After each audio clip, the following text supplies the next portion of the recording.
Chapter 1357. In the Ganlu Palace. When Li Er saw Li Zixuan say these words so confidently, he was really angry. His face was as cold as frost as he said, "Humph! You burned down the Honglu post house and you still dare to talk to me like this? Do you still have any respect for the law?" However, although he looked very angry, there was only anger in his words, not coldness. Li Zixuan had made it very clear that the kidnapping of the Neon woman was just to teach the Neon delegation a lesson, and to reward the woman to his subordinates. As long as Li Zixuan didn't marry the Neon woman, it was enough. According to the previous plan, once Li Zixuan wanted to marry the Neon woman, even if Li Er was reluctant, he would imprison Li Zixuan or kill him directly. After all, the engineering knowledge in Li Zixuan's head was too terrifying.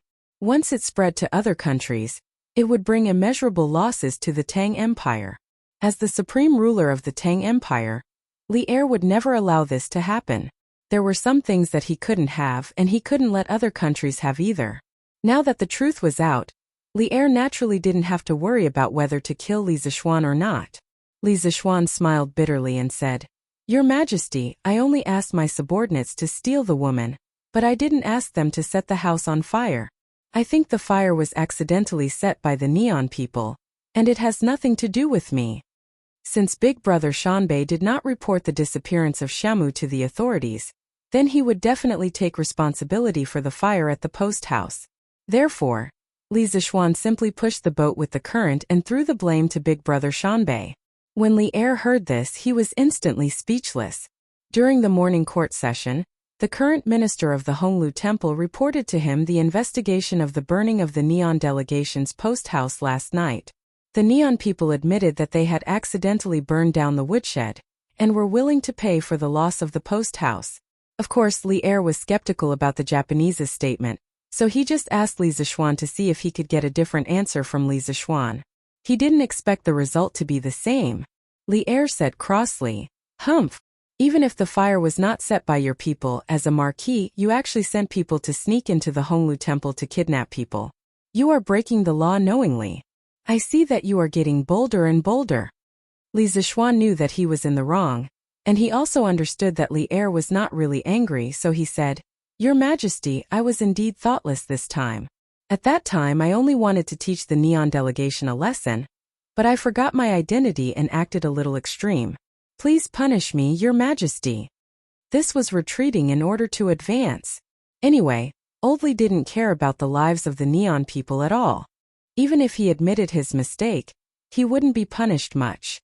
Li Er raised his eyebrows and asked, "Did you really give that Neon woman to a servant?" It turned out that Old Li was still worried. He was afraid that Li Zixuan would have something to do with the Neon people. Li Zixuan hurriedly promised, "Your Majesty, this is absolutely true. I plan to let that Neon woman marry my subordinate as soon as this matter is over. And Your Majesty, you may not know that the Neon woman has a special identity. She is the daughter of the Suo family, a top family in Neon. However, the Suo family was destroyed last year, and the Neon Crown Prince suppressed the old, weak women and children of the Suo family. Therefore, that Neon woman was sent to the Tang Empire as a pawn to bribe officials. Now that woman has a deep hatred for the Neon Empress and the Neon Crown Prince. When the Tang Empire's army attacks Neon in the future, she can lead the way for us." Li Er nodded thoughtfully, and then felt that something was wrong. He frowned and said, "Neon is a barren land overseas. I have nothing to do. Why would I send troops to attack it?" Finally, the topic was changed. Li Zixuan breathed a sigh of relief and said with a smile, "Your Majesty, you are wrong.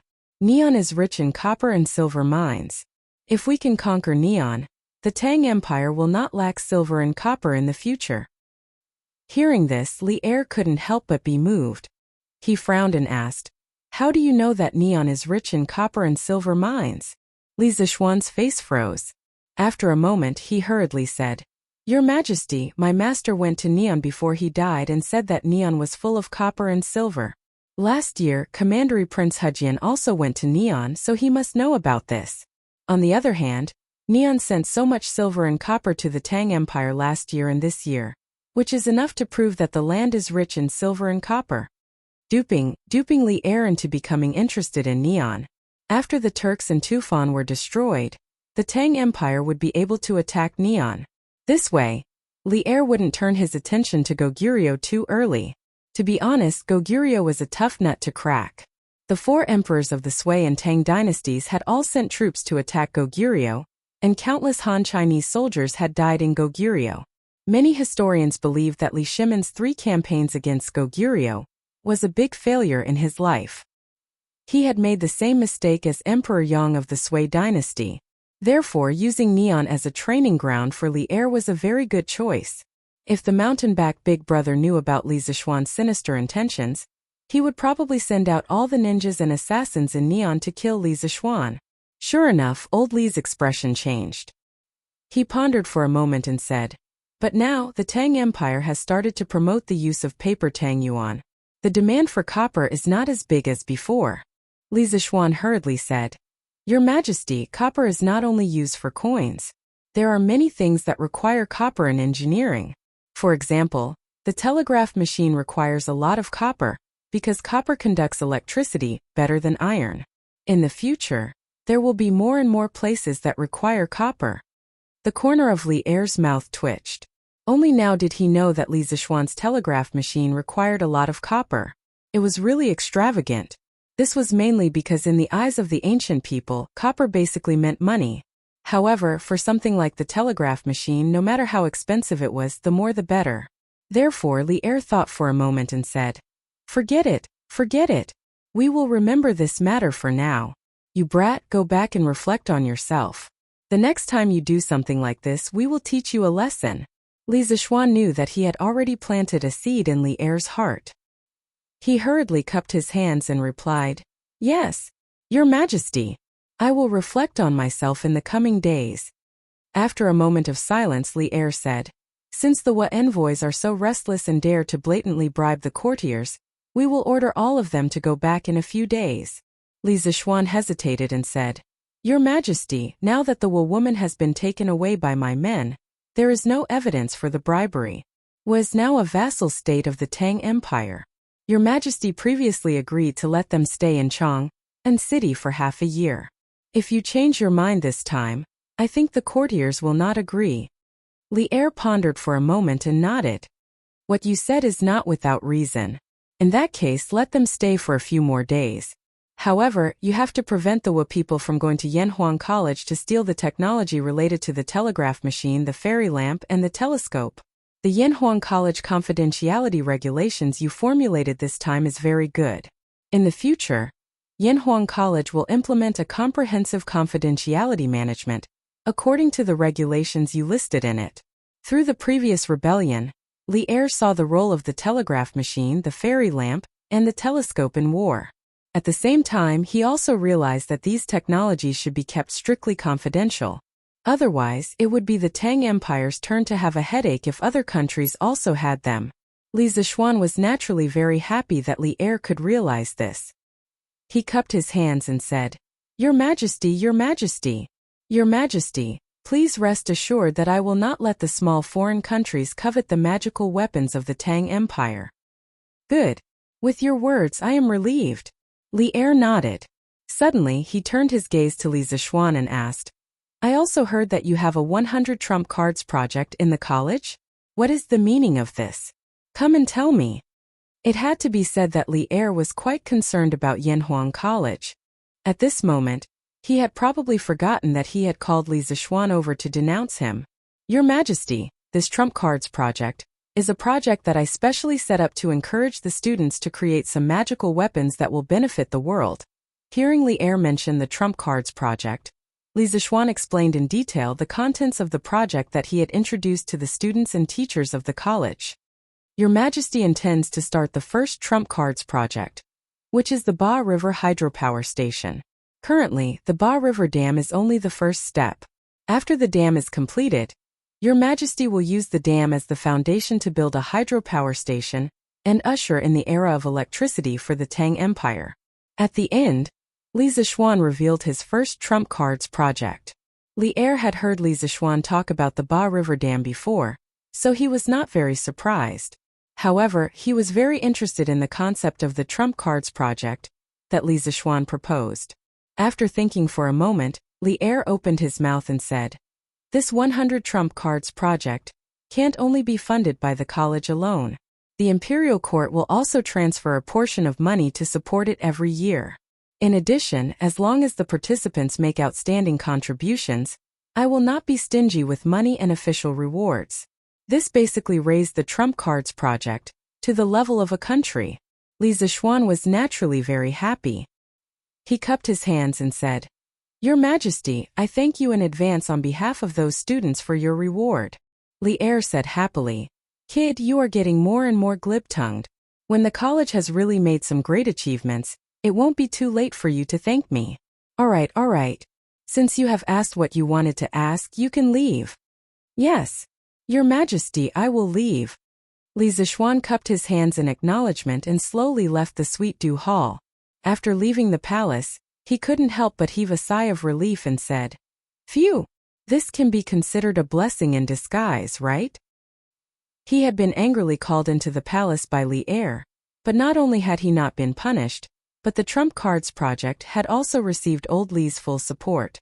Wasn't this a blessing in disguise? Chapter 1358.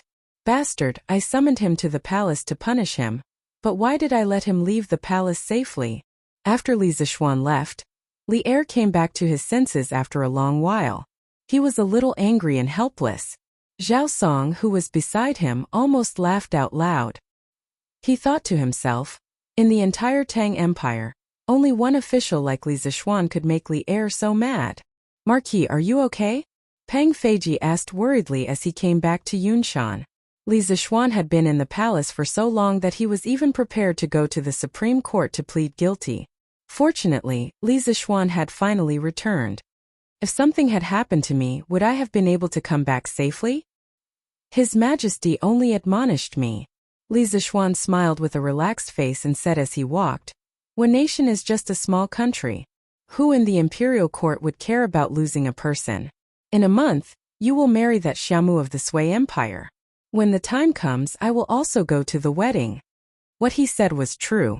One nation was weak at the moment. Whether it was the Tang Empire, the Qin, Han, the Three Kingdoms, or the Sui Empire, none of them took One nation seriously. To put it bluntly, in the hearts of the Tang Empire's officials, One nation's status was even lower than those small Nanyang countries.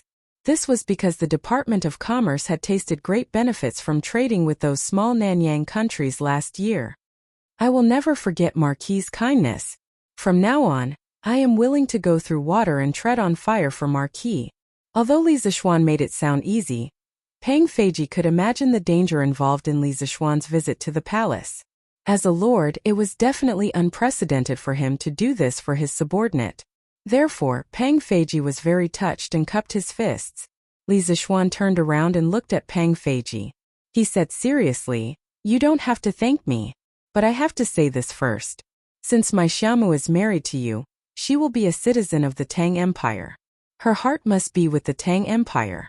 If I find that she is still thinking about Wa and betraying the country, then don't blame me for being ruthless and killing you too." This was a forewarning for Peng Feiji. He had planted a seed in Li Er's heart today, and it was very likely that the Tang Empire would attack Japan in the future. At that time, Su Wuxiao's position would be a problem. Peng Feiji's expression became serious.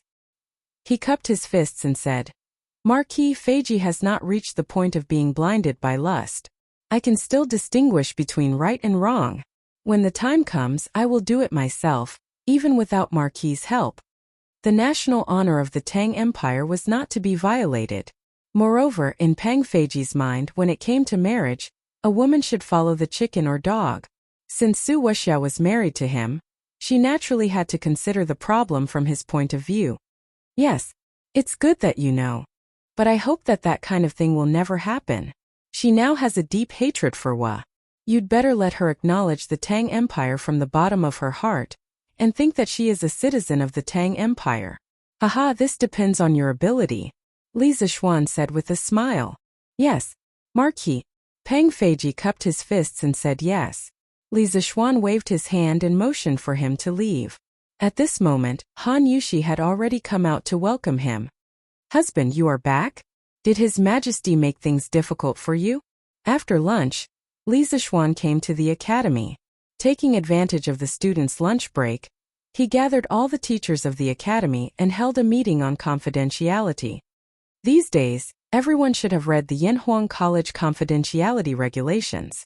Then, I announced that from today onwards, the academy will officially set up a confidentiality work leading group. I will be the leader, and Mr. Wenji will be the deputy leader. Within the academy, all the books, materials, manuscripts, and drawings will be classified according to their importance. Some laboratories and reference rooms in the academy also had to be classified as secret places based on their importance. Moreover, the internal personnel of the academy will also be classified according to the nature and importance of their work. From the lowest to the highest, they will be classified as ordinary personnel, important personnel, and core personnel. These classified carriers, places, and personnel must be completed within a week, and all of them must be recorded. In the future, they must be managed according to the Yanhuang College confidentiality regulations. Confidentiality is no small matter. Although these confidentiality regulations are complicated, and there will be many difficulties in implementing them, we must do things according to the regulations, because some of the secrets in Yanhuang College are not only the Academy's secrets, but also the secrets of the entire Tang Empire. His Majesty is also very concerned about the confidentiality of our Academy. Therefore, the leaders of the various academic departments must mobilize the teachers of their respective departments to take action, and not let the Yanhuang Academy's confidentiality ordinance become a piece of paper. Understand? At the meeting, Li Zixuan emphasized the importance of the Academy's confidentiality management, and urged all the teachers of the various departments to carry out the work as soon as possible. Yes, Yamacho. All the teachers in the meeting room hurriedly cupped their hands in obeisance. Li Zixuan continued, "Recently, I will be in the academy to urge these matters to be carried out faster.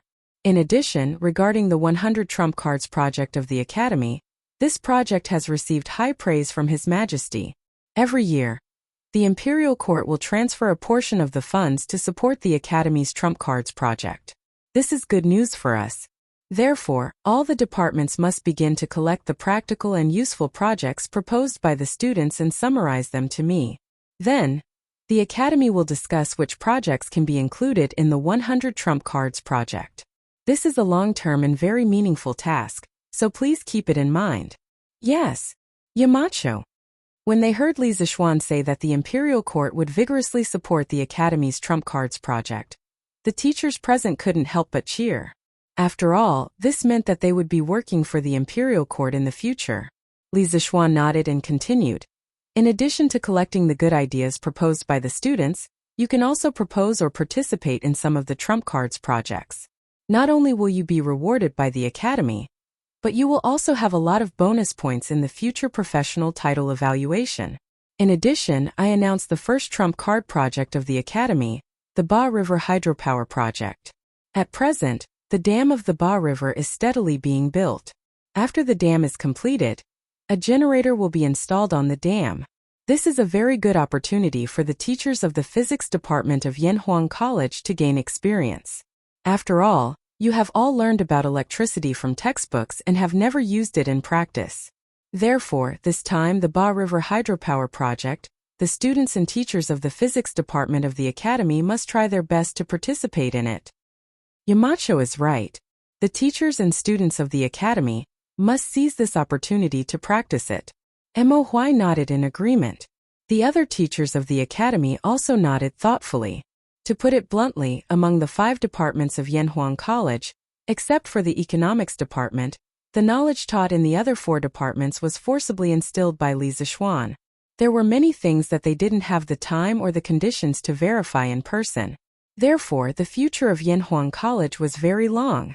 Marquis, the owner of the Misty Rain Villa in Jiangnan Jingyinhang, requests to see you.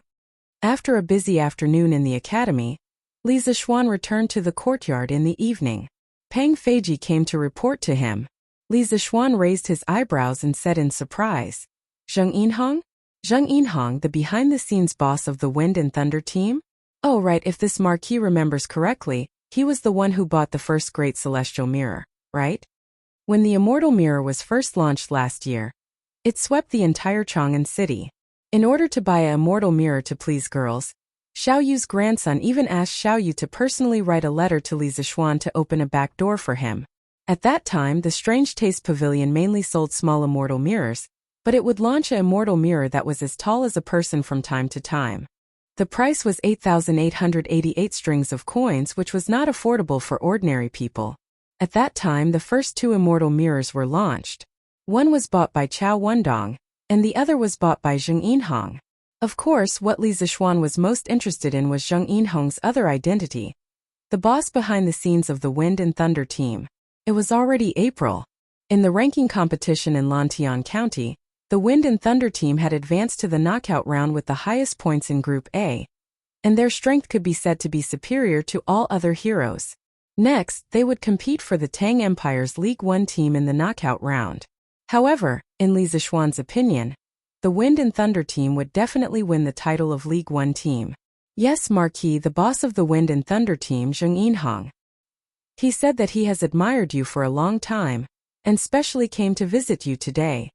Pang Feiji bowed and said, "Invite him to the main hall and let someone serve him tea." As the saying goes, one does not visit a temple without a cause. Li Zixuan wanted to see what Zheng Yinhong was here for today. Yes. Pang Feiji took the order and left. After a while, Zheng Yinhong was brought to the main hall. Pang Feiji asked him to sit there for a while. As soon as Zheng Yinhong entered the house, he was shocked by the luxurious, bright, and modern decor of the house. Hee. It's just a humble house, please don't laugh at it. At this moment, Li Zixuan came out of the study and saw Zheng Yinhong looking at the decor in the house in shock. He laughed and said. Zheng Yinhong came back to his senses and quickly said, "Marquis, you must be joking. If this is still a humble house, there won't be any luxurious houses in the world." In the past, this Zheng's Misty Rain Villa prided itself on its grandeur and grandeur.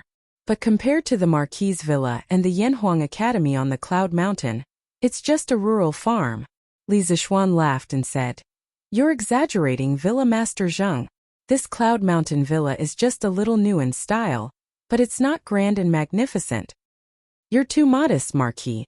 Zheng Yinhong cupped his hands and suddenly got up and said, "I've admired Marquis for a long time.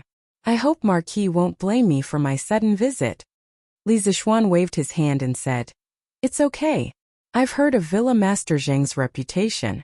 Misty Rain Villa has monopolized the grain, porcelain, and silk business in the entire Jiangnan circuit.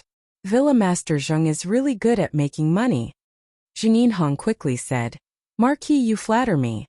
Compared to Marquis, my ability is like a firefly competing with the sun and moon." "Oh right, I've brought some specialties from Jiangnan circuit for Marquis.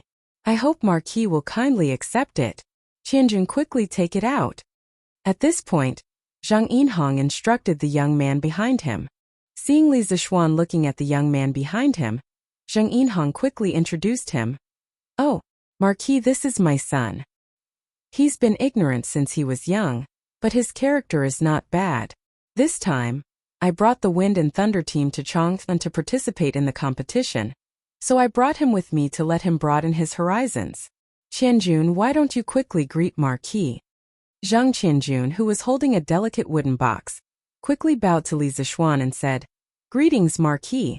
Li Zixuan, who was the son of a rich businessman, became a marquis within a year. He was Zhang Qianjun's idol. Zhang Qianjun, who was also the son of a rich businessman, dreamed more than once that he could be like Li Zixuan and become a marquis and prime minister one day. Zhang Qianjun? There's no need to be so polite. When Li Zixuan heard the young man's name, he suddenly remembered that a person named Zhang Qianjun had tipped Celestial Bane 5,000 Tang Yuan a while ago. In that case, the father and son in front of him were Li Zixuan's regular customers. Li Zixuan felt that it was quite interesting. "Thank you, Marquis." Zhang Qianjun straightened his body, then raised the wooden box in his hand and said to Li Zixuan, "Marquis, this is the fresh spring tea that my father sent from Jiangnan 800 miles away from Hangzhou to deliver for you. This spring tea was personally picked from the back mountain of Lingyin Temple. It's fresh and tender and is my father's favorite. Please accept it, Marquis." Tea leaves. The father and son of the Zheng family were here to deliver tea leaves. When Pang Feiji saw this, he could not help but mourn for the father and son of the Zheng family. That was because almost everyone around Li Zixuan knew that Li Zixuan did not like to drink tea. Usually, even if there were guests, Li Zixuan would rather drink plain water than tea. Therefore, Pang Feiji felt that the father and son of the Zheng family had failed in their gift delivery this time. Zheng Yinhang continued Zheng Qianjuan's words. I've heard people say that Marquis does not like to drink tea. He usually only drinks water. However, I feel that it's not that Marquis doesn't like to drink tea. It's just that he hasn't come across tea leaves that suit his taste. In the past, my situation was similar to that of Marquis. However, ever since I tasted the tea leaves from the back mountain of the Lingyin Temple, I can't live without them. Therefore, I specially brought a batch of tea leaves to give to Marquis. Oh, because I don't like to drink tea leaves that have been dried and crushed. I like to drink tea leaves that have just been picked. Therefore, the tea leaves that I've brought to Marquis this time are also freshly picked. If Marquis thinks that it's inappropriate, he can ask the servants to dry them. Pang Feiji was a little confused. Since Zheng Yinhang knew that Li Zixuan did not like to drink tea, why did he still bring tea to him? Wasn't he looking for trouble?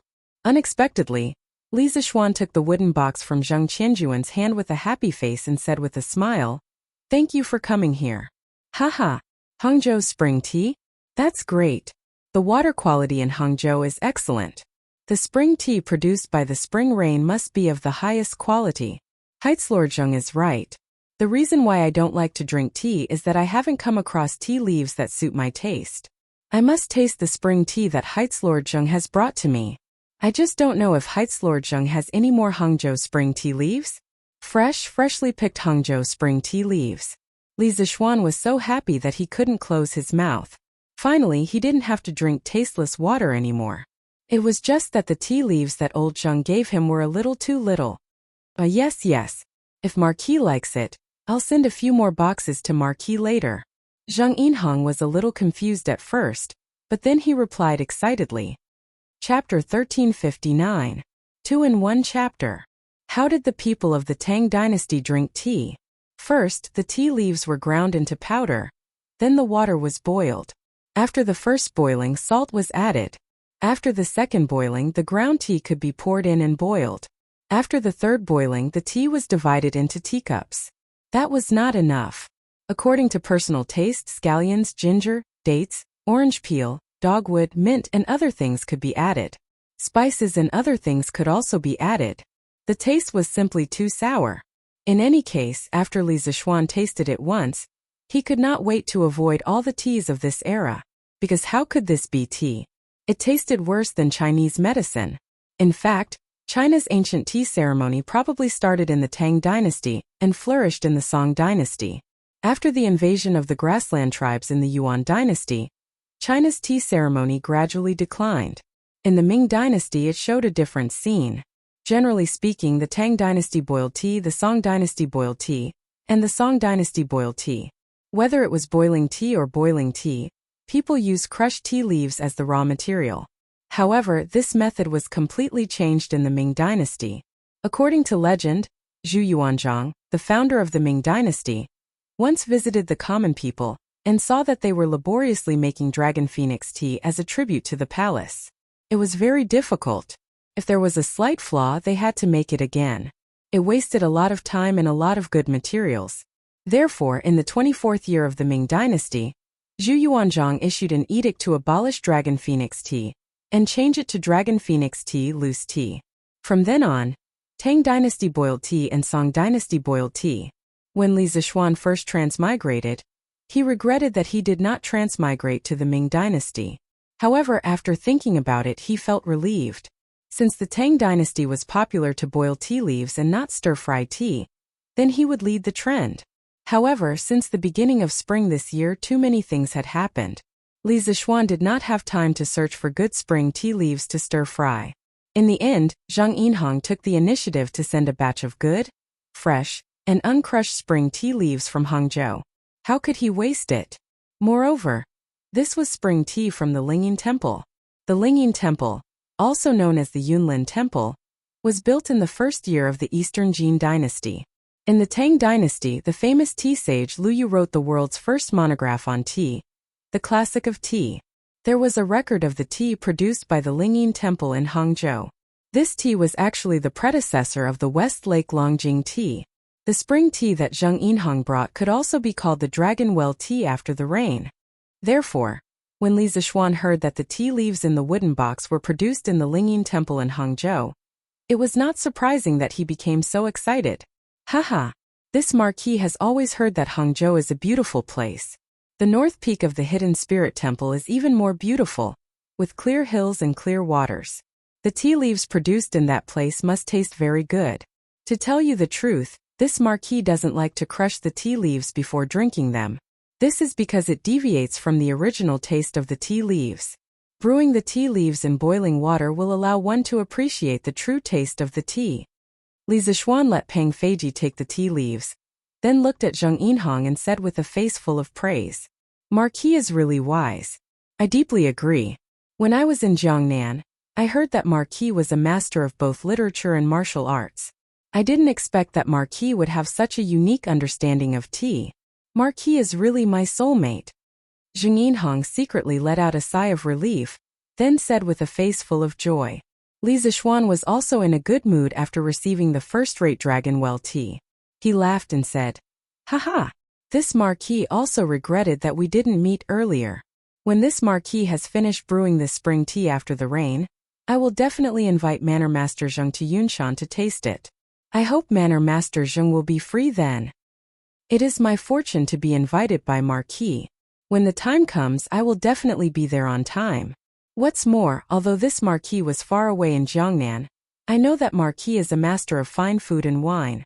This Hangzhou spring tea after the rain will definitely be even more fragrant after going through Marquis' hands.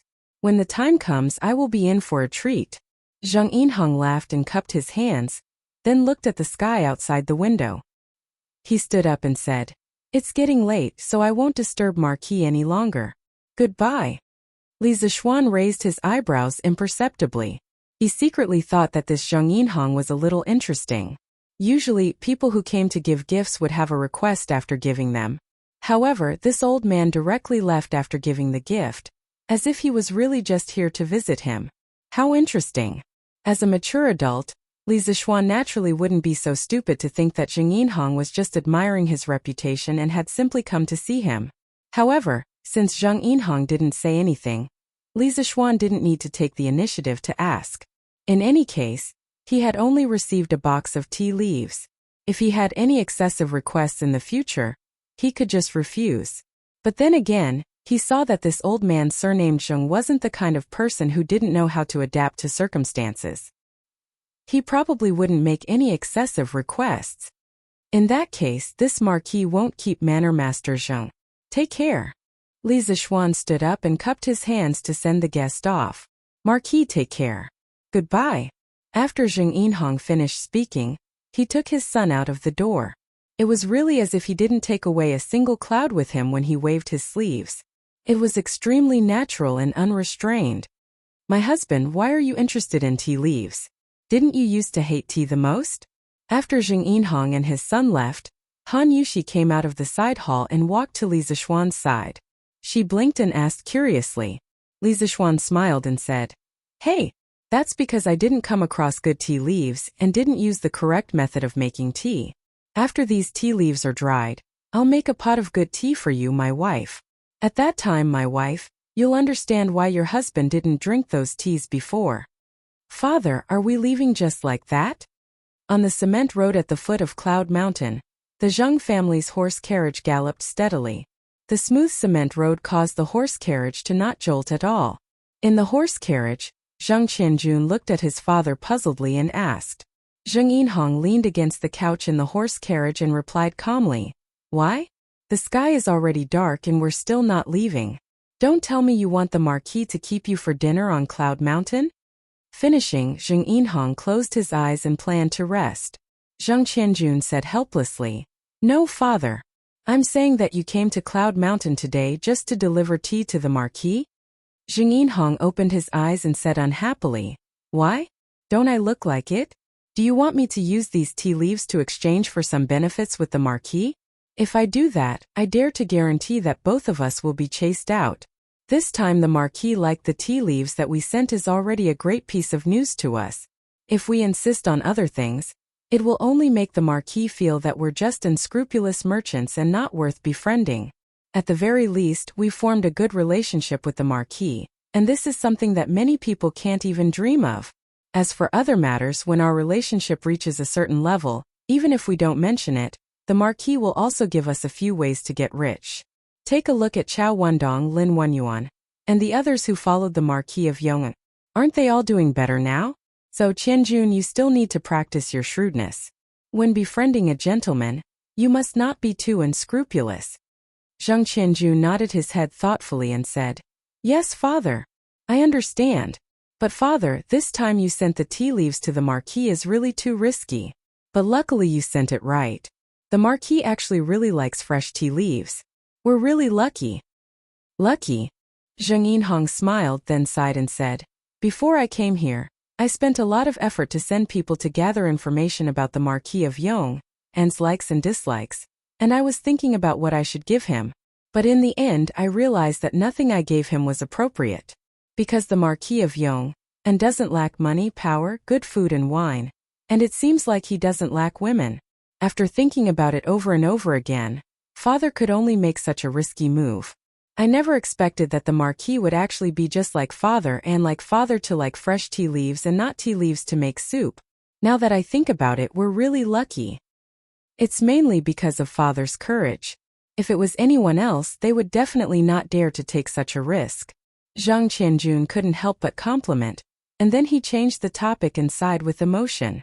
My horizons were broadened when I saw Yanhuang College and the courtyard on Cloud Mountain. Everyone says that the Marquis is a disciple of the gods, and now I believe it. Zhang Qianjun looked at his son with a smile that didn't look like a smile and said, You're about the same age as the Marquis. If you're as capable as the Marquis, father can die in peace. It's said that when you see a worthy person, you should emulate him. When you return this time, Qianjun, you have to study hard. Our Zheng family can't be a family of merchants for generations. Yes, father. The next day there were no clouds in the sky, and it was clear that it was a sunny day. Li Zixuan instructed Xiao He and Xiao Shi to dry the spring tea that Zheng Yinhong had sent over.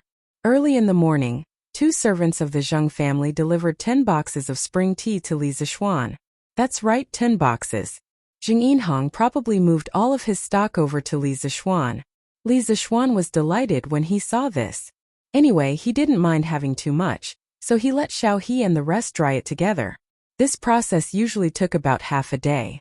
The purpose was to reduce the smell of grass in the tea leaves, so that the water content reached the requirements of stir-frying, and at the same time to prevent the new tea from becoming lumpy when stir-frying. After making the arrangements, Li Zixuan went to Yanhuang College. Recently there were a lot of things to do at the college. As the head of the Yamacho, he naturally couldn't get away.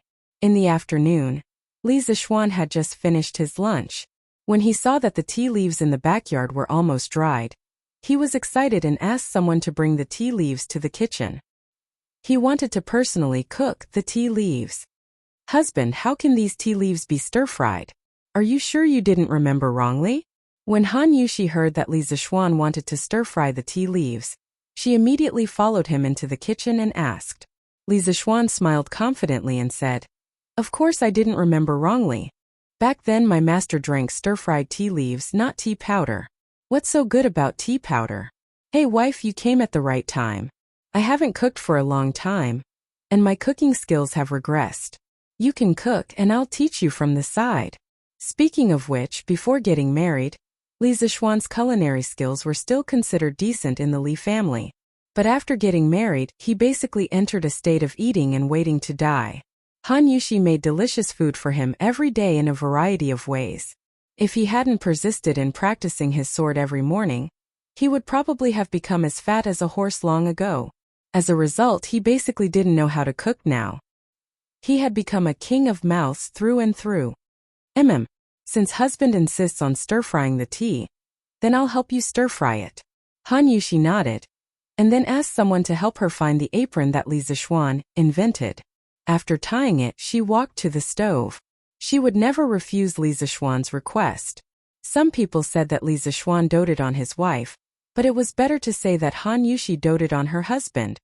Wife, the whole process of stir-frying tea is divided into 3 stages: green pot, rejuvenation, and bright pot. The so-called green pot is to initially shape the tea leaves into a flat shape within a quarter of an hour. The tea leaves are stir-fried until they are 70 to 80% dry. Next is rejuvenation. After the green pot step, the tea leaves are spread flat in the bamboo sieve and rejuvenated. Takes about an hour. The last is bright pot. After the rejuvenated tea leaves are added to the pot and stir-fried until they are dry, reducing the moisture to about 5%, and further shaping. This process takes about a quarter of an hour. After the bright pot, the tea leaves will be the finished product when they are cooled. They can be brewed with boiling water directly for drinking. Li Zixuan came to Han Yushi's side and roughly explained the steps of stir-frying tea. These were all things that he had seen on TV before. In terms of practice, he had never stir-fried it himself. Just now, when Li Zixuan was talking, Han Yushi was memorizing and thinking about the specific operation of each step in her mind. At this moment, after Li Zixuan finished speaking, she nodded thoughtfully and said, Husband, I should understand now. Let me try. Li Zixuan said with a smile. Wife, you can try as much as you want. We still have a lot of tea leaves at home. It doesn't matter if you spoil it. Oh, come, let me help you with the fire. Isn't it tiring to work together with a man and a woman? Han Yushi had long been accustomed to her husband's unconventional behavior. Hearing this, she rolled her eyes at Li Zixuan and said, Husband, don't you need to go to the academy in the afternoon? I heard that there are a lot of things going on at the academy recently. You'd better go quickly. It's enough to have me and Xiaohe here. Li Zixuan shook his head and said, It's okay. I'll go after I'm done. At most, I'll stay at the academy for a while at night. Seeing that she couldn't persuade him, Han Yushi could only let Li Zixuan be. On the other side, Li Zixuan had already started burning firewood. Speaking of which, in this era there was no gas, no natural gas, and no induction cooker. For stir-frying, they could only rely on firewood. Xiaohe had already helped Han Yushi clean the pot. When Han Yushi saw that the fire was almost ready, she poured the tea leaves that Xiaohe handed over into the pot, and began to stir-fry tea for the first time in her life. Chapter 1360. Yunshan Residence Back Kitchen. All right. Husband, what do you think of the color? Can we get it out of the pot? After working for nearly 2 hours, Han Yushi estimated the time, looked at the color of the tea leaves in the pot, and asked Li Zixuan. Li Zixuan stood up and looked into the pot. What he saw were pieces of flat, smooth, sharp, and tender green tea leaves. He looked at his wife in surprise and praised her. These stir-fried tea leaves are straight and sharp. They are flat and handsome. They are smooth and even. The color of the tea leaves is yellow and green. It is very tempting. It is really the best. Wife, you are really good at cooking. The control of the fire is just right. I am impressed. He was not bragging. The tea leaves that Han Yushi stir-fried were comparable to the top-grade Longjing tea that was sold in the tea shops in his previous life. Li Zixuan felt that marrying this wife was really a treasure. She could stir-fry tea to such a high standard for her first time. Han Yushi was happy in her heart, but she said embarrassedly, Husband, you are talking nonsense again. I was just lucky. How can it be as good as you say? Although she said that, the 2 little dimples on her cheeks betrayed her. Li Zixuan laughed and could not help but touch Han Yushi's white jade-like cheeks. He said, Haha, wife, don't be so modest. Let me make a cup of tea for you. Xiaohe, you help me with the fire. Xiaoshi, have you boiled the water that I asked you to boil? Yes, young master. Yes, young master, it is boiling. Xiaohe and Xiaoshi replied. Good. Today I will make a cup of tea for each of you. The best Hangzhou spring tea. After Li Zixuan finished speaking, he went out of the kitchen and personally went to get the teacups. Half an hour later, the 4 cups of tea were brewed. The green and clear tea was steaming, bringing the unique fragrance of the tea leaves into the air. Han Yushi, Xiaohe, and Xiaoshi could not help but sniff. Their faces were filled with intoxication. Husband, after the tea leaves are brewed like this, it does seem to be 100 times more fragrant than the tea we brewed before. After Han Yushi looked at the tender green and clear tea in front of her, she couldn't help but say with joy. Not to mention the taste, just by looking at the color and the aroma, the freshly brewed tea in front of him was 100 times better than the tea powder soup in the past. The tea brewed by young master looks good just by looking at it. It will definitely taste good when drunk. Xiao He blinked her eyes and said excitedly. Li Zixuan laughed and said, "Haha, whether it tastes good or not, we will only know after we drink it. Wife Xiao Shi, quickly try it. Oh, be careful, don't burn yourself." "Yes. Thank you, husband. Thank you, young master." Xiao He and Xiao Shi were flattered. After all, this was tea brewed by Li Zixuan himself. At this time, Li Zixuan also picked up the teacup. He first put it in front of his nose and took a light sniff, then closed his eyes with a face full of enjoyment. Speaking of which, he hadn't smelled such a pure tea fragrance for more than a year, right? After sighing with emotion, Li Zixuan gently blew on the hot tea in the cup. After a moment, he took a shallow sip. There was a faint bitter taste in the mouth, and then a burst of rich tea aroma exploded in the mouth, leaving a rich aftertaste. On the other side, Han Yushi also took a sip. Then her eyes widened and she exclaimed, "Husband, this tea tastes very special. The texture is smooth, and it leaves a fragrance in the mouth after drinking it. It's simply amazing." Yes. Although Xiao He can't tell how it tastes good. I just feel that it is 10,000 times better than the tea we brewed in the past. Young master, this tea is slightly bitter, but after savoring it carefully, it is full of fragrance. This feeling is just like life. Listening to the praise of the three beauties in the room, Li Zixuan smiled and said, "Haha, Xiao Shi is right. Sometimes drinking tea is like tasting life. There is contemplation in the tea, enlightenment in the contemplation, reminiscence and life. Wife, take your time to enjoy it. I will bring some tea leaves to the academy to reward the teachers." Drinking tea is like tasting life? Han Yushi couldn't help but be startled. Then she smiled and said, Husband, you can go now. As for the remaining tea leaves, I will help you with Xiao He and the rest. And thank you for your hard work, my wife." Li Zixuan nodded, then took a small box of freshly brewed tea leaves and went out in the direction of Yanhuang College. Mo Zhong asked the canteen to boil 2 pots of water and bring them to the meeting room. Also bring some teacups. When he arrived at the academy, Li Zixuan directly called Mo Zhong and ordered, "Yes, Yamacho." Mo Zhong was a little confused, but he still followed the order. "Hey, Yamacho, you came at the right time. This is the list of secret carriers and secret places listed by our physics department. Please take a look." After Mo Zhong left, Li Zixuan had just walked into Guanghua Building when he met Mo Chue. Mo Chue was holding a pile of files. When he saw Li Zixuan coming to the academy, he quickly walked over and said. Li Zixuan glanced at the files in Mo Chue's hands, but he didn't take them. Instead he said, "I'll look at this later. Everyone has been working hard these past 2 days. Rest for a while. I brought you something good," Li Zixuan said as he led Mo Chue to the big meeting room on the first floor. It was Saturday, and the students had gone home for the holidays. Only the teachers were still busy working overtime in the meeting room. Arriving at the conference room, Li Zixuan cleared his throat and said to the busy teachers of the academy, "Thank you for your hard work, gentlemen. Put down the things at hand and rest for a while. Today, I brought you something good that can lift your spirits and reduce fatigue. Everyone have a good taste." The teachers in the meeting room immediately looked at Li Zixuan. Li Gang stroked his beard and asked curiously, "Yamacho, what is it that can be so magical? Could it be some kind of medicine?" "No, Yamacho, you let us taste it, which means it's not medicine."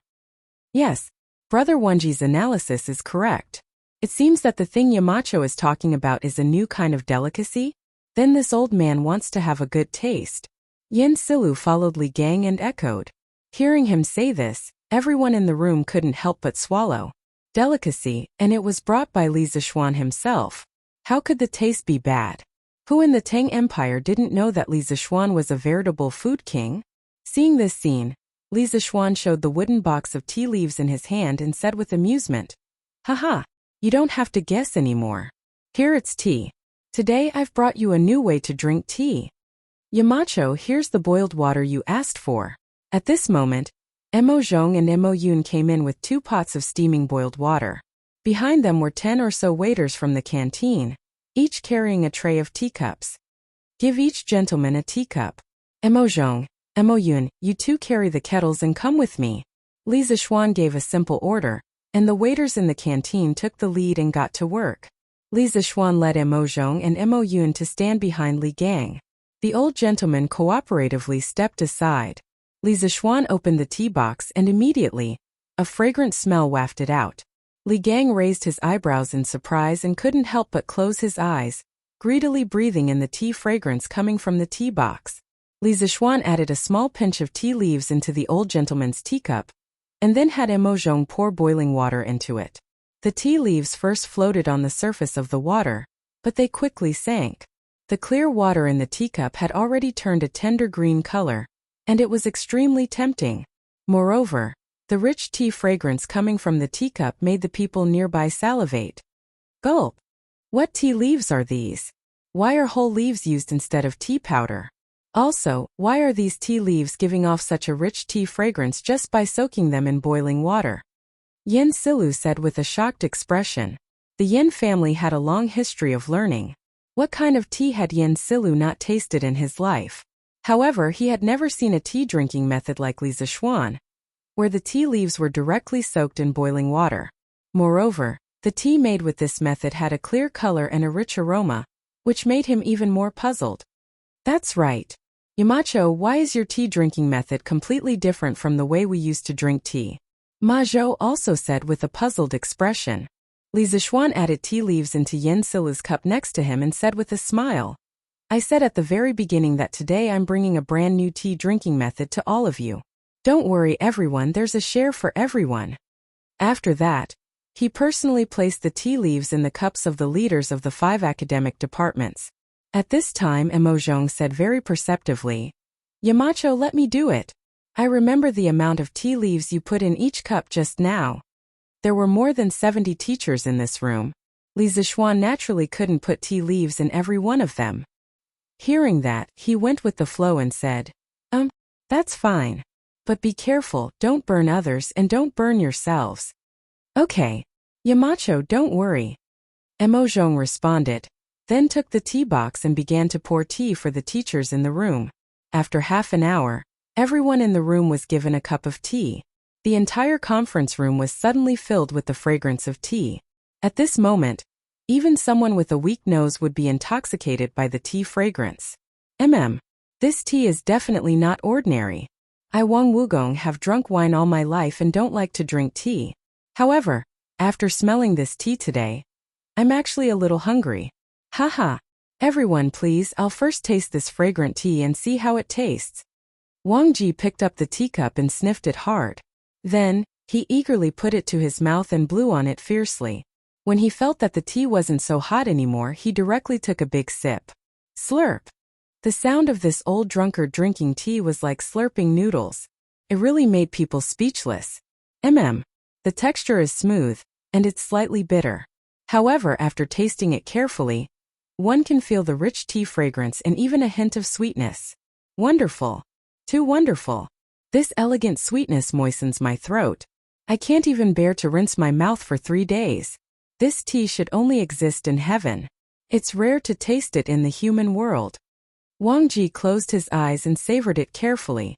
Then, he suddenly opened his eyes and laughed loudly like a drunkard. Chapter 1361. In the large conference room on the first floor of the Guanghua building of Yanhuang College, the teacher sitting in the room heard Wang Ji praise the tea as if it was the only tea in heaven and the only tea on earth. They couldn't help but pick up their teacups and blow on it. Then they began to taste it carefully. For a moment, the conference room was filled with the sound of blowing and sipping. Yes, Mr. Wang is right. This tea should only be found in heaven. It's bitter at first and sweet at last. The taste is mellow and refreshing. After drinking it, the taste lingers on the teeth and cheeks. After drinking this cup of tea, you can recollect your whole life. The realm of life is like tea. The taste of tea reveals one's nature. Yamacho's tea leaves and the method of making tea are really wonderful. It was the first time for everyone in the room to drink this kind of brewed tea. They all closed their eyes and savored it carefully. After a long time, Li Gang was the first to open his eyes. The old man had a face full of surprise as he sighed with emotion. The realm of life is like tea. The tea tastes life. Brother Wenji, you're right. A cup of tea can make people recall the joys and sorrows of life. Maybe this tea is the immortal tea? Yin Silu stroked his beard and nodded in agreement. Yes, that's right. Only the immortal tea in heaven can have such a taste. Wonderful. Wonderful. This tea is so fragrant. It's sweet and fragrant like orchids. It's quiet but not cold. Seems to be tasteless. After drinking it, I feel a kind of chi between the teeth and cheeks. It's tasteless and even tasteless. The color, fragrance, and taste are perfect. This tea is comparable to a supreme delicacy. Su Hongji, Xiao Dian Ma Zhou, and the other teachers in the room all sighed and praised the tea. Oh, quick, quick, quick.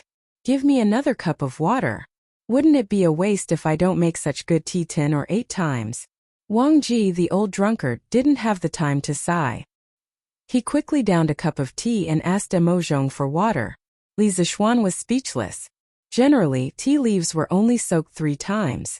The first time the tea leaves were infused with 50% of the soluble matter. The second to fourth soaking was 30%, 10%, and 1% to 3% respectively. 80% of the vitamins and amino acids in the tea leaves could be extracted in the first soak, and more than 95% of the vitamins and amino acids in the tea leaves would be extracted in the second soak. Therefore, if Wang Ji wanted to use the same cup of tea to brew it for 10 or 8 times, it was completely nonsense. If that really happened, he probably wouldn't be able to drink it himself. Oh, this old man does seem a little more spirited. It seems like this tea really has the miraculous effect of boosting one's spirit. At this time, Li Gang suddenly felt his mind become clearer. He didn't know if it was an illusion, so he hesitantly said. As soon as this was said, it immediately received the approval of many people. Yin Silu was pleasantly surprised. It seemed to be the case. Yamacho, not only can your tea taste life, but it can also boost one's spirit. It's really amazing. Ma Zhou said. Whether it's color, taste, or effect, this tea is far from comparable to the tea I've drunk before. Wang Ji nodded repeatedly and said, Yes, yes, that's right. Yamacho, where did you get this tea? Where can I buy it? After drinking this kind of tea, how can other teas still taste good? That's right. Yamacho, where can I buy this tea? Hearing Wang Ji's question, the rest of the people came to their senses. As the saying goes, comparisons are odious. Now that they had drunk this kind of immortal tea, how could they still be interested in the other ordinary things of the mortal world? Therefore, they had to quickly ask Li Zishuan where they could buy it. Otherwise, wouldn't they have no tea to drink in the future? The teachers of Yanhuang College didn't have a low monthly salary. Moreover, they usually devoted themselves to teaching and studying in Yunshan, so they didn't spend much in their daily lives. Therefore, most people felt that as long as there was a place to buy this tea, they could more or less afford it. But it was a pity. I obtained this tea by chance from a friend. Then I used 18 processing techniques such as shaking, putting, pressing, spreading, swinging, sticking, grasping, pressing, grinding, and so on. Currently, in the entire Tang dynasty, or even the entire world, there are no other places that sell this tea except for the tea in my hands. Li Zishuan replied proudly. Wang Ji was speechless. He only wanted to know where to buy these magical tea leaves. He didn't care how the tea leaves were processed. At this moment, seeing Li Zishuan's smug face showing off, to be honest, although Wang Ji was usually very respectful of Li Zishuan, he suddenly wanted to punch Li Zishuan's smug face. Yamacho, aren't you tricking us? You let us taste such good tea once, but then you tell us that there's no place to sell it. You're leaving us with no water to drink in the future. The old drunkard looked at Li Zishuan with a bitter face and said, he had planned to buy some of this tea to replace alcohol. After all, Li Zishuan had told him before that excessive drinking was harmful to the body, especially for an old man like him. Yes. Yamacho, you gave us such good tea. How can we drink other tea in the future? Aren't you torturing us? Yes. Yamacho, can you get Wonderful Taste Pavilion or Drunken Immortal House to find a way to sell this tea? After Wang Ji's voice fell, the other teachers in the room began to complain, ask. Li Zixuan's face was full of helplessness. He didn't even have much of this high-quality Hangzhou spring tea. If he had known, he wouldn't have taken it out to show off. What a sin! He thought for a moment, then suddenly rolled his eyes and said loudly, "Ahem! Everyone! Although this tea is not sold elsewhere, I'll leave a box with Mr. Wenji. Whenever you want to drink it, you can ask Mr. Wenji for it. Okay, the tea has been tasted. Everyone, let's do your work. Emochue, didn't you have something to show me earlier? Bring it to my office." After giving his instructions, Li Zixuan hurriedly slipped away as if there was oil under his feet. The main thing was that more than 70 men were looking at you with bitter eyes. No one could stand it. Emochue hurriedly held the file and chased after Li Zixuan. Oh, this guy also took away his unfinished tea. He was probably afraid that someone would steal it after he left. Everyone in the room turned their gazes to Li Gang at this moment. In their eyes, some were eager to try, some were timid and hesitant, and some were drooling. Li Gang, who was innocently implicated, twitched the corner of his mouth at this moment. "Yamacho, you're tricking me. Aren't you passing on your hatred?" But when he thought of the wonderful taste of the tea, Li Gang instantly felt that if he was tricked, then so be it. This was a trap worth jumping into. Ahem. Continue with your work. As for the tea given by Yamacho, I won't keep it to myself. Li Gang straightened his face and said to everyone with a serious face. Hearing this, many of the new teachers couldn't help but feel bitter in their hearts. They thought to themselves, "You are so respected. When the time comes, even if we want to drink some immortal tea, how would we dare to frequently ask you for it?" Li Zixuan left a box of tea leaves for Li Gang, and then sent someone to deliver a small box to Sun Simiao. This could be considered a small benefit for the medical school. After some thought, he also sent someone to deliver a large box of tea leaves to the palace. He even included the brewing method and effects of the tea leaves. This was considered a public bribe to Li Er. Logically speaking, the reason why he could live so well in the Tang Empire was inseparable from Li Er's appreciation and tolerance. Take the incident with the Japanese princess as an example. What he had done could be big or small. If it was a big matter, he would be demoted and stripped of his title. If it was a small matter, he would be reduced to a small matter. In the end, Li Zixuan forgave him because of his outstanding contributions to Yanhuang College and the Tang Empire. This made Li Zixuan feel grateful from the bottom of his heart. Therefore, he decided that from now on, he would be a bootlicker. Once there was something good like tea leaves, he would send a portion to old Li and Empress Zhongsun. This way, when he made a mistake in the future, Li Er might be lenient on account of their old friendship. Even if old Li couldn't do it, Empress Zhongsun would definitely plead for him. It was said that a bootlicker would eventually have nothing, but a bootlicker of the emperor would eventually have everything. At the same time, Li Zixuan also sent someone to inform Jing Yinhong, Zhang Qianjun, Chao Wandong, Lin Wanyuan, and the other members of the Yanhuang Chamber of Commerce to come to Yun Mountain tomorrow afternoon to participate in the tea-tasting conference. He guessed that the reason why Jing Yinhong came to visit him yesterday was probably because he was interested in the business of the Yanhuang Chamber of Commerce. It just so happened that the land of Jiangnan was an undeveloped land for Li Zixuan. Li Zixuan also had the intention to expand his business to Jiangnan. At night in the palace. Servant Guanyin, you came at the right time.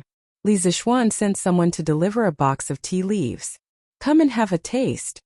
In the Sweet Dew Palace, Li Er saw Empress Zhongsun walk in with a bowl of white fungus soup. He immediately smiled. Tea leaves?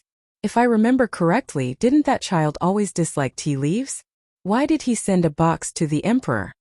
Empress Zhongsun put the white fungus soup on the dragon table, and then said with a strange expression, I am also wondering what this kid is up to, but his tea leaves are definitely not as good as Servant Guanin's white fungus soup. Let me finish this white fungus soup first. Li Er smiled and inwardly flattered Empress Zhongsun. Then, he picked up the white fungus soup on the dragon table and began to drink it. Empress Zhongsun glanced at Li Er with her beautiful eyes, then picked up the wooden box that Li Er had placed to the side. She examined it carefully for a while, then opened the lid of the wooden box. Immediately a burst of tea fragrance rushed out. She then saw the flat, smooth, sharp, and tender green tea leaves in the wooden box. She immediately opened her small mouth in surprise, saying, "What are you talking about?" "Ah, Your Majesty. These are complete tea leaves and not tea powder. Also, these tea leaves can actually emit such a strong tea fragrance. They are definitely not ordinary." There was a note on it. "Take a small amount of tea leaves and put it in a cup. Brew it with boiling water. When the water temperature is not too hot, you can drink it. Drinking it can raise one's spirits, reduce fatigue, help digestion, and delay aging." Could it be that these tea leaves are immortal tea? It doesn't need to be cooked and only needs to be brewed with boiling water. Moreover, it has so many effects on the human body. Is Marquis Yong'an joking with us? Oh? Reduce fatigue and delay aging? These tea leaves have such effects? Hearing this, Li Er raised his eyebrows in surprise and said, "Let someone brew 2 cups. Won't we know once we taste it?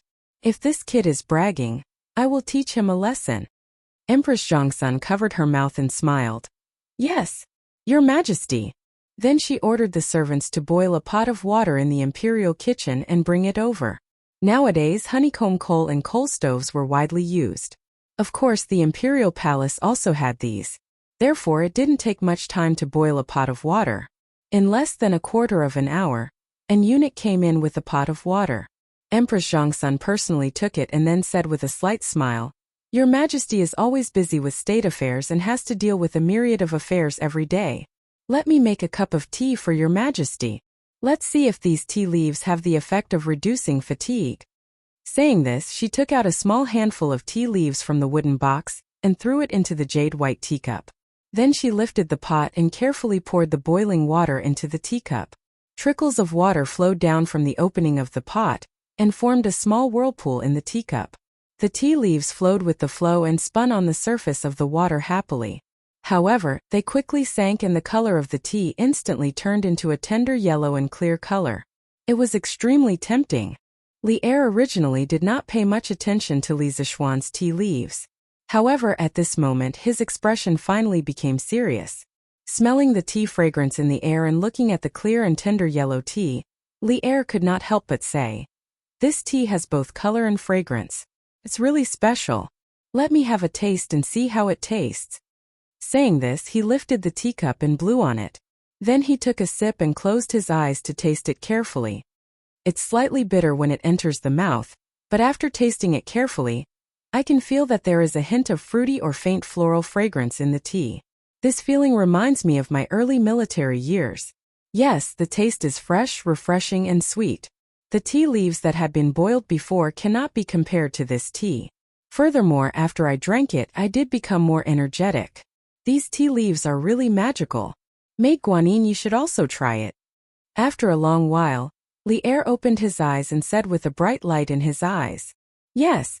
For this tea to be praised by Your Majesty, this concubine must try it no matter what." Empress Zhongsun nodded. At this time, a palace maid had already poured her a cup of tea. Empress Zhongsun placed the cup by her mouth and took a sip. A moment later, her pair of beautiful eyes suddenly blossomed with infinite brilliance. She swallowed the tea and then repeatedly exclaimed in admiration, "Green color, rich fragrance, sweet taste, and beautiful shape. Your Majesty, in this concubine's opinion, the tea leaves that Marquis Yong'an offered are unmatched in these 4 aspects. They can be called the 4 best." Hearing this, Li Er clapped and laughed. "Haha, good. Maid Guanyin summed it up well. These tea leaves can indeed be called the 4 best. At least that brat Li Zishuan has some conscience. He knows to give me a portion of the good stuff when he gets it. Now that I have drunk this tea, I will not be able to drink any other tea in the future." Zhao Song passed down the decree to Li Zishuan. In the future, he will be responsible for the palace's tribute tea.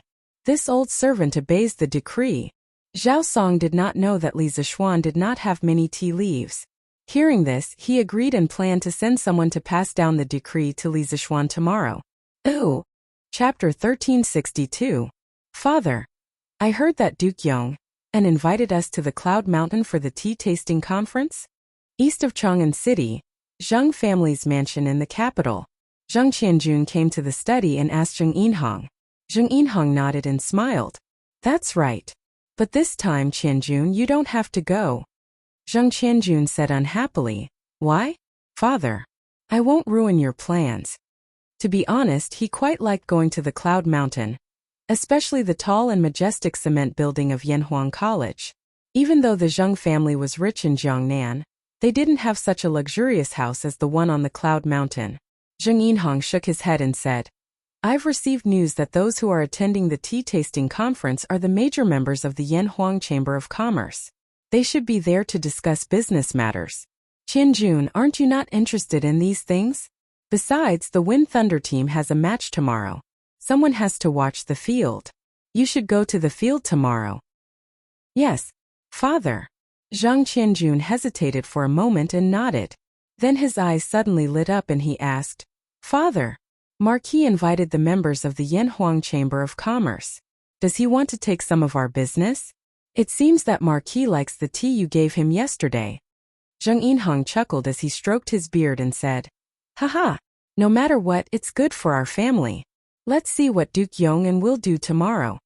The next day in the Cloud Mountain residence, Li Zishuan had just finished his breakfast when a servant from the palace came to the Cloud Mountain and told him that Li Er had listed the tea he offered yesterday as a tribute. He would be responsible for the tea in the palace in the future. Li Zishuan was instantly dumbfounded, because he didn't have any of these tea leaves in stock.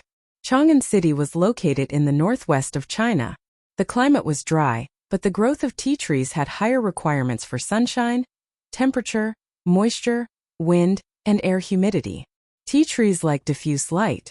Generally, tea trees that grew in high mountains, forests, or clouds had better quality. Therefore, since ancient times, there had been many large-scale tea production bases in the south of China, which were world-renowned and well-known. The famous tea in China was basically produced in the south, while the north was relatively unknown in comparison. Now that Li Er had asked him to be in charge of the tea supply for the palace, wasn't this a waste? Where would he get so many tea leaves? After thinking about it, he could only let Zheng Yinhong do it. He was sure that the old man would be very happy. At 7 in the morning, Zheng Yinhong, Chao Wendong, Lin Wenyuan, and the others arrived on time. Zheng Yinhong and Chao Wendong had crossed paths before, and because of the storm team, Zheng Yinhong's name was already widely known by the people of Chang. Therefore, when they arrived at the Cloud Mountain residence, Zheng Yinhong had already gotten along well with Lin Wenyuan, Feng Zhihua, and the other members of the Flaming Yellow Chamber of Commerce. Greetings, Marquis. After being informed by the servants, the group came to the front yard. Li Zishuan had already set up the teacups under the pavilion in the front yard. There was also a stove beside him boiling hot water. Zheng Yinhong, Chao Wendong, and the others quickly bowed to Li Zishuan. Hee. Everyone, don't be so polite. Have a seat. Li Zishuan smiled and gestured for everyone to take a seat. At this time he ordered, Shao He, pour the tea. Yes, young master. Shao He bowed and poured the water into the teacups on the stone table. Instantly the aroma of tea filled the courtyard. Everyone was naturally amazed by this novel tea brewing technique, and the color of the tea soup. Compared to the previous method of boiling tea powder and various seasonings in a pot, this kind of tea soup brewed with boiling water had a more clear and attractive color. Just from the appearance alone, it was better by a notch. However, what was even more amazing was the taste of the tea. It was bitter at first, then sweet, and left a lingering fragrance in everyone's mouth. Zheng Yinhong exclaimed, Marquis, the taste of this tea is really unique. There's sweetness in the bitterness, and there's a fragrance in the sweetness. Especially when you swallow the tea, the fragrance suddenly explodes, and you feel like your organs are filled with the tea's fragrance. In the past, I didn't like to drink tea made with crushed tea powder. I used fresh tea leaves that were picked and boiled over a small fire before drinking. The taste was very delicious, so before this, I thought that I had created an amazing method of brewing tea. However, compared to Marquis tea today, I really feel that all the tea I drank before was wasted. However, I'm a little curious. Are these tea leaves really the tea leaves that I sent to Marquis the day before yesterday? Why is the taste so different? Li Zishuan couldn't help but secretly smile. He thought to himself that Zheng Yinhong was quite knowledgeable in the way of tea. He actually knew to give up on using tea powder and use whole tea leaves. However, he used raw tea leaves, so the taste was much worse. As far as he knew, fresh tea leaves could indeed be brewed with boiling water directly. However, the tea that was brewed would have a strong grassy taste. After all, tea leaves that weren't fried were the most primitive and most natural state of tea leaves. The tea tree was also a type of herb. Of course, these tea leaves are the ones that Villa Master Zheng sent over the day before yesterday. Otherwise, where would I get so many tea leaves in such a short time? Li Zixuan looked at Zheng Yinhong and smiled. However, the tea leaves that Villa Master Zheng sent over, I used a special method to process them. That's why the fragrance is even stronger. Here, everyone, please take a look at the shape of the tea leaves after the processing. As he spoke, Li Zixuan asked Xiao Shi to bring over a box of fried tea leaves and handed it to Zheng Yinhong. Thank you very much, Marquis. Zheng Yinhong received the box with both hands and opened it. He was instantly shocked because the tea leaves in the box had not been brewed with boiling water, yet they were emitting a strong tea fragrance. To him, this was simply unbelievable. Zheng Yinhong had been doing business all his life. He even managed such a big stall like Misty Rain Villa. Naturally, he knew how to conduct himself. He poured out 3 to 4 tea leaves from the wooden box and poured them into his hands. Then he handed the wooden box to Chao Wendong and said, "Come, Brother Chao, let's take a look." Chao Wendong nodded gratefully at Zheng Yinhong and said, "All right. Just nice, let's broaden our horizons." Soon, everyone was given a few pieces of tea leaves and began to observe them carefully. TSK. These processed tea leaves are all flat and smooth, sharp, tender and green, even and heavy. This is simply amazing. Zheng Yinhong had done quite a bit of research on the way of tea. After a careful observation, he first clicked his tongue in wonder and sighed. Then he asked somewhat uncertainly, "Marquis, have these tea leaves been fried in a pot?" Li Zixuan nodded and praised. "Haha, Heights Lord Zheng really has good eyesight. These tea leaves are indeed fried." Zheng Yinhong exclaimed. To be able to fry the tea leaves into such a flat, smooth, sharp and uniform shape, it's really not easy. The person who fried the tea leaves has exquisite skills. It's simply uncanny workmanship. I'm really impressed. Li Zixuan smiled and said, "To be honest, the person who fried the tea leaves is my wife." The ancients usually addressed their wives as lowly wives to outsiders, but Li Zixuan was not used to it. Everyone was shocked. They quickly stood up and cupped their fists. To be able to taste Marquis's wife's culinary skills is truly a blessing of 3 lifetimes. Thank you, Marquis, for your hospitality today. You don't have to be so polite. Li Zixuan said with a smile as he stretched out his hand. Only then did everyone sit down again. At this time Chao Wendong asked, "Marquis, these tea leaves are so fragrant and elegant. It's so special that it should have a name. I wonder if Marquis has a suitable name in mind?" Yes. How can such an immortal tea not have a nice name? Marquis, why don't you give this tea a name today? Zheng Yinhong quickly agreed. Li Zixuan heard this and pinched his chin. After pondering for a moment he said, "Since everyone thinks that this is an immortal tea, why don't we call it the immortal tea?"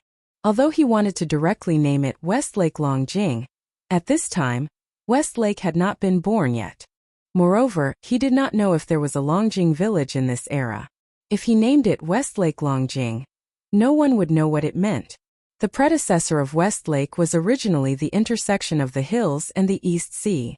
In the Tang dynasty, Bai Jui served as the magistrate of Hangzhou.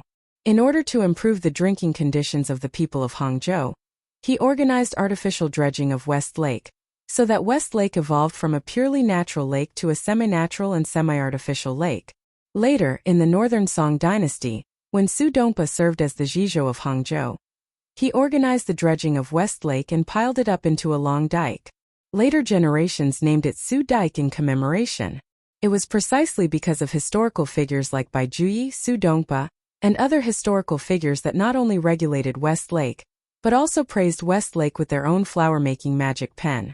The beauty of West Lake slowly began to be deeply rooted in the hearts of the people. But in Tang Chu's moment, if you told people about West Lake, they would probably be confused and not know what you were talking about. Immortal tea? That's a good name. First there was the immortal drunken wine, then the immortal mirror, then the immortal lamp, and now the immortal tea. Good name. Zheng Yinhong was stunned, then clapped his hands and laughed. The rest of the people also felt that the 3 words immortal tea were quite appropriate, and it could echo the name of Li Zishuan's previous products, so they spoke out to express their appreciation. I just don't know if Marquis has any intention of doing a tea business?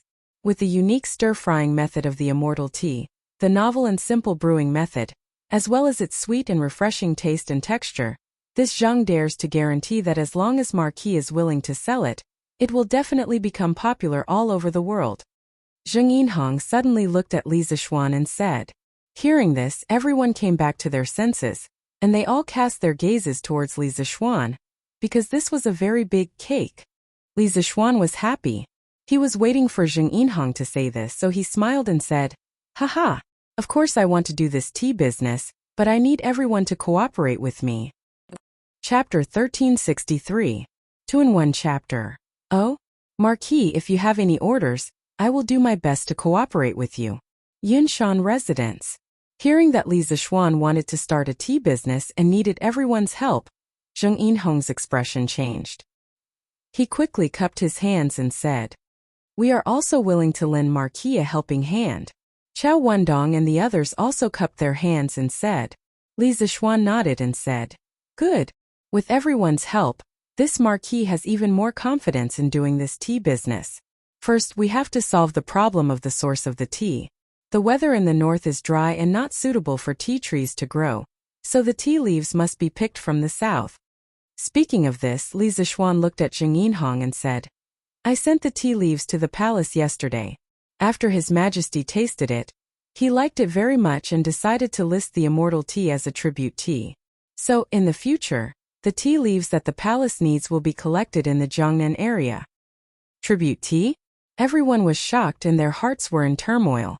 However, Zheng Yinhong's expression changed and he said, Marquis, the immortal tea being listed as a tribute tea shows that its quality is unparalleled in the world.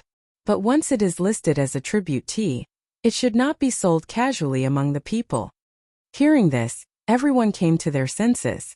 Chao Wendong nodded and said, Marquis, what Manor Hedging said is reasonable.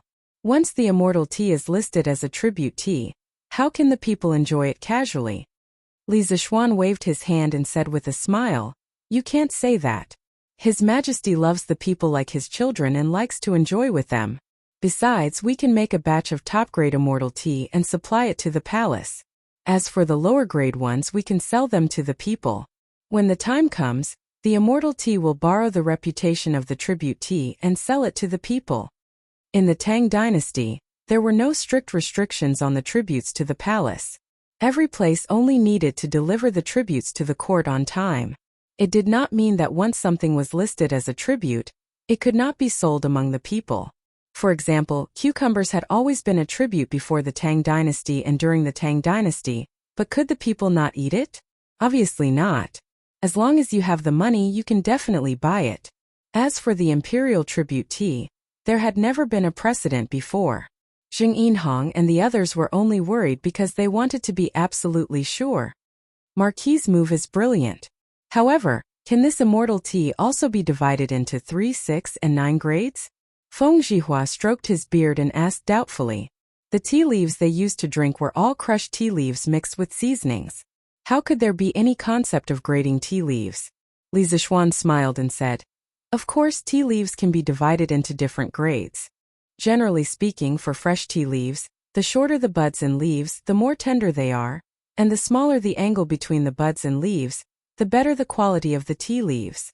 Therefore, top-grade fresh tea leaves must have a bud and a leaf that have just bloomed. The angle of the bud and leaf should be small, the bud should be longer than the leaf, the bud and leaf should be uniform and fat, and the bud and leaf should not be more than an inch long.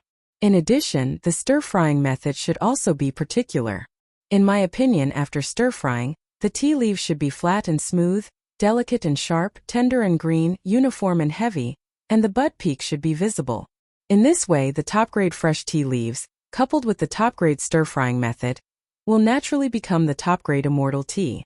Using this top-grade immortal tea as a tribute and selling the slightly inferior ones will not only save the emperor's face, but also let the world taste the delicious immortal tea. It can be said to be killing 2 birds with 1 stone. Hearing this, Everyone nodded and thought that this plan was very appropriate. Zheng Yinhong was even more convinced. He cupped his hands and said, Marquis's research and attainments in the way of tea can be said to be a master of a generation. I used to think that I had done a lot of research in the way of tea, but after listening to Marquis's words today, I realized that I was just a frog at the bottom of a well. Heights Lord Zheng, you don't have to say that. In fact, I learned these things from my master. They are not my own skills.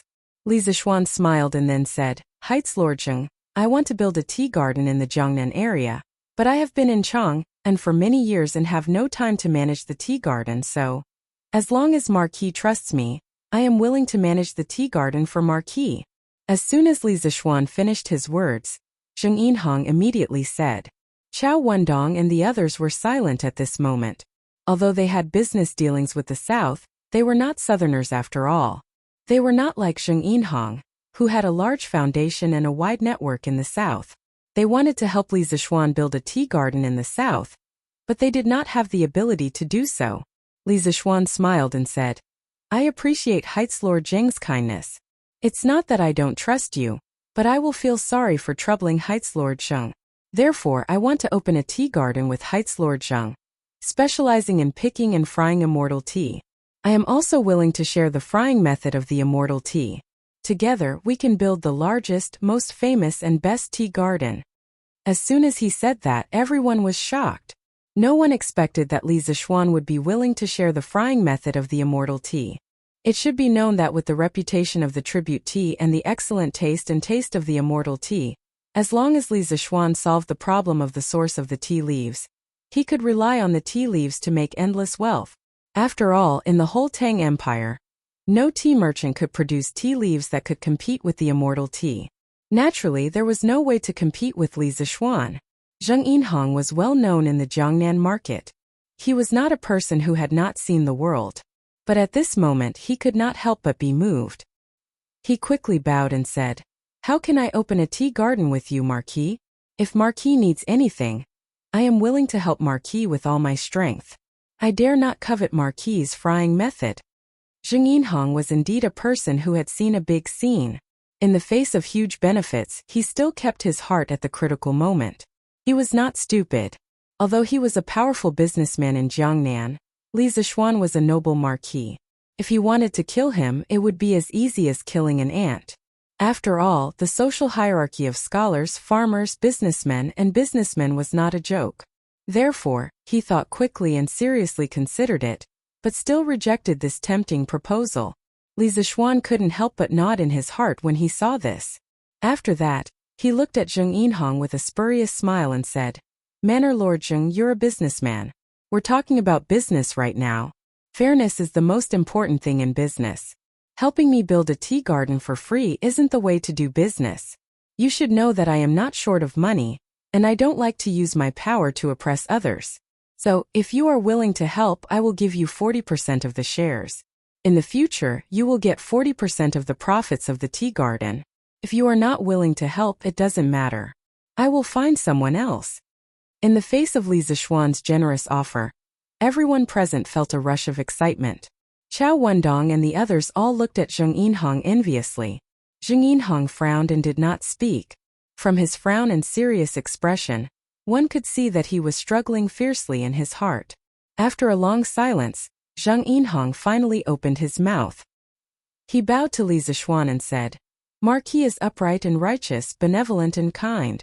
This Zheng admires you greatly. Since Marquis treats me with sincerity, I, Zheng Yinhong, swear here today that I will do my best to manage the tea garden for Marquis for generations to come. If there is any betrayal, I am willing to let the men of my Zheng family be slaves and the women be prostitutes for generations. He understood that after obtaining Li Zishuan's secret method of frying tea, he had to be loyal to Li Zishuan and make Li Zishuan completely believe in him.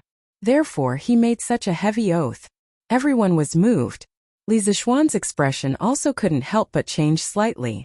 It should be known that the ancient people attached great importance to oaths. No one dared to casually swear, and no one would be like Zheng Yinhong, directly swearing on their descendants. Li Zishuan hurriedly helped Zheng Yinhong up and said, Master Zheng, you don't have to do this. The Zheng family has been doing business in Jiangnan for generations and is very trustworthy. Who doesn't know Master Zheng's trustworthiness? Who doesn't believe you? To be honest, there were two main reasons why he shared the secret method of frying tea so easily. First, his method of frying tea was actually not difficult to learn. Once the immortal tea was launched, all the tea merchants in the world would definitely be able to figure out his method of frying tea within a year. Instead of keeping the secret method of frying tea a secret, it was better to monopolize all the high-quality tea gardens in Jiangnan, while the tea market was still blank. In this way, Zheng Yinhong, the local snake, would definitely be inseparable. Second, Li Zixuan actually didn't plan to do the tea business at first. At most, he wanted to make a small batch of tea for himself and for the people around him to drink. Moreover, he was now devoted to promoting the basic technology of the Tang Empire, and didn't want to spend time making money from the tea business. He didn't lack money. However, Li Er listed the immortal tea as a tribute tea, and let him be responsible for the tea supply of the palace. Since he decided yesterday to be a bootlicker, he could only bootlicker to the end. Since he didn't have time, he could only delegate to Zheng Yinhong and the others. Anyway, he was confident that with his current status, Zheng Yinhong wouldn't dare to betray him. He believed that Zheng Yinhong was a smart person. Now that Zheng Yinhong had made such a solemn vow, he was even more certain that his judgment was correct. Chao Wendong, who was at the side, also nodded at this moment and said, "The Zheng family is famous in Jiangnan. They are the most trustworthy in the business world. This is indeed known by everyone." Zheng Yinhong looked at Chao Wendong gratefully, then clasped his hands at Li Zixuan and said, "Marquis is so sincere, but I can't refuse. I can only take 30% of the shares of the immortal tea garden. If Marquis is unwilling, then I can only accept it. However, I have a presumptuous request, and I hope that Marquis can agree to it." "Oh, Owner Zheng, please speak." Li Zixuan's expression changed slightly, and he was a little curious. Zheng Yinhong said in a low voice, "I know that Marquis has established the Yanhuang Chamber of Commerce, and I have always been fascinated. I wonder if Marquis can let me join the Yanhuang Chamber of Commerce? 10% of the shares of the Immortal Tea Garden in exchange for a membership in the Yanhuang Chamber of Commerce." In the long run, he was still losing out. After all, the future potential of the Immortal Tea Garden was limitless. However, the reason why he made this suggestion was mainly because he felt that 40% of the shares of the Immortal Tea Garden was too hot. Giving out 10% in exchange for a membership in the Yanhuang Chamber of Commerce would not only protect himself, but also open up a path for the Zheng family. Li Zixuan pondered for a moment, then nodded and said, "I have no objections, but I have an idea. I will give you 10% of the shares of the Immortal Tea Garden. Boss Chow, Boss Lin, Boss Feng, you all can discuss and give 10% of the original shares of the Yanhuang Chamber of Commerce to owner Zheng. As a reward, this 10% of the shares of the Immortal Tea Garden will be divided equally according to the corresponding ratio. How about it?" Back then, the first batch of members of the Yanhuang Chamber of Commerce was determined through an auction. The shares that each person held were determined according to the ratio of the money that they paid, and the amount of goods that they received from the workshop in the future was directly related to the shares that they held in the Chamber of Commerce. To put it simply, Li Zixuan was now using the 10% of the shares of the Immortal Tea Garden that Zheng Yinhong gave up to exchange for 10% of the shares of the Yanhuang Chamber of Commerce with Chao Wendong and the rest. In any case, he would definitely not lose out in this exchange. He still held 60% of the shares of the Immortal Tea Garden. Chao Wendong and the rest looked at each other and nodded. They all said, "We are willing to follow Marquis' arrangements." They were not stupid. The goods that Zheng Yinhong received from the Strange Taste Pavilion workshop were to be shipped to Jiangnan to be sold. It did not clash with their business at all. On the contrary, with 10% of the shares of the Immortal Tea Garden, they would be able to get involved in the tea business.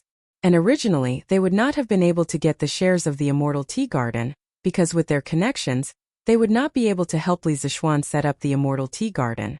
But now that Li Zixuan had given them the opportunity, how could they not seize it? Li Zixuan nodded his head in satisfaction and said, "In this way, everyone is happy.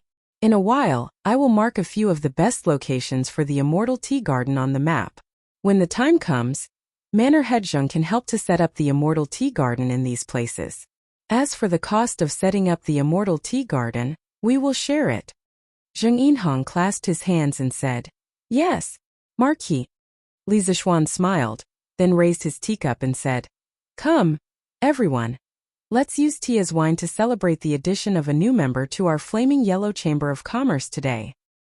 After settling the matters of the immortal tea garden, Zheng Yinhong took the map that Li Zishuan had given him and set off for Jiangnan in the afternoon. In Chang'an City, he left Zheng Qianjun to look after the team. On the map that Li Zishuan had given him, the best locations for the immortal tea garden were marked. These locations were almost all places that produced Longjing tea in his previous life, such as Lion Peak Mountain, Longjing Mountain, Chessboard Mountain, Shangtianju, Wangjia Mountain, Waxberry Ridge, Manzhuolong, White Crane Peak, and dozens of other mountain peaks. Li Zishuan wanted to use the memory of his previous life to quickly monopolize the production areas of these high-quality tea leaves. Even if someone later found a way to make high-quality tea, the quality of the tea leaves would be far inferior to the immortal tea. Of course, other than the task of setting up the immortal tea garden, Zheng Yinhong's top priority in returning to Jiangnan this time was to go to the existing tea mountains and send people to pick a batch of fresh tea leaves as soon as possible to make tribute tea. As for the immortal tea garden, it was estimated that they would have to wait until next year to produce tea. After all, they still had to transplant the tea trees. Chapter 1364. The reason why Zheng Yinhong was willing to fully assist Li Zishuan in opening up the tea plantation, other than being driven by profit, was because he felt Li Zishuan's sincerity. He had interacted with many officials in Jiangnan and Chang'an, but Li Zishuan was the first official to talk business with him as an equal. This moved Zheng Yinhong and gave him a good impression of Li Zishuan. Looking at Chao Wendong and the others' attitude towards Li Zishuan, it wasn't hard to understand why Zheng Yinhong swore loyalty to Li Zishuan and would never betray Li Zishuan.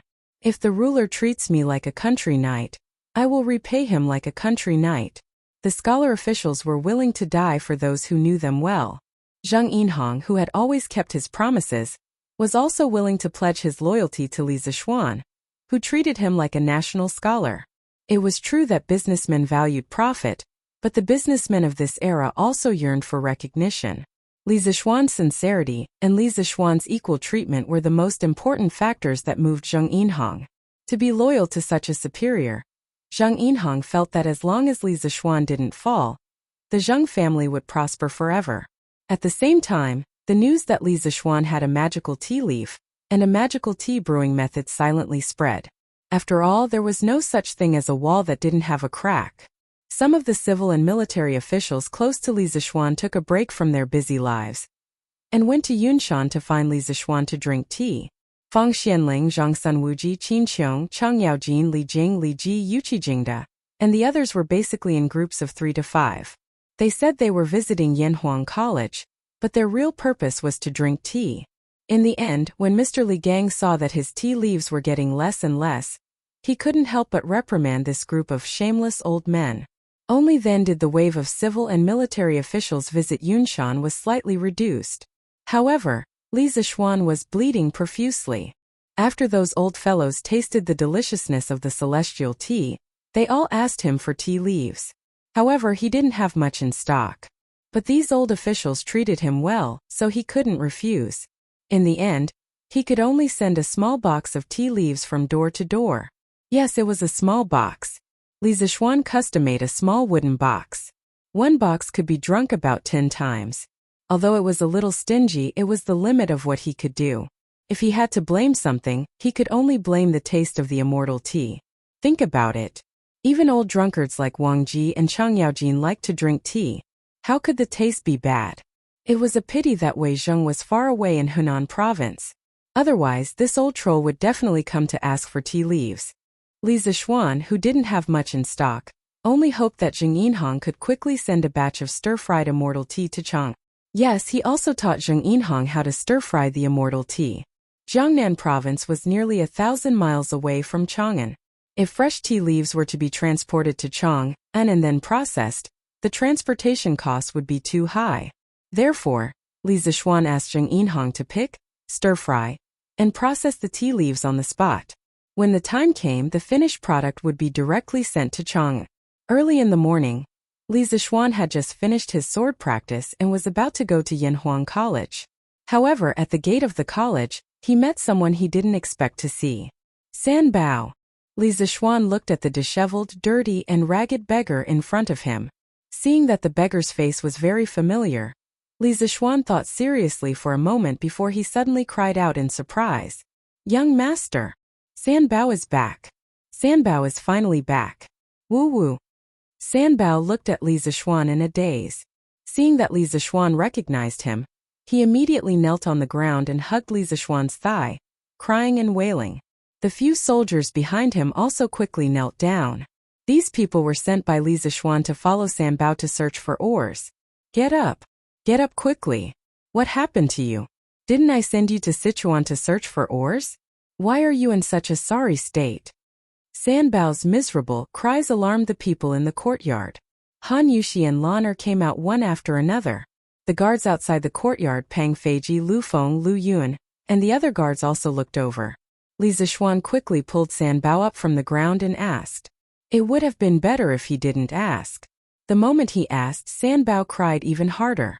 With snot and tears he said, Young master, San Bao is back. San Bao almost couldn't make it back. But San Bao found a vanadium mine for you. Li Zixuan could feel the sadness from San Bao's words, so he quickly asked, Why did you almost not make it back? Did someone in Sichuan make things difficult for you? At this point, Li Zixuan's tone became very unfriendly. Someone actually dared to bully the people he sent out. Wasn't this a slap to his face? San Bao slightly controlled his emotions and replied, Young master, we found the vanadium mine on a mountain in Feng province, but we were caught by a group of people from the Chang tribe. They said that we offended their sacred mountain and wanted to kill us. Later, we revealed our identities and met the leader of the Chang tribe. He asked us why we were digging for ores on the sacred mountain. I told him the truth and said that I was helping you find the vanadium mine, but he didn't believe me. He said that he had never heard of a vanadium mine on the mountain and wanted to kill us. Later, the local county magistrate came with people in time and saved our lives. However, the Chang tribe didn't allow us to take the ore away from the mountain. Later, we took advantage of the darkness to steal a few pieces of ore, but we were discovered by the Chang tribe. They sent people to chase us all the way until we left Yang County. At that time we completely got rid of them, but at that time we lost all our travel expenses and fishing talismans. We could only beg along the way and relied on the help of a few kind-hearted people to finally make it back. Li Zixuan was silent for a while after hearing this. He had expected that there might be some twists and turns in this trip. Although the Sichuan region had long been included in the political system of the Central Plains dynasty, due to the geographical isolation and distance from the political center, and the fact that there were many Di, Chang, Man, Liao, and other ethnic groups in the Sichuan region and around the basin, the land of Sichuan had become the border of the dynasty. There were many noble clans and tribes, and the various forces were also tangled and complicated. Therefore, he had previously told San Bao to try his best not to have any conflicts with the local forces. However, he didn't expect San Bao to be in such a miserable state, almost starving to death on the way. After a moment of silence, Li Zixuan patted San Bao's shoulder and said, San Bao, you've suffered. Don't worry. I'll help you get back at the Chang tribe for all the grievances you've suffered. Yes, yes. San Bao nodded vigorously, then he scratched his head and said, Young master, is there anything to eat? San Bao is hungry. The few soldiers behind him also rubbed their stomachs and looked at Li Zixuan with an embarrassed expression. Li Zixuan hurriedly ordered, Xiao He, quick! Go get some food and drinks for San Bao and the others. Yes, young master. Xiao He hurriedly ran into the house. Li Zixuan said to San Bao, San Bao, and the rest of you, come in and sit down to eat and drink slowly. You've all worked hard along the way. Yes, young master. Yes, Marquis. After a while, Xiao He and Xiao Shi brought in a bowl of freshly cooked noodles and a large bowl of chopped green onion and egg soup. This was commonly known as minced meat noodles. Each of them had a bowl of noodles and some minced meat on top. San Bao and the rest sat on the stone table in the courtyard and wolfed down the noodles. Ah, San Bao, eat slowly, no one is going to snatch it from you. Don't choke. It was Lanar's first time seeing someone wolfing down food like that. She was shocked and hurriedly tried to persuade him, which was rare of her. "Oh, thank you for your concern, Sanbao won't choke," Sanbao replied to Lanar as he ate. In his heart he was thinking that it was better to choke to death than starve to death. He hadn't eaten such delicious noodles in a long time. "Lanar, don't disturb them." Li Zixuan patted Lanar's head and said softly. Although he had many questions to ask Sanbao, he knew that now was not the time to ask. It was more important to let Sanbao and the rest eat their fill first. "Oh." Lanar nodded and stood for a while before going out to play. This little girl wasn't the type to stay idle. After more than 15 minutes, Sanbao and the rest finally put down their bowls and chopsticks. The few of them had actually finished the bowl of noodles and minced meat. They were like reincarnated hungry ghosts. Burp. Sanbao and the rest burped and stood up from the stone bench. They bowed to Li Zixuan and said, "Thank you, young master." "Thank you, Marquis." Li Zixuan waved his hand and said, All of you can go back. Wash up and have a good rest. I will reward you later." Sanbao, stay. The few soldiers quickly bowed and said, "Yes, Marquis." With that they left. Li Zixuan looked at Sanbao and asked, "Sanbao, you said that the local Chong people see the mine as a sacred mountain. Why is that?" Sanbao thought for a while and replied, "Young master, I think I heard a farmer mention this before. That mountain is called the Lan family volcano. It is said that this mountain can attract soldiers from all over the world. As long as someone passes by it with a sword, he or she will feel that the sword is being pulled by some kind of force. Later on, people think that this mountain has the power of the gods and won't let anyone go up it." Lan family volcano? Li Zixuan frowned. He suddenly felt that this name was somewhat familiar. He quickly searched for relevant information in his mind. A moment later, his eyes widened as he said in disbelief, "You're saying that the mountain is called the Lan clan's volcano? Is there a mountain called the Sharp Mountain next to it?" Sanbao was stunned and looked at Li Zixuan as if he was looking at a god. She said, "Young master, how did you know that there is a sharp mountain next to it? You are really amazing." There is indeed a sharp mountain next to the Lan family volcano, but Sanbao hasn't gone up there yet. Li Zixuan's face was filled with excitement. He said, "That's great. That's great."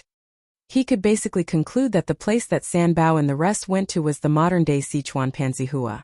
The Lan family volcano and the Sharp Mountain were the largest natural vanadium titanium magnetite mine in the modern day. In the 21st century, other than the United States, which extracted vanadium from potassium, vanadium, and uranium ore, the other major vanadium-producing countries extracted vanadium from vanadium titanium magnetite. Sanbao and the rest had really found a treasure this time. The local Chong people mistook this mountain for a divine mountain.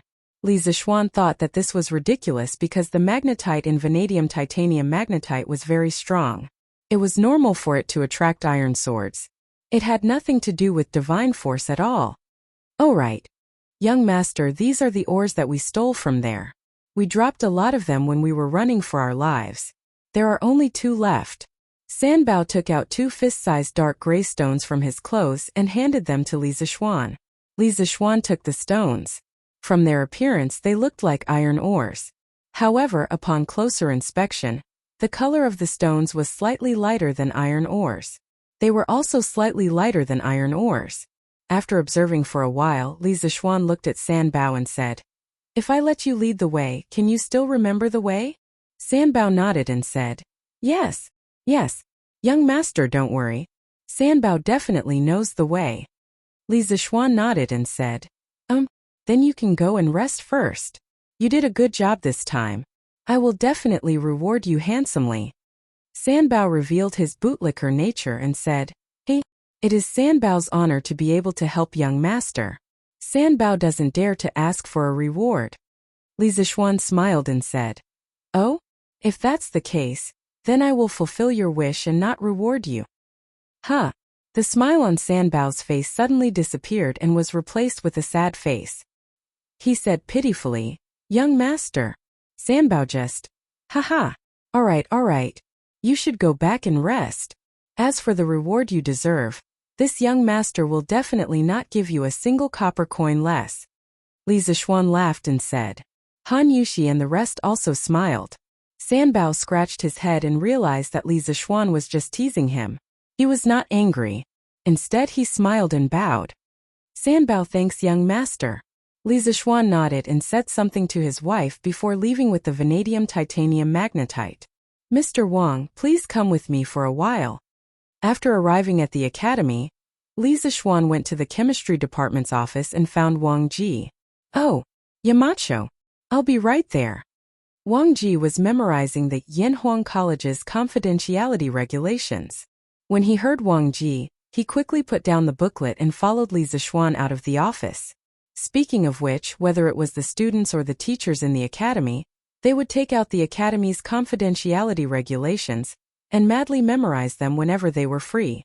After all, this week's confidentiality examination was of great importance to everyone, and no one would not take it lightly. Yamacho, why are you looking for me? Wang Ji followed Li Zixuan into the meeting room and asked eagerly. He was in a hurry. Li Zixuan took out the vanadium titanium magnetite and smiled. Mr. Wang, the people I sent out have found the vanadium titanium magnetite. The most important thing now is to verify if there is vanadium in it. What? Found the vanadium titanium magnetite? Then what are we waiting for, Yamacho? Let's go straight to the workshop. Wang Ji was pleasantly surprised. Li Zixuan had told him that vanadium pentoxide was an important catalyst in the process of producing sulfuric acid. Now that they had the vanadium titanium ore, it meant that the workshop could finally produce sulfuric acid on a large scale. Chapter 1365. Yanhuang College. In the meeting room of Guanghua Building, Wang Ji's face was full of excitement. He pulled Li Zixuan to the workshop, completely forgetting that he wanted to deal with Li Zixuan as soon as possible, so that he could go back and memorize the confidentiality regulations. As the leader of the chemistry department, Wang Ji had the most thorough understanding of the chemistry textbooks compiled by Li Zixuan. No one understood the important role of sulfuric acid better than him. It could be said that in the chemistry textbooks written by Li Zixuan, a considerable number of chemical reactions were directly or indirectly related to sulfuric acid. As early as last year, Wang Ji had experimented by himself and used green alum to produce dilute sulfuric acid. However, that method could produce dilute sulfuric acid in small amounts, but it was obviously impossible to produce sulfuric acid or concentrated sulfuric acid in large amounts. Later, Li Zixuan introduced him to the method of using sulfur dioxide and vanadium pentoxide as a catalyst, heating it in the air to produce sulfur trioxide, and then producing concentrated sulfuric acid. He had been looking forward to Li Zixuan quickly finding the legendary vanadium mine, but he didn't expect to wait for 4 months. Now that the vanadium mine had finally arrived, how could he not be excited? Under Wang Ji's urging, the two quickly arrived at the ironworks of the workshop. But at this time, Wang Ji was a little confused, because he didn't know how to extract vanadium from vanadium titanomagnetite. Wang Ji looked at Li Zixuan and asked, Yamacho, how do we refine this or to extract the vanadium from it? In fact, Li Zixuan had been thinking about this problem on the way here. Hearing this, he replied in a deep voice. When he heard this, he replied, the vanadium titanomagnetite mainly contains metal oxides such as iron, vanadium, titanium, chromium, cobalt, and other metals. We can put it in the blast furnace and mix it with soda ash for roasting. Under the action of high temperature and sodium salt as an additive, the silicon oxide tetrahedron and silicon oxide tetrahedron containing vanadium in the vanadium titanomagnetite will be destroyed, exposing the vanadium and transforming it into pentavalent vanadium. After that, the sodium ions in the soda ash would react with it. The resulting sodium vanadate salt would be soluble in water, but the residues of the other impurities would not be soluble in water. Therefore, we can use the method of soaking in water to hydrolyze the crude vanadium, then filter out the impurities, and precipitate the refined vanadium salt from the solution. After the refined vanadium salt is precipitated and calcined, we can obtain the catalyst we need, vanadium pentoxide. The method Li Zixuan was talking about was called the process of extracting vanadium by roasting with salt. It was a relatively primitive method of extracting vanadium. The sodium salt could be used as the choice of soda ash, sodium carbonate, sodium sulfate, or table salt, sodium chloride. Comparatively speaking, the roasting effect of sodium chloride was the best, but sodium chloride would undergo a redox reaction at high temperatures to produce chlorine gas, which would seriously pollute the atmosphere. Therefore, Li Zixuan did not choose this method. In addition, the main advantage of adding sodium carbonate for roasting was that the equipment needed was simple, and the raw materials needed were readily available. For example, soda ash.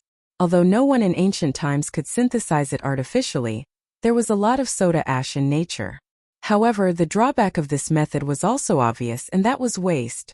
Because the main product of this method was vanadium pentoxide, the other metal components such as iron, titanium, chromium, cobalt, and so on were directly filtered out as residues, especially iron.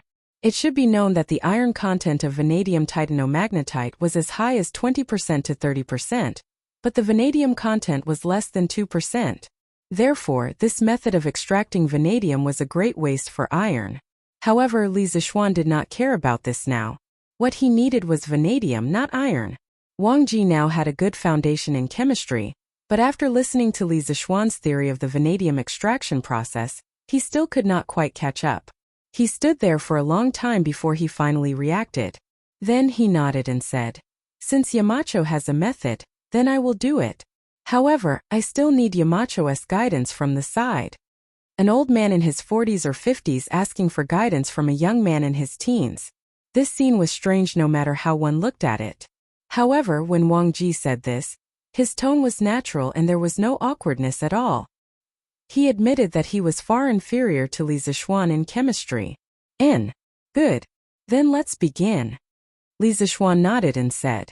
While Li Zixuan was immersed in scientific research in Chang'an City, in the palace, old Li, who had just finished the morning court, was enjoying tea with his family in the garden of the West Court. He was now completely in love with the taste of the immortal tea. If someone were to bring him a cup of the same tea as before, he would definitely ask someone to pour it away. Because compared to this immortal tea, the old tea was simply rubbish. In addition, old Li clearly remembered that when Li Zixuan delivered the divine tea to him that day, he also gave him a note. On the note it was clearly written, "Drinking it can refresh one's spirit, reduce fatigue, aid digestion, and slow down aging." Yes, that was what he valued the most about the slow down aging part. Last year, when Li Er asked Li Zixuan if there was a way to live forever in the world, Li Zixuan mercilessly refuted him. Therefore, he could not ask Li Zixuan if the immortal tea could really slow down aging. However, he believed that Li Zixuan would definitely not say such things, so he chose to believe him. What's more, the immortal tea itself tasted so good. What reason did he have not to like drinking it? In fact, drinking tea could slow down aging. This Li Zixuan really did not lie to Li Er. This was because the tea polyphenol in the tea had an inhibitory effect on various oxidative enzymes, and could efficiently eliminate free radicals. It was the fastest antioxidant pathway. At the same time, it could inhibit the production of free radicals and activate the body's antioxidant enzyme system. Research showed that the antioxidant effect of tea polyphenol was significantly better than vitamin E, and the anti-aging effect was 18 times stronger than vitamin E, and it had a synergistic effect with vitamin C and E. However, if he wanted to rely on tea to live forever, then Li Zixuan could only say to old Li, "You think too much. If the tea was really so amazing, then wouldn't the people who sold tea in the modern era all become rich?" Haha. Guanyin maid, you say Li Zixuan really has a big mouth. He actually named this tea as the immortal tea? Li Er took a sip of tea and said contentedly. Empress Zhongsun smiled and said, "The tea brewed from the tea leaves has a clear color and a smooth taste. When drunk, the tea fragrance is endless. Moreover, drinking this tea can reduce fatigue and slow down aging. Just based on these, I think it is not an exaggeration to call it the immortal tea." Li Er smiled and did not deny it. However, the eyes of Consort Yin, who was sitting opposite him, lit up. She hurriedly asked Empress Zhongsun, "Sister, can this immortal tea really slow down aging?" Women loved beauty, especially the women in the imperial harem. Who didn't want to be able to stay young forever? Empress Zhongsun smiled faintly and said, "This is only what I heard from the Marquis of Yong'an. Whether or not younger sister believes it is up to you." Consortine smiled and said, "The Marquis of Yong'an is so young, yet he is proficient in both the pen and the sword. Since he said so, it must be true. I just don't know when he can supply large amounts of this immortal tea to the imperial harem. Chang'e, who was at the side, smiled and said, after Brother Xiaoxian supplies the immortal tea to the imperial harem, Chang'e will definitely drink every day. Li Chengqian was speechless and said, Chang'e, how old are you? You're already thinking of slowing down aging? Li Er also looked at his daughter with a face full of amusement and adoration. Chang'e smiled sweetly and said, Chang'e doesn't want to grow up. This way, I can always accompany imperial father, imperial mother, and imperial brother crown prince. As soon as these words were said, it immediately caused laughter everywhere. For a moment the garden was very warm. After a while, Zhao Song walked over and whispered a few words into Li Er's ear. Li Er's eyes flashed and then he stood up and said, I have some matters to deal with. Chengqian, accompany your mother to drink tea. Yes, imperial father. Chang'e and Li Chengqian hurriedly stood up and acknowledged. Li Er nodded and led Zhao Song out of the west court. Li Zishuan's servants came back from the land of Sichuan, right? You said they looked very miserable? After exiting the west court, Li Er asked as he walked. Zhao Song bowed slightly and said, Yes, your majesty. At the beginning of the year, the Marquis of Yong and sent his servants to Sichuan to search for ores. Many people knew about this matter. This morning, his servants returned to Lantian with a few soldiers.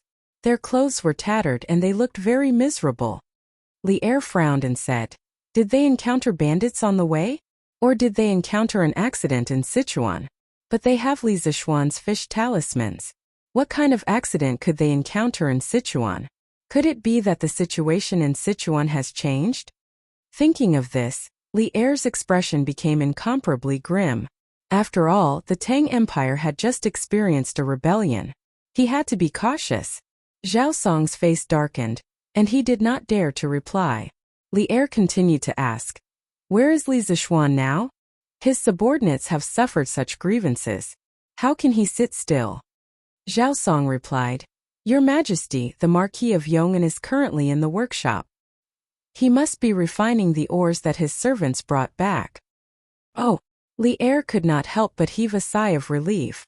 This was because if there was really a situation in Sichuan, Li Zishuan should have come to the palace to report to him immediately and not go to the workshop to refine ores. Li Zishuan was a person who knew his priorities. All right, you can leave. That kid will definitely enter the palace to look for me. Li Er waved his hand and smiled. On the other side, after nearly 6 hours of painstaking refining, Li Zishuan finally obtained a grayish-black flake of vanadium pentoxide. Yamacho, is this the catalyst that we need, the vanadium pentoxide? At this time, Li Zishuan and Wang Ji had already put on their masks. Wang Ji pointed at the grayish-black flake and asked. Li Zishuan grabbed Wang Ji's hand and said, Don't touch it with your hands. This thing is not only harmful to the respiratory tract, it is also harmful to the skin. Go put on a pair of rubber gloves and put it into a bottle. This thing is basically confirmed to be the vanadium pentoxide that we need. The rest of the experiments can be done later. I have to go to the palace now. Chapter 1366. Your Majesty, the Marquis of Yong, and requests an audience. In the afternoon in the Sweet Dew Hall, a servant came in and bowed. Speaking of which, Li Zishuan didn't even have time to eat lunch after leaving the workshop and came to the palace to look for Li Er. He was quite hard-working. Let him in. Li Er smiled faintly and said. After a while, Li Zishuan walked in from outside and bowed to Li Er. Your subject greets your Majesty. Immersing. Li Er nodded and said, You have been holed up in the Cloud Mountain all day. How come you have the time to come to the palace to see me today? This was asking the obvious. However, he had to ask the obvious.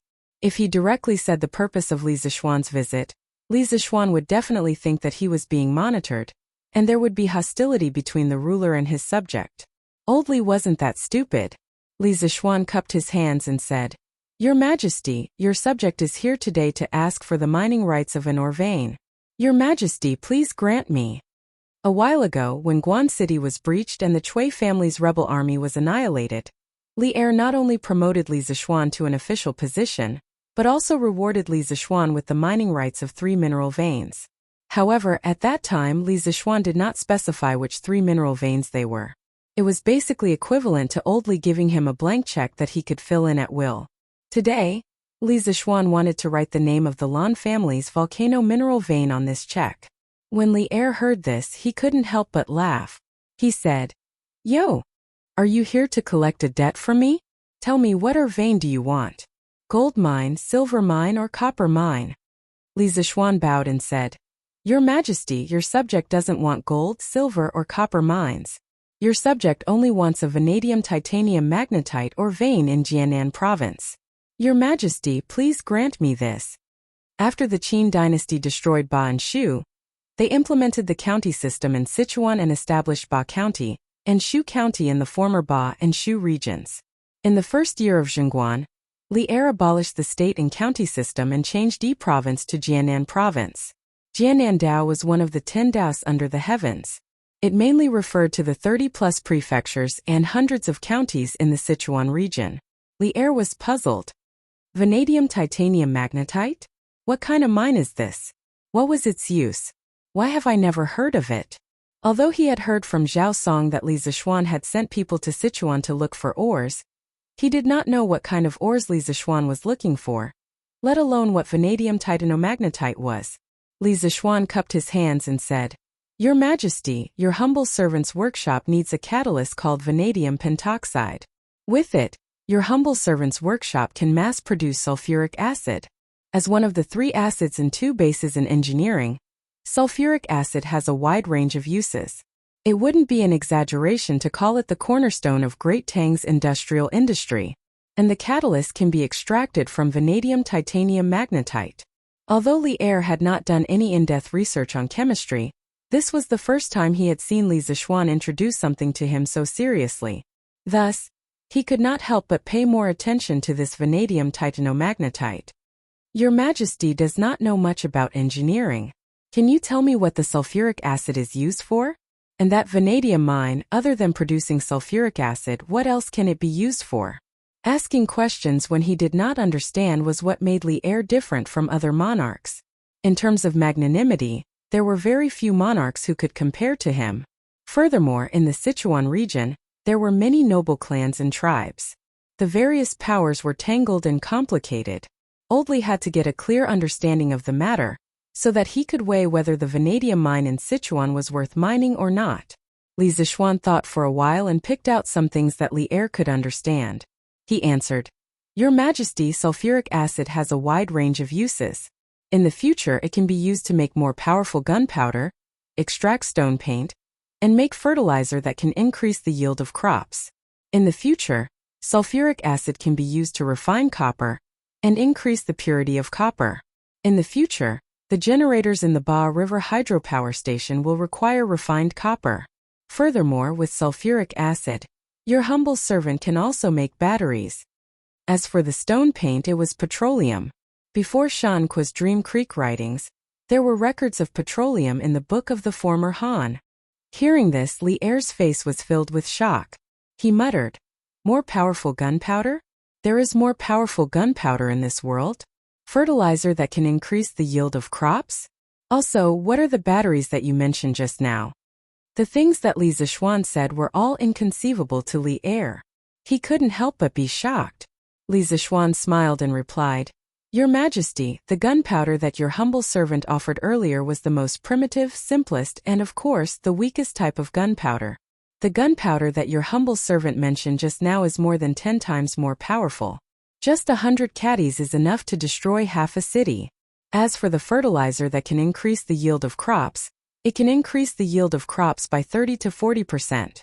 However, sulfuric acid alone is unable to produce powerful gunpowder and fertilizer.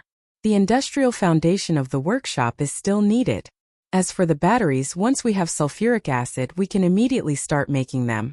Your Majesty should know that your humble servant made a battery for the telegraph machine. Compared to the previous battery, this battery has more power. When marching to war with the battery, it can ensure that the telegraph machine can maintain communication with the rear for a long time." When Li Er heard this, he couldn't help but be moved. Whether it was powerful gunpowder or batteries, he wanted them both. Thus he smiled and said, "Good. Good. Good. This battery must be made as soon as possible. As for the powerful gunpowder you mention, there's no need to rush. Another type of gunpowder is enough. Besides, I'm still very confident in the combat power of the Tang army. Li Zishuan smiled and said, Your Majesty is wise. Your humble servant also believes that with your Majesty's wisdom and martial prowess, the Tang army will be able to sweep the 4 directions and dominate the 4 seas. In addition, other than making sulfuric acid, the vanadium ore can also be used to forge divine weapons. Divine weapons? What divine weapons? Li Er was immediately puzzled. Li Zishuan replied, Your Majesty, currently the workshop can already mass-produce high-quality steel. If steel is a tiger, then vanadium is a wing. Adding vanadium and steel is like adding wings to a tiger. Adding a few % of vanadium and steel can greatly increase the elasticity and strength of the steel. It also has better resistance to wear and tear, and can resist both high temperature and extreme cold. If this vanadium steel is used to forge swords, although it can't be said to be able to cut through iron like mud, it's not far from it. Good. What a divine weapon. Li Er was immediately fascinated by the vanadium ore. He said excitedly, I have previously promised you the mining rights of the 3 ore veins. Since this vanadium ore is so important to you, there's no harm in giving it to you. Furthermore, I see that you have a card up your sleeve today. Could it be that you have found the vanadium, or you won in Fengzhou of Jianan Circuit? Upon hearing this, Li Zishuan was overjoyed and quickly replied, Your Majesty, at the beginning of this year, your humble servant sent a servant to the Shu lands to search for vanadium ore. Fortunately, your humble servant did not fail his mission, and found a large amount of vanadium titanium magnetite, ore on a mountain in Fengzhou. With this ore, the Tang Empire will definitely need it for hundreds of years. However, Li Er smiled in his heart. He thought that they had finally come to the main topic. He smiled faintly and said, However what? Li Zishuan bowed and said, Your Majesty, according to your humble servant, this mountain was mistaken by the local Chang people as a divine mountain.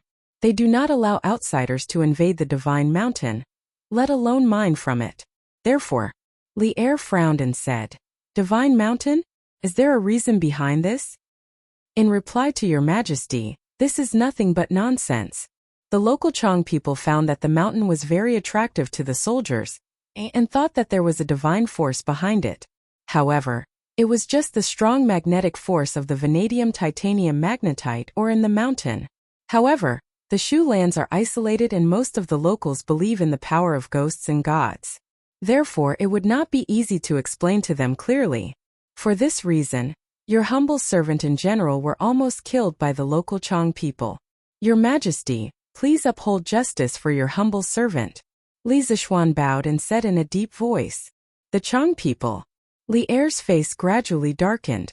After a moment of silence, he slowly said, Back then, when the heroes were fighting for supremacy in the Central Plains, the noble families and other local powers in Shu lands colluded with the officials of the counties to protect themselves and watch the situation change.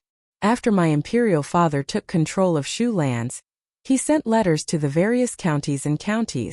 From Shanglua in the east to Shu lands in the south, the county officials, bandit commanders, and the chiefs of the Dichang tribes fought for their descendants to submit. There were hundreds of replies every day. In the face of strong military pressure, the noble families of Shu lands all submitted to the Great Tang. Towards these local tyrants who surrendered, the imperial court mainly adopted a policy of using both kindness and coercion. On one hand, it was to prevent them from becoming too powerful in the future, and on the other hand, it was to prevent them from rebelling out of anger. A few hundred years ago, Liu Bang rose to power in Shu lands. During the Chu and Han Wars, Shu lands not only provided the Han army with an endless supply of soldiers, it also provided a strong logistical support for the war. Wherever the Han army was, there would be military supplies provided by Shu lands. 5 years later, during the Battle of Gaixia, Xiang Yu committed suicide in the Wu River and Liu Bang ascended to the throne. This started the 400 years of history of the two Han dynasties. Bashu contributed all of its energy to Liu Bang's empire, supporting the war for many years with its own strength. It made an indelible contribution to the founding of the great Han dynasty. Hence, Bashu could be said to be the place where the Han dynasty rose. Thus, after Liu Bang ascended to the throne, he placed a lot of importance on Shu lands. He treated Chuanzhong as the territory of the imperial court, and the great Han dynasty would rule it directly. He would never give the vassals in the Shu lands. In fact, Imperial Father and I have always paid great attention to the governance of Sichuan. In order to balance out the various powers in Sichuan and to maintain the stability of Sichuan, I have recruited the children of the leaders of Sichuan and given them to them. I have also sent them to the outside to promote them. On the other hand, I have sent the Empress's uncle to Sichuan to serve as the chief clerk of Yi Province's Governor-General's office. I have asked him to help me govern Sichuan, and let the people of Sichuan return to Great Tang as soon as possible. In addition, I plan to give Ke the title of King of Shu, and give him the title of Governor of Yi Province. He will be in charge of Yi Province, Mian Province, Jian Province, Jia Province, Ling Province, Ye Province, Mei Province, Meng Province, Jian Province, and Chang Province. He will also be in charge of Jiao Province, Nanning Province, and Hui Province, a total of 36 provinces. When he is a few years older, I will send him to Shu lands to show the importance I place on Shu lands. Now that there is such an important mine in the Shu lands, I will issue a decree for the governor of Yi Province to personally negotiate with the Chang people on your behalf. Once the negotiations are completed, you can send people there to mine the mine. The uncle of Empress Zhang's son and the governor of Yi Province that Li Er mentioned was Gao Shilian, who later became the prime minister of the Great Tang. After listening to old Li Zishuan talk for so long, Li Zishuan had a rough understanding of the current situation in Shu lands. Of course, he did not expect Li Er to change Li Ke's title from King of Han to King of Shu under such circumstances. However, according to the official history, even if he did not appear, Li Er would have made Li Ke the King of Shu this year. Sometimes history was shockingly similar. At this moment, Li Zishuan clasped his hands and said, "Your Majesty, when negotiating with the Chang people, it is better to be soft than hard. If Governor Gao is blocked in the negotiation, this subject can give him some advice." Li Er could not help but laugh. "Oh, what kind of good plan do you have?" Li Zishuan bowed and said, "The Chang people mistake the mine as a sacred mountain. This subject will send people to explain it to them when the time comes. Once this mine is mined, it will bring endless benefits to the local Chang people. The most obvious benefit is that they will earn more money every year. Although the Chang people live in tribes, I believe that they all like money and the exquisite products of the Central Plains, right?" Li Er finally understood. Li Zishuan was planning to use a mine to feed the surrounding people. It was indeed a good idea. "Haha, this is also good. We will send an order to the Empress uncle in a moment and have him deal with this matter at his discretion. When necessary, we will ask you for advice." Li Er nodded and smiled. "Thank you, Your Majesty." Li Zishuan clasped his hands in satisfaction. After leaving the palace, Li Zishuan went straight back to Yunshan. When he passed by Yanhuang College, he thought for a moment, then turned around and walked in. He called Li Zishuan out of the classroom and brought him to his office. Li Zishuan sat on the sofa and smiled. "Little Ku, you should have learned most of the financial management knowledge that I taught you, right?" Li Ke clasped his hands and said, "I have not learned much of Yamacho's knowledge. How can I say that I have learned most of it?" Li Zishuan could not help but laugh. "Haha, you brat, you are still being modest. Alright, I called you here today because I have something important to discuss with you." "Yamacho, please speak." Li Ku sat up straight and looked at Li Zishuan. He was all ears. Li Zishuan nodded and said in a deep voice, "I went to the palace today. According to His Majesty, he intends to change your title to Prince of Shu and give you the position of Governor of Yi Province. You will be in charge of the affairs of Shu Province's 36 provinces. You need to be mentally prepared." Li Ku was shocked when he heard this. He panicked and said, "Yamacho, does this mean that His Majesty is going to send me to Shu Province?" He was now learning from Li Zishuan at Yanhuang College. He had never heard of financial management knowledge before. He was very happy and fulfilled. He did not want to leave so soon. Oh, Chapter 1367. Haha. Little Ku, you don't have to panic. Based on His Majesty's intentions, he will let you go to Shu lands after a few years when you are older. In the next few years you will still be in Chang, and as the viceroy of Ezhou. Therefore, before you go to your fief, you should study hard and enrich yourself so that you can become a virtuous king and guard a region for His Majesty.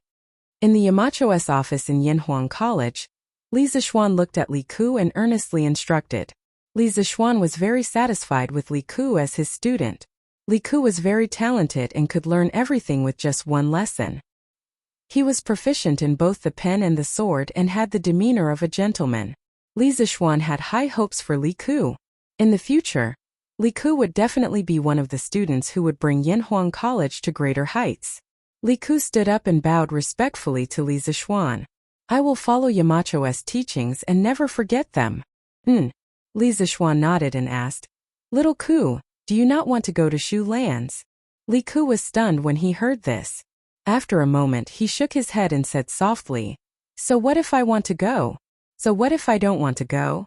As a prince of Great Tang, there will be a day when I have to leave the capital, leave my father, mother, teachers and classmates, and go to a faraway fief to guard a region for Great Tang. This is my mission. Everyone could hear the helplessness and sadness in his words. Li Zixuan stood up and patted Li Ku's shoulder. Then, he walked to the bedside with his hands behind his back and looked out the window at the Cloud Mountain and the village at the foot of the Cloud Mountain. He sighed and said, Little Ku, as a member of the imperial family, there will be many helplessness. However, how many people can truly do as they wish and be unrestrained in this world? Every single one of us is born with our own mission.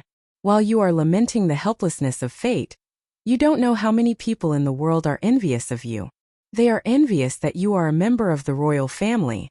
Once you reach adulthood, you will be able to rush to your fief and become a free and unfettered prince. Life is like a city surrounded by many cities. The people outside the city want to come in, but the people inside the city want to come out. Therefore, in my opinion, instead of running around, it is better to accept reality, accept one's identity, and complete one's mission to prove one's value in the world. The land of Sichuan was surrounded by mountains on all sides, and there were many rich families and tribes there. If the management was not careful, it would cause internal strife. The lives of the people in Shu are relatively closed and poor. In the future, you will bring what you have learned from Yanhuang College and His Majesty's decree to Shu to take charge of the noble families and tribes there. You will make the people in Shu as rich as the people in Chang'an. His Majesty and Her Majesty will definitely be very pleased, and I will also be very pleased. This was an inheritance of hope that wasn't limited by space or region. Moreover, don't you think that this kind of life is more meaningful? At this point, Li Zixuan turned around and looked at Li Ku with a burning gaze. In fact, he understood Li Ku's feelings very well. Anyone who was chased out of their hometown by their parents at a young age to a strange place would feel helpless. Li Ku was a member of the royal family. Although he was mentally prepared, he couldn't help but feel sad when he knew that he would have to go to Sichuan in a few years. Li Ku's eyes gradually became clear. He bowed deeply and said, Thank you Yamacho for your guidance. Ku will definitely bring the knowledge from Yamacho to the people of Shu. Ku, I won't blame the heavens or accuse others anymore. When he was at a loss, Li Zixuan helped him see the fog and pointed out the direction. He was really grateful to Li Zixuan. Hearing this, Li Zixuan smiled and said, Haha, that's good. Then from today onwards, you can take some time to practice at Yanhuang Bank. The things I taught you are only limited to theory. Little Ku, you have to combine theory and practice. In the future, if you use these economic methods in Shu, you will definitely reap miraculous results. Yes, Yamacho. Li Ku nodded. Suddenly he asked curiously, May I know why Yamacho came to the palace to see my father? Oh, your master is here to ask His Majesty for a mine in Sichuan. It's like this.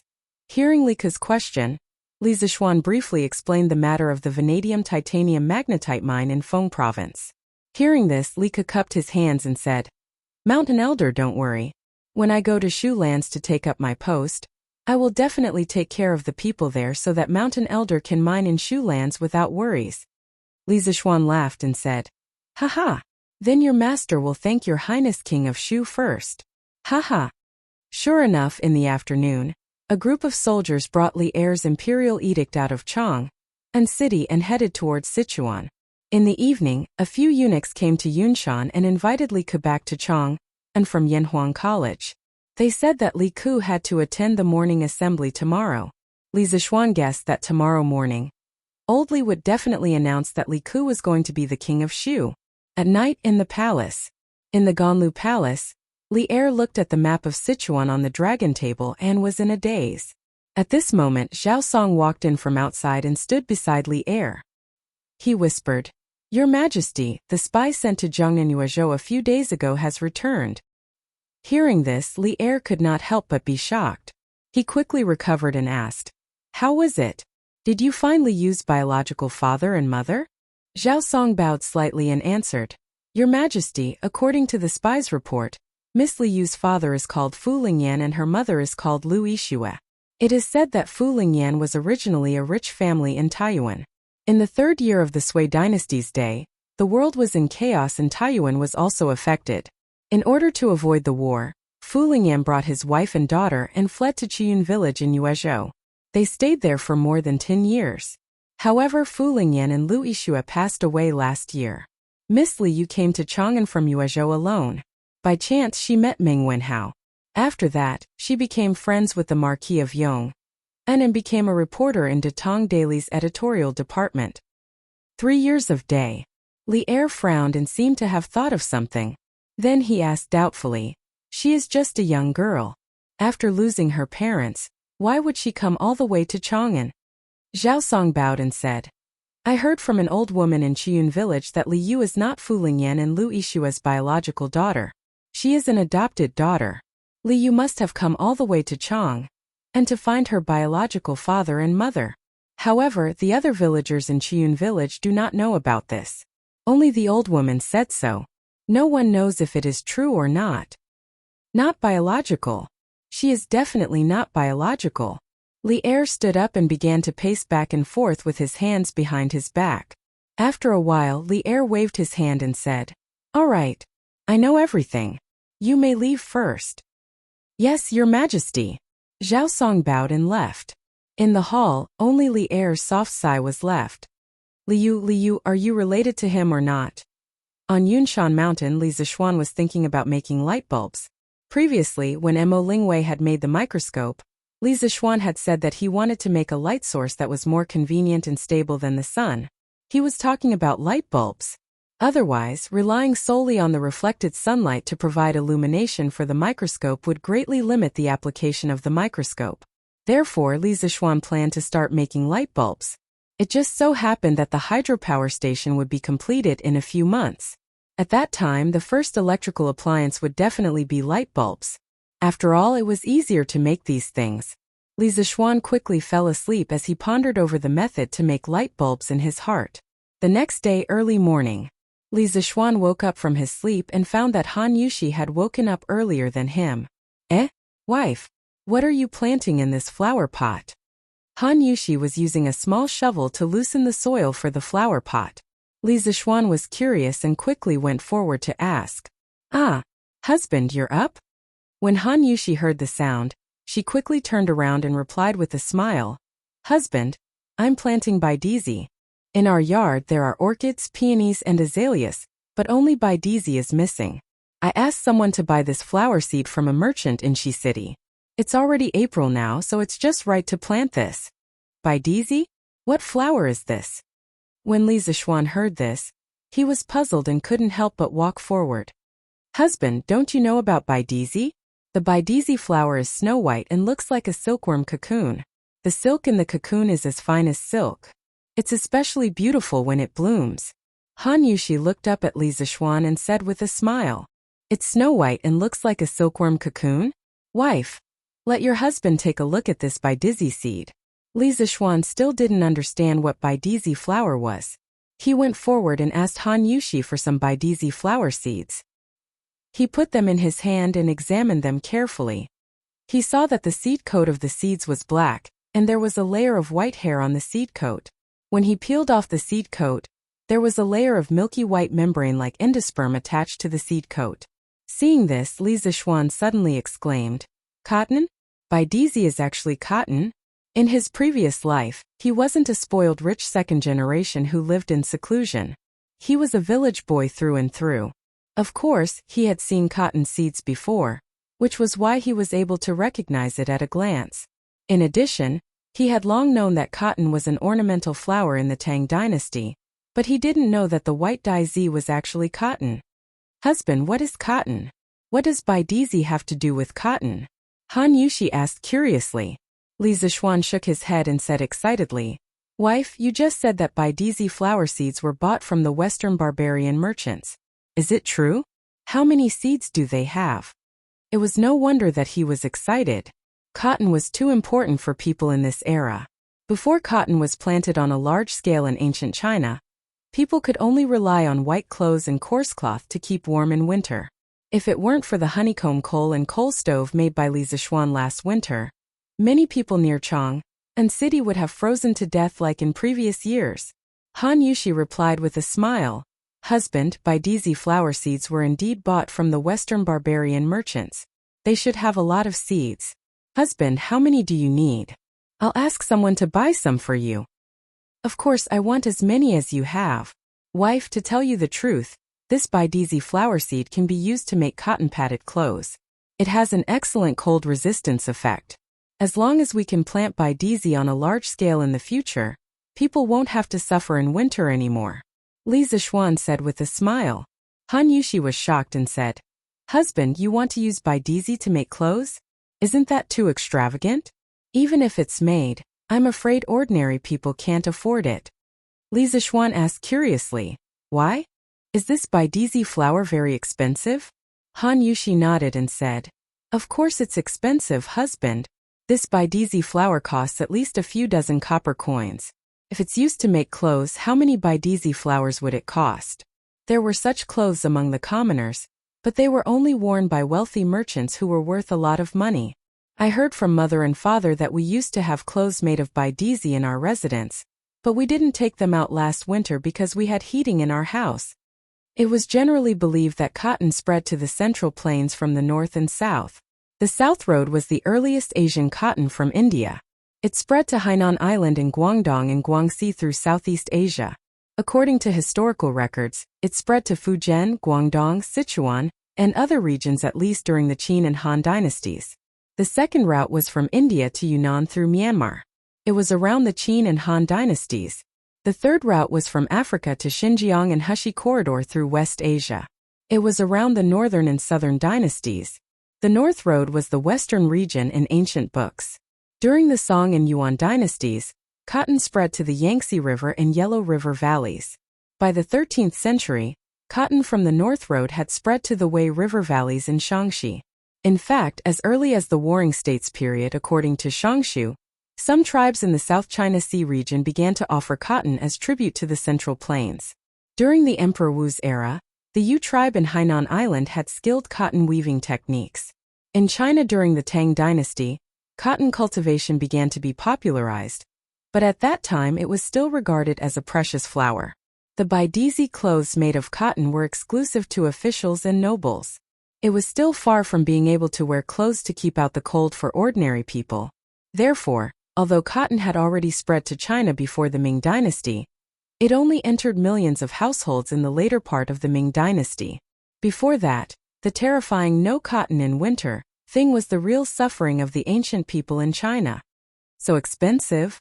Li Zishuan heard and frowned. According to Han Yushi, cotton in this era was as precious as orchids and peonies. It was no wonder that no one used it to make clothes.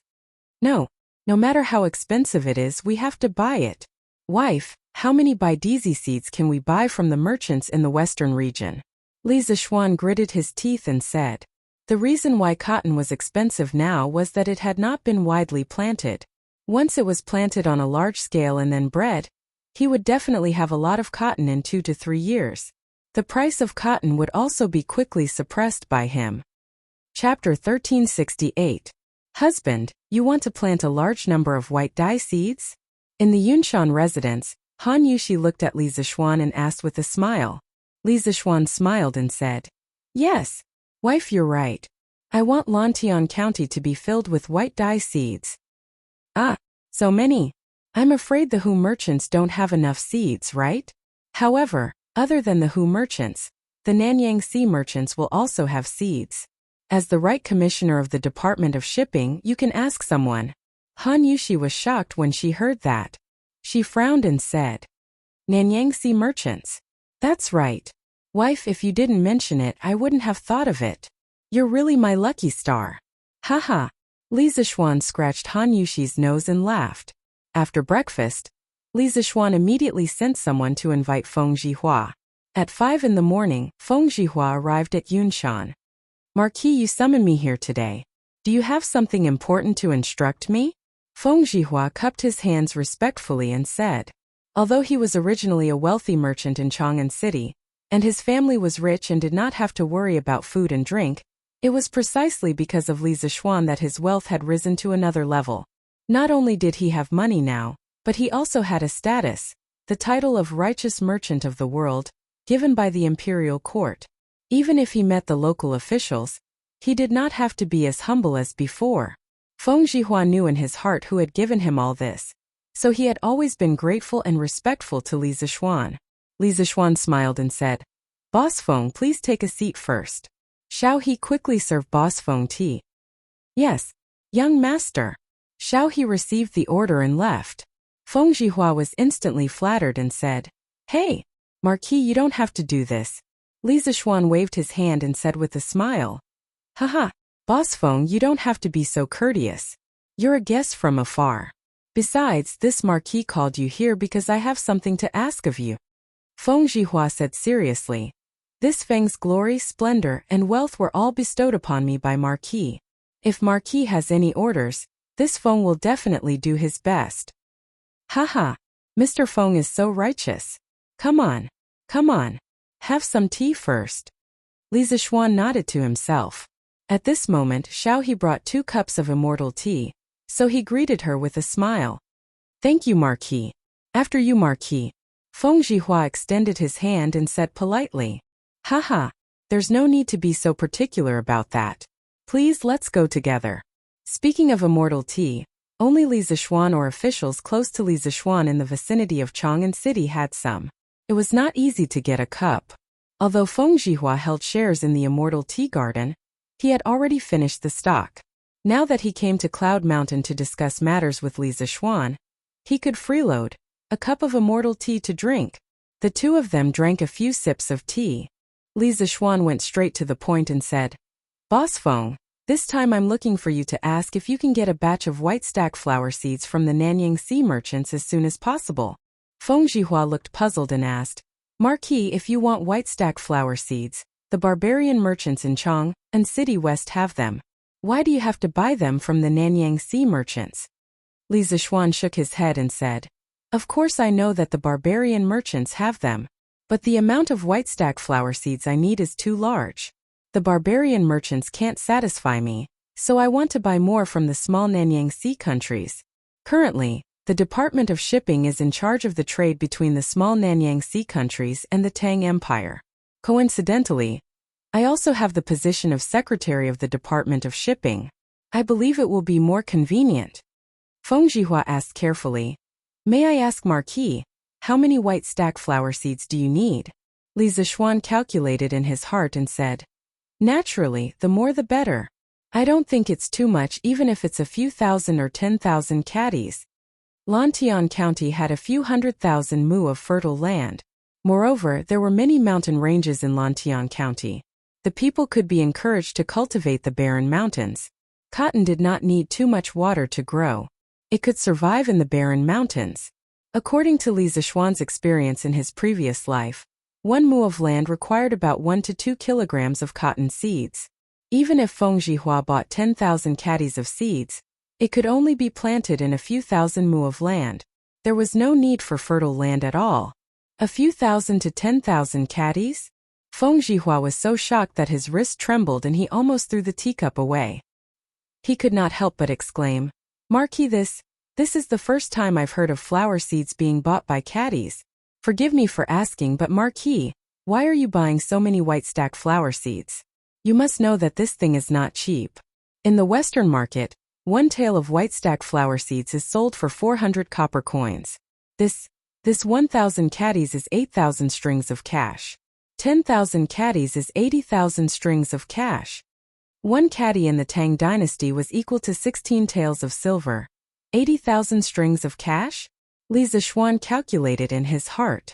Although 80,000 strings of cash was not a small sum, it was still within the range that he could afford. Therefore he smiled and said, "Boss Feng, I'm buying these flower seeds to grow flowers. I want Lantian County to be filled with white stack flowers."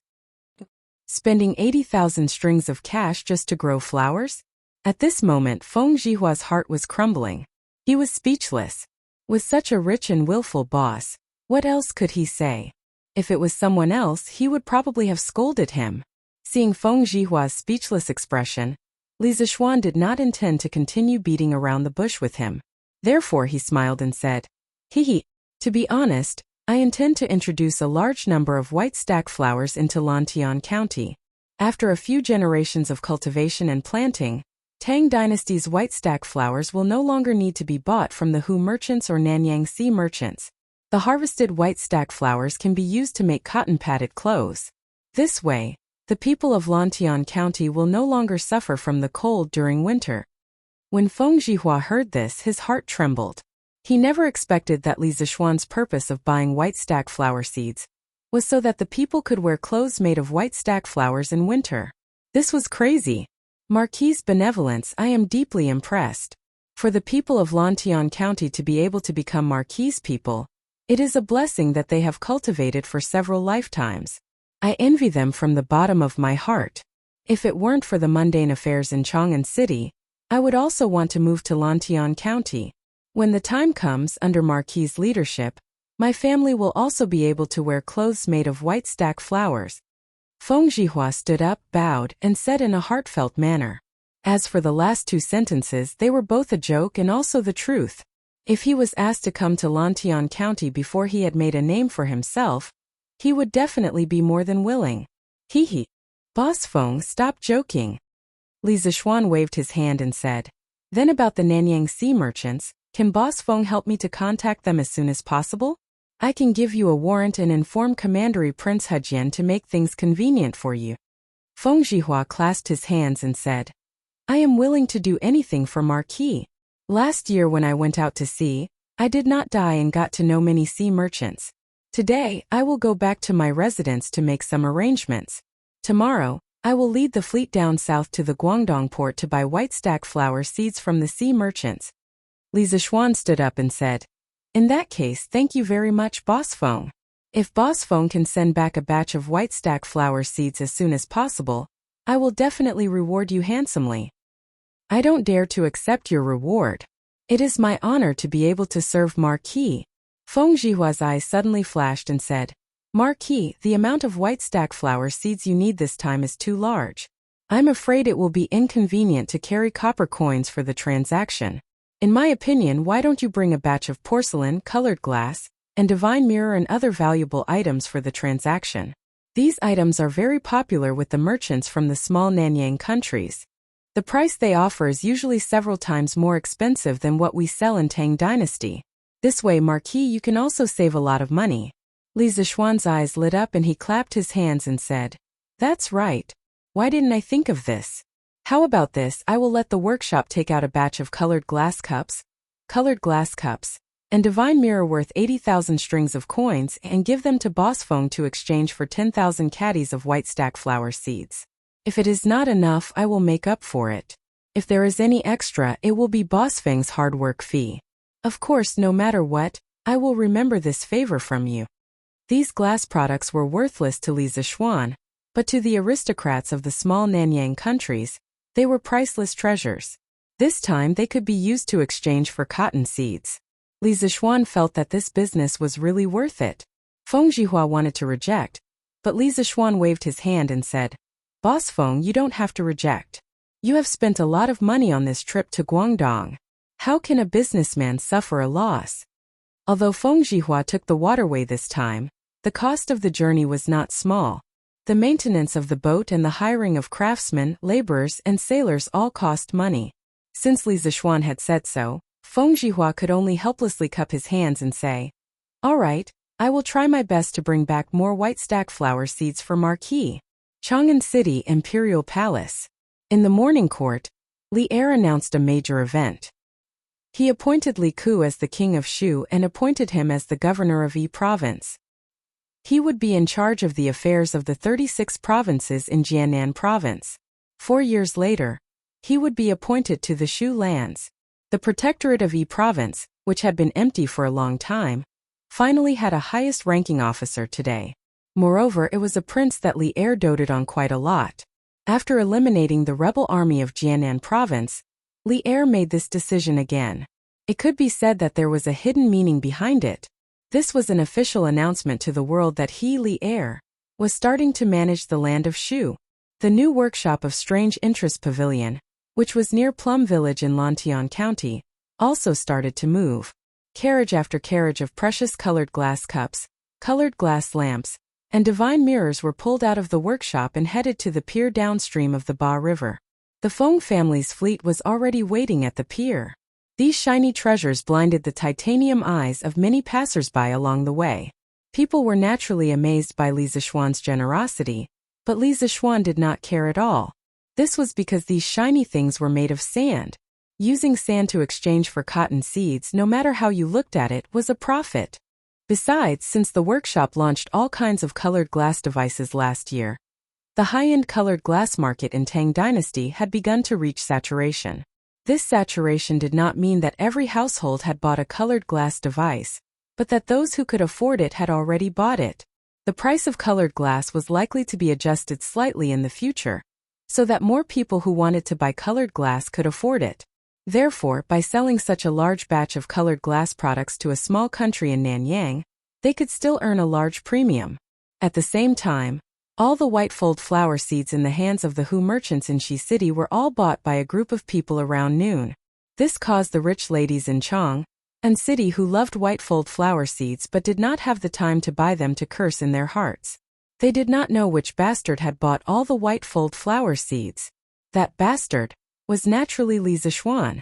However, Li Zishuan, who had swept away all of the white-fold cotton seeds, was not satisfied at all. This was because all of the cotton seeds he had sent people to Shi City to buy added up to only a little over 200 caddies. Marquis, these are all white-fold flower seeds? In the afternoon, Lantian County's county magistrate, he was summoned by Li Zishuan to Yunshan. When he saw 4 sacks of white-fold flower seeds in the front yard, county magistrate, he was stunned. County magistrate, he has good taste. That's right, these are all white-fold flower seeds, Li Zishuan said with a smile. He had originally planned to go to the workshop to make light bulbs today. However, when it came to cotton, he could only postpone the matter of making light bulbs. He called County Magistrate He over for 2 reasons. Firstly, he wanted County Magistrate He to encourage the people to cultivate wastelands and prepare to plant cotton. Secondly, he wanted to listen to County Magistrate He's recent work report.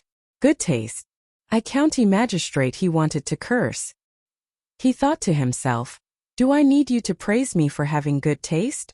What I want to hear is why you want to get so many white-fold flower seeds, okay? Gulp. County Magistrate He swallowed a mouthful of saliva and laughed dryly. Is the Marquis planning to plant the entire Cloud Mountain with white stack flowers? I didn't know that Marquis had such a refined interest. Let's talk inside. Li Zishuan did not deny it. He led County Magistrate He into the main hall and asked for 2 cups of immortal tea. County Magistrate He naturally had to praise this peerless immortal tea. After 15 minutes, Li Zishuan began to talk about the main topic. County Magistrate He, I invited you here today because I have something to discuss with you. County Magistrate He quickly recovered from the delicious immortal tea. He said, Oh, Marquis, please speak. Li Zishuan nodded his head and said, This Marquis wishes to promote the planting of hoary leaf flowers in Lantian County.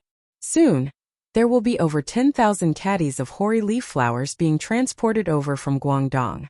Therefore, the most important thing now is for County Magistrate He to call upon the citizens of the county to open up wasteland and prepare to plant hoary leaf flowers. The people who are willing to plant them should report to the county government as soon as possible.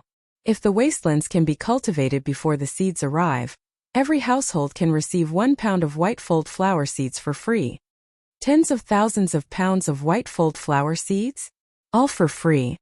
County Magistrate, his eyes widened and his face was full of disbelief. He was not someone who did not know the market price. 1 pound of white fold flower seeds was at least 7 or 8 strings of cash. Tens of thousands of pounds of white fold flower seeds would be 70 or 80,000 strings of cash. He even suspected that Li Zixuan's brain was short-circuited. When Li Zixuan heard this, he almost laughed because this sentence sounded like an advertising slogan in his previous life. When you go online, you will be given a VIP. Ingots and diamonds will all be given for free. Ahem. Li Zixuan cleared his throat and said seriously, "It is indeed free. It is indeed free of charge. Otherwise, the commoners would not be able to afford the seeds. However, the farmers who receive the seeds must sign an agreement with the county government. After the white stack seeds are fully grown, the flowers will belong to the farmers themselves. The commoners can keep them to make cotton-padded clothes or sell them. This marquis will not interfere. However, all the flower seeds in the flowers must be picked and handed over to the county government. If anyone does not hand them over, they will be fined 10 strings of cash." Chapter 1369. Every farmer would be given a caddy of white fold flower seeds for free. Once they matured, the flowers would belong to them. They just needed to hand the seeds and the flowers to the yamen. County Magistrate, he was certain that once this news spread out, the entire Lantian County's citizens would go crazy. That was because this was a business that was guaranteed to be profitable without any losses. It was an extremely profitable business. Think about it, with a caddy of white fold flower seeds, how many white fold flowers could they grow? Even if they didn't mature well, they would still be able to receive 20 to 30 caddies of flowers, right? When they were sold, they would be able to sell for at least a few hundred strings of cash, right? Without any cost, just 1 mu of white fold flower seeds could earn a few hundred strings of cash. To be honest, even County Magistrate, he wanted to roll up his sleeves and do it. After all, his annual salary might not even be as high as this. Gulp. After swallowing 2 mouthfuls of saliva, County Magistrate, he calmed himself down and asked with difficulty, "Marquis, are you sure you want to do this? That's 70 to 80,000 strings of cash." Although the money wasn't his, he still felt the pinch for Li Zixuan. Li Zixuan nodded and said, "Money is just a worldly possession. To be able to let the citizens have enough to eat, and where is the responsibility of this marquis and you? Besides, it's not like this marquis didn't gain anything. Today, this marquis gave them 10,000 caddies of white fold flower seeds. In a few months, this marquis will be able to get back a few 100,000 caddies. This marquis didn't make a loss. In a single flower, the weight of the cotton wool was about 40% of the entire flower's weight, while the cotton seeds were more than 60% of the weight. That meant that if the last mu of land could harvest 20 to 30 caddies of cotton wool, then correspondingly, they could harvest 30 to 40 caddies of cotton seeds. Furthermore, this yield was estimated based on the lowest yield. Therefore, in this transaction, Li Zixuan didn't make a loss. After a year of breeding, he could let every household in Lantian County plant a few mu of cotton. When that time came, no one in Lantian County would be able to suffer from the cold during winter. Yes. Marquis is right. County Magistrate, he wiped the sweat off his forehead and cupped his hands towards Li Zixuan. Since that's the case, when this official returns, I will immediately send out a notice to all the villages in the county, encouraging the people to go ahead and reclaim the wasteland. It just so happens that the spring plowing and spring planting have just passed. The commoners have plenty of time. Yes, that would be the best. Li Zixuan nodded. County Magistrate, he was about to get up and leave when he suddenly remembered that he had another matter to attend to. Thus he cupped his hands and said, "That's right. Marquis, your mansion in Lantian County has basically been completed. If you have time in the near future, you can go over and see if there's any place that isn't to your liking. This official will get the craftsman to make some changes." If this was in his previous life, if someone told Li Zixuan that his house was completed in the center of the county, with its own courtyard and mountains, Li Zixuan would definitely be overjoyed. But now Li Zixuan only raised his eyebrows. His heart didn't waver at all. He lightly said, "Yes, this marquis will go over and take a look when I have time." County Magistrate he, how's the situation in the county recently? Is everything all right? Although the mansion in Lantian County was the true marquee residence of Yong and Li Zishuan didn't plan to completely move there for the time being because of Yanhuang College. At most, his father and mother would go over to oversee the mansion. Thus, Li Zishuan didn't care much about the mansion. What he cared about was the development of his fief. Hearing Li Zishuan ask about his job, County Magistrate He's face immediately turned serious. He cupped his hands and said, Marquis, everything in Lantan County is fine. Because of the football field in the county, there have been more and more pedestrians and merchants coming to Lantian County recently. Also, because of the Drunken Immortal House, Strange Interest Pavilion, and Treasure House, these famous shops and big shops have moved in. It has indirectly increased the business of the other shops. Now, our Lantian County has become the most prosperous county within a radius of 100 miles, excluding Chang'an City. If the people and gentry of the other counties in the east want to buy something, they wouldn't go to Chang'an City. More and more merchants want to open a shop in Lantian County. Therefore, the prices of the shops in the county have been increasing. I predict that the business tax collected by the county government this year will be at least 3 times more than the previous years. Yes, that's good. Li Zishuan nodded, feeling very satisfied in his heart. After all, the development of the people in Lantian County was what he cared about the most. This was his headquarters. After sending off County Magistrate Li Zishuan went to the side courtyard to look for his father and mother, informing them of the news that the Marquis Yong and Manor in Lantian County had been completed. Upon hearing the news, Madame Li's interest was immediately piqued. She excitedly dragged Old Man Li to take a look at the new manor. After all, this was the foundation that her son would pass down to his descendants. Since Li Zishuan couldn't leave because of the academy's affairs, they, as elders, had to prepare the new mansion in advance anyway. For example, furniture, decorations, potted plants, and so on. They had to buy what needed to be bought and send people to buy what needed to be bought. They couldn't leave the new mansion empty all the time, which was inauspicious. Therefore, Old Man Li, Madame Li, Yi Guochong, and Old Lady Yi hurriedly brought a group of servants down the Cloud Mountain and rushed to Lantian County that afternoon. Li Zishuan didn't stop them. Of course, he appreciated the elders' good intentions. After sending his parents off, Li Zishuan went directly to the academy. At the door of his office he saw Qing. Obviously, this child had been waiting here for a while. Yamacho, do you have time now?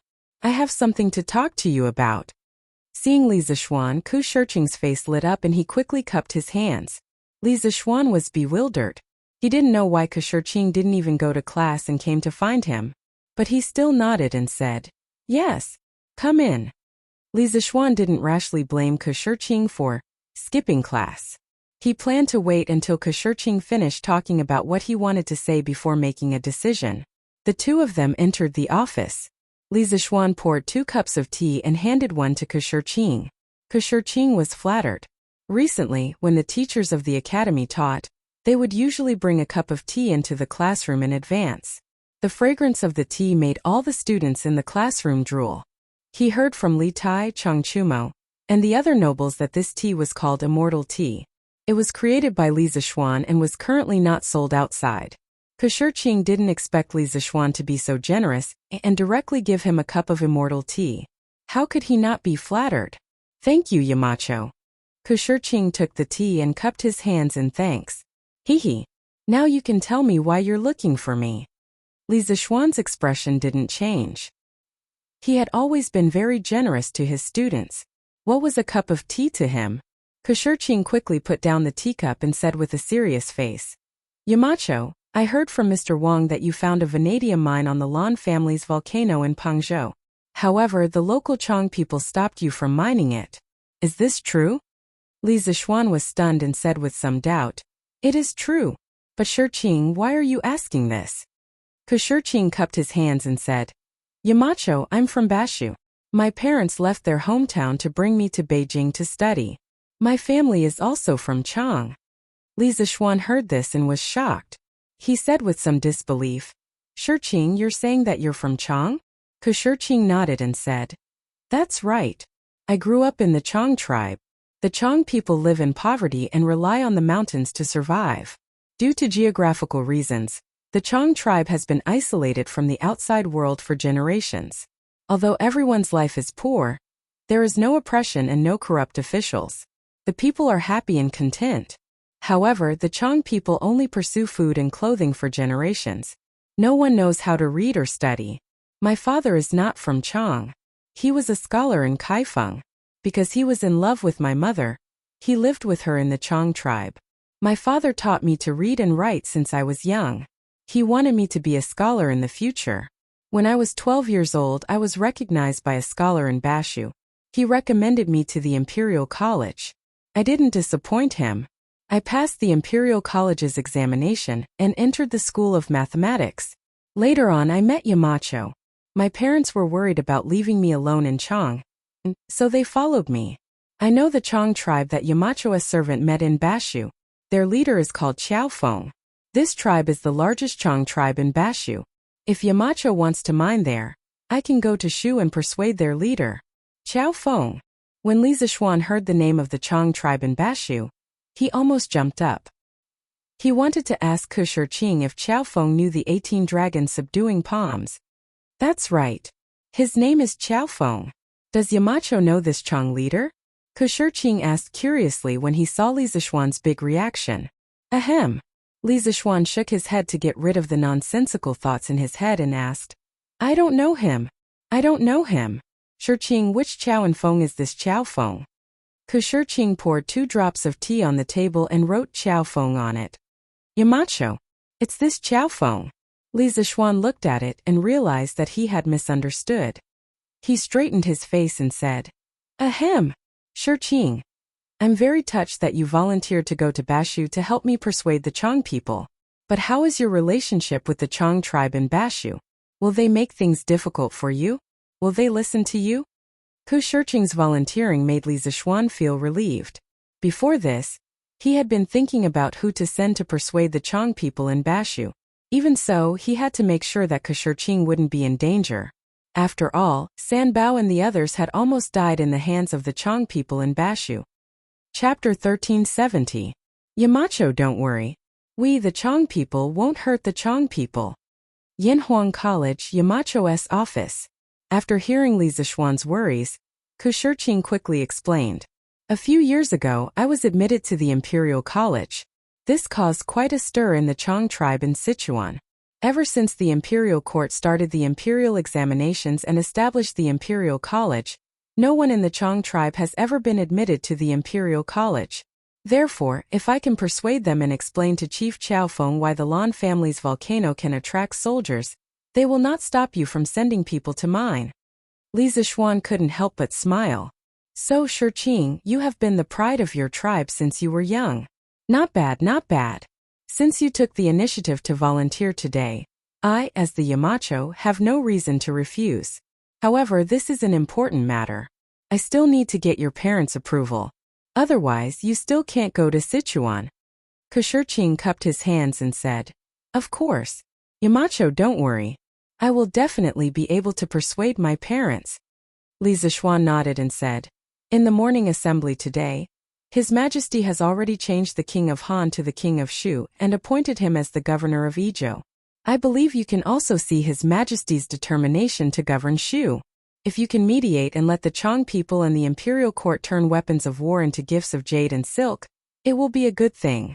However, just yesterday, His Majesty has already ordered the governor of Izhou to mediate with the Chang people. If you want to go to Sichuan, you have to leave as soon as possible. When the time comes, I will send a letter to the governor of Izhou to inform him.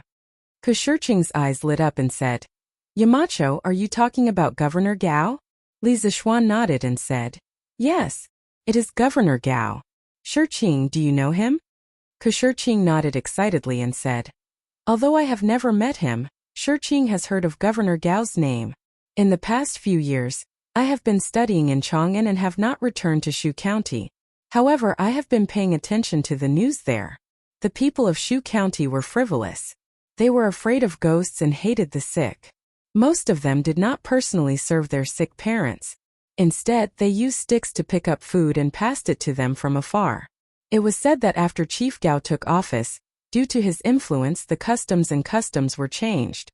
Furthermore, Elder Gao had also dug a new canal outside of the one river that Li Bing had dredged during the Qin dynasty, allowing the people of the Shu lands to benefit greatly. In addition, he also used his free time to organize poetry and prose meetings. He also let the Confucian scholars discuss the classics of Confucianism and encouraged the young students. As a result, the study style in Sichuan gradually became stronger. Today, Elder Gao is widely respected by the people in the Shu lands. This time, with him stepping forward to mediate, I'm sure leader Qiaofeng won't not give him face. So, it seems like there's no need to go to the Shu lands before studying. At the end, Ke scratched his head a little embarrassedly. After all, he had skipped class to come to Li Zishuan and volunteered. But now he realized that there was no need for him to go. No matter how he looked at it, it was a little suspicious of fishing in troubled waters. Li Zishuan smiled and did not blame him. After a moment of silence, he asked in a deep voice, Shirqing, if you were to pass the imperial examinations in the future, what would you like to do the most? Would you like to live high in the imperial court and accompany the emperor? Or would you like to be an official and benefit the people? Shirqing frowned and thought seriously for a long time before replying, Yamacho, if I could pass the imperial examinations, I would like to return to Shu County and become an official. Shu County is the place where I grew up. It's a beautiful place, but the people there live a poor life. Most of them have never left the Shu lands in their lives, so naturally, they don't know how wonderful the world outside the Shu lands is. I want to bring the people of the Shu lands to live a good life. I want the Shu lands to be no longer isolated.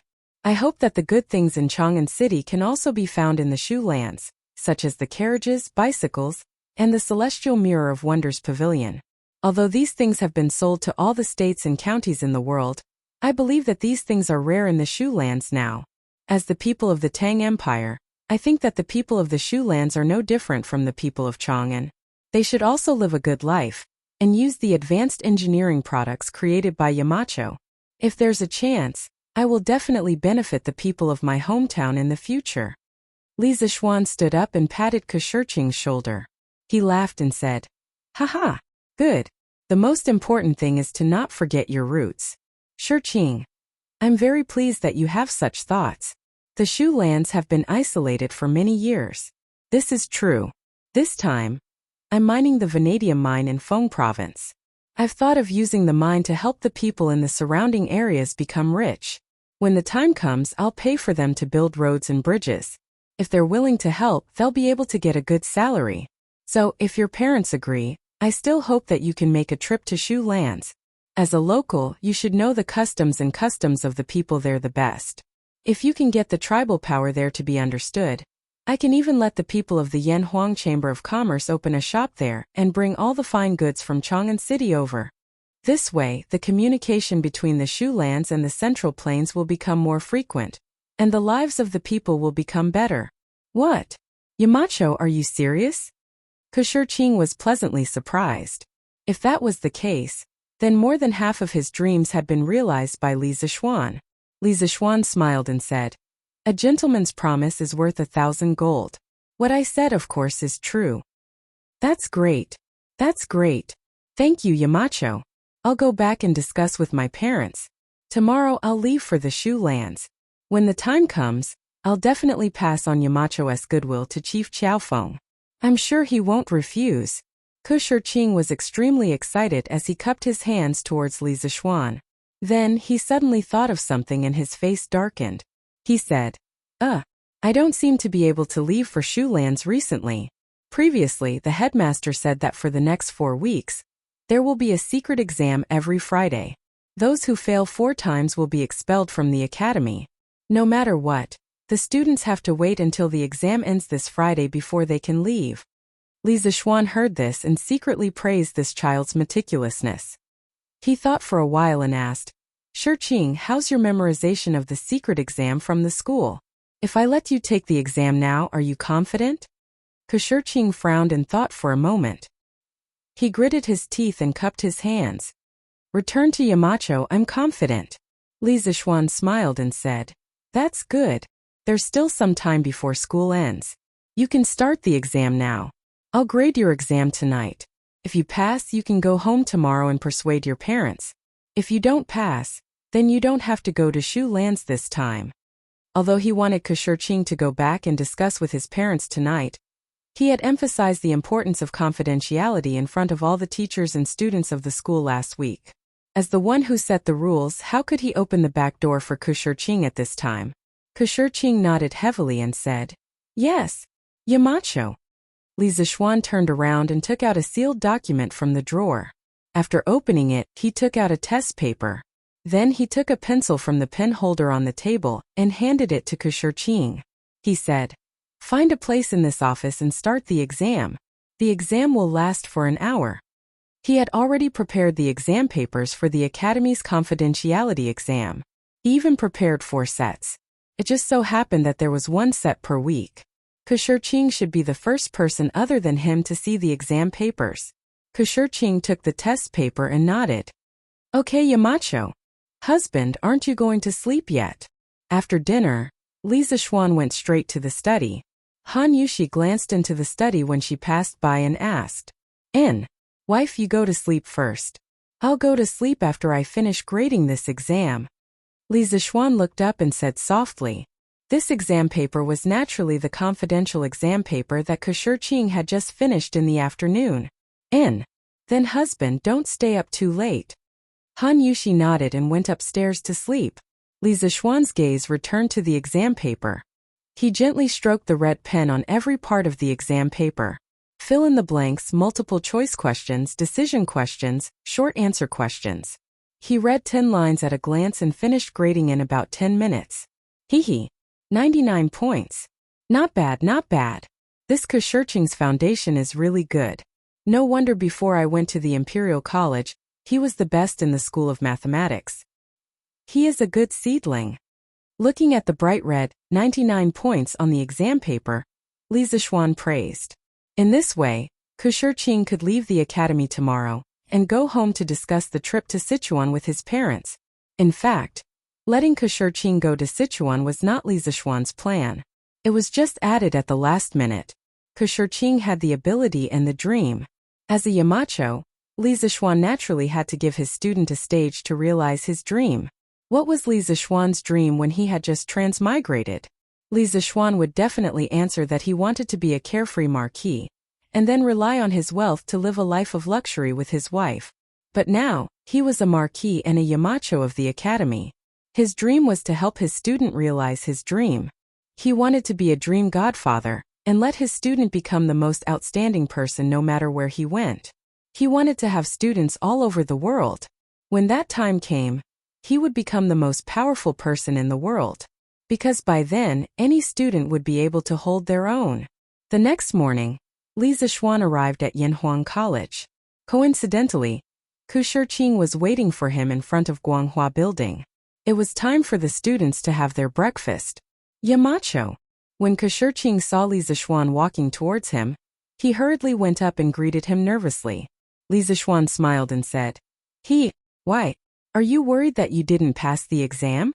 Kushurching nodded and said, "Although I checked my answers last night when I returned to the dormitory, I still feel a little nervous. After all, I really want to go to Sichuan." Li Zishuan patted Kushurching's shoulder and laughed. "Haha, don't worry. You scored 99 points this time. According to the rules of the academy, you have passed. I will give you special permission not to participate in the next few exams. But I can't give you the exam papers now. After all, the other students haven't taken the exam yet. You can go back and discuss with your parents about the trip to Sichuan. If your parents agree, you can ask someone to send a message to me and then go directly to Sichuan. As for the academy, I will give you some time off. When you return, you can go and study by yourself. Just like Meng Wenhao and Iron Egg, who went to war with the army. As for Chief Gao, I will write a letter to him today. When you are there, he will take care of you." Kushurching said gratefully, "Thank you, Yamacho. Then I will take my leave." "Yamacho, take care." Li Zishuan nodded and said, If you are going to Sichuan, you take care too." After the academy helped Kushurching with his request for leave and handed his secret exam results to Yen Silu, Li Zixuan went down Yunshan and rowed towards the pier at the lower reaches of the Ba River. At the pier, 5 large merchant ships of the Feng family were ready to set off. Because they did not buy a lot of seeds in Guangdong, only a little more than 10,000 jin, Feng Zhihua only sent out 5 merchant ships. Marquis, why are you here? Feng Zhihua, who was directing the loading of goods at the pier, inadvertently saw Li Zixuan riding over. He quickly went up and greeted him.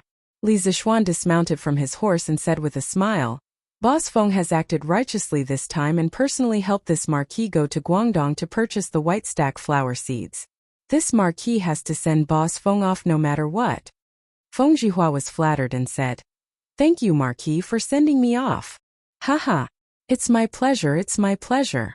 Li Zixuan waved his hand and took out a piece of paper and a painted letter. He handed it to Feng Zhihua and said, Here. This is this marquis's order and this marquis's personal letter to Jun Wangyi.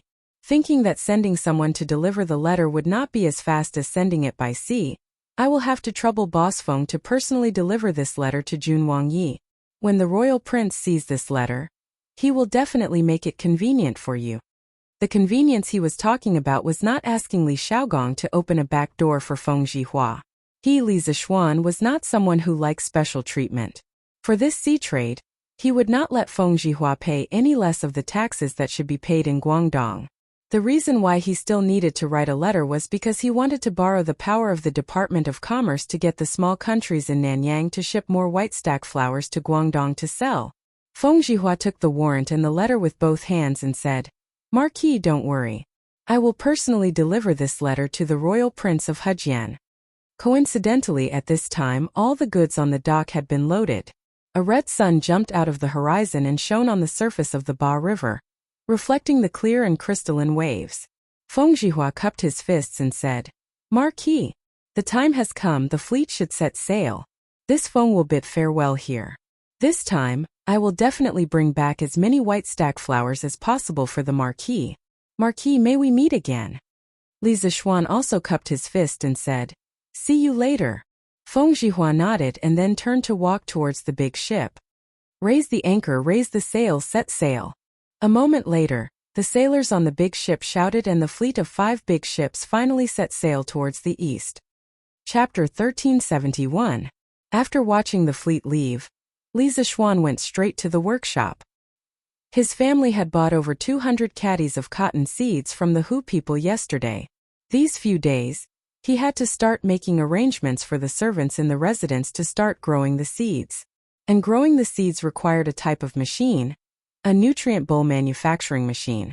If the cotton seeds were directly scattered in the ground, a large portion of them would not germinate.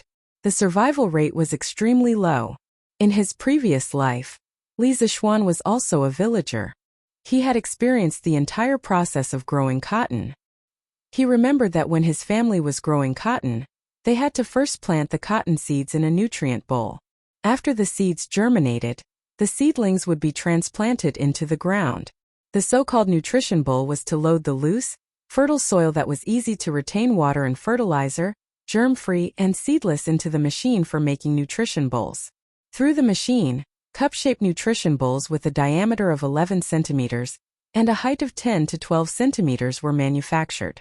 The cotton seeds were pressed into the nutrition bowls, and the nutrition bowls were covered with a thin film until they sprouted.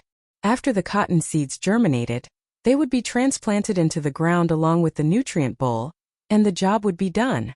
The greatest benefit of this method was that it could greatly increase the survival rate of the cotton seeds. Compared to sowing directly, this nutrient bowl sowing method could save at least 3 times the amount of seeds. If the people of Lantian County were to use this nutrient bowl sowing method in the future, then the amount of cotton seeds they would need to plant per mu of land would not even be 1 caddy. In the modern era, the South used the nutrient bowl sowing method to plant cotton in 1 mu of land. It required about 0.7 caddies of seeds. In the North, the direct sowing method required about 3 to 6 caddies of seeds per mu of land. Therefore, the nutrient bowl sowing method had always been popular in the southern regions. However, there were also disadvantages. For example, it required a lot of manpower and resources. In addition, The nutrient bowl sowing seedlings and transplanting them could make the cotton seedlings stronger. Correspondingly, they could produce more cotton in the future. Therefore, not only did this method save on seeds, it also guaranteed a high yield. Moreover, the most important thing was that this method of growing cotton had not appeared in this era. Why was cotton only an expensive flower in the Tang dynasty for people to admire? Why was it not planted on a large scale? Because it was expensive. But why was it expensive? Other than the fact that there were very few people in the Central Plains who needed to import cotton, the most important reason was its low survival rate and low yield. Very few people were willing to plant it on a large scale. As the saying goes, the rarer something is, the greater its value. Thus, this cotton could only be treated as a precious flower for people to admire. As for using it to make clothes, that would be too extravagant. Only a fool with a lot of money would do such a thing. Therefore, Li Zishuan planned to promote his nutrient bowl planting technology. First, he had to go to the workshop to build a nutrient bowl manufacturing machine. He planned to make a hand-pressed nutrient bowl manufacturing machine for cotton. At this time, Li Zishuan was thankful that he came from a rural family in his previous life. Otherwise, he wouldn't know about these things. It wasn't difficult to make this kind of handheld cotton nutrition bowl making machine. Its structure was similar to the pushrod honeycomb coal mold, made by the workshop previously. That was used to shape coal blocks, while this one was used to shape fertile soil.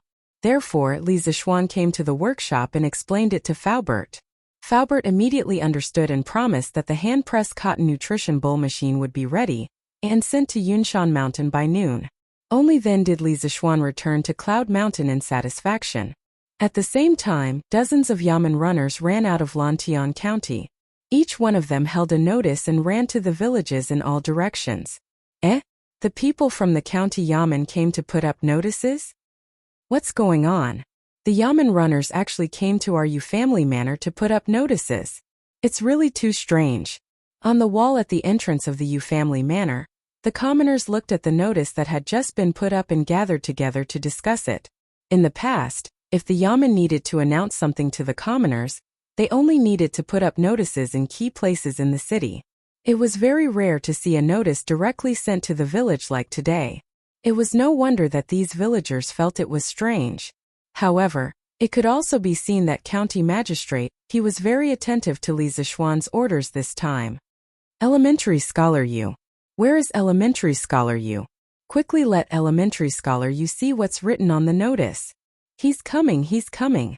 Quickly make way, Elementary Scholar Yu is coming. Elementary Scholar Yu, quickly read it for us. What's written on the notice? Could it be that the county Yamen is going to increase our taxes again? Amidst the numerous calls, Yu Deheng, who had met Li Zishuan a few times before, walked out of the Yu family manor. Uncle Zhong Marquis is in charge of Lantian County right now. The county Yamen won't increase our taxes, so don't make wild guesses. Can you let me see what's written on the notice first? Yu Deheng comforted Zhong Lijing, and then looked at the notice on the wall. After a while, he was completely stunned. Elementary Scholar Yu? Elementary Scholar Yu? What's wrong with you? What's written on the notice? Could it be that I, old Zhong, guessed correctly? Zhong Lijing saw that Yu Deheng's eyes were wide open as he stood there in a daze without saying a word. Instead, he looked very surprised. He hurriedly pulled on Yu Deheng's sleeve and said worriedly, "That's right.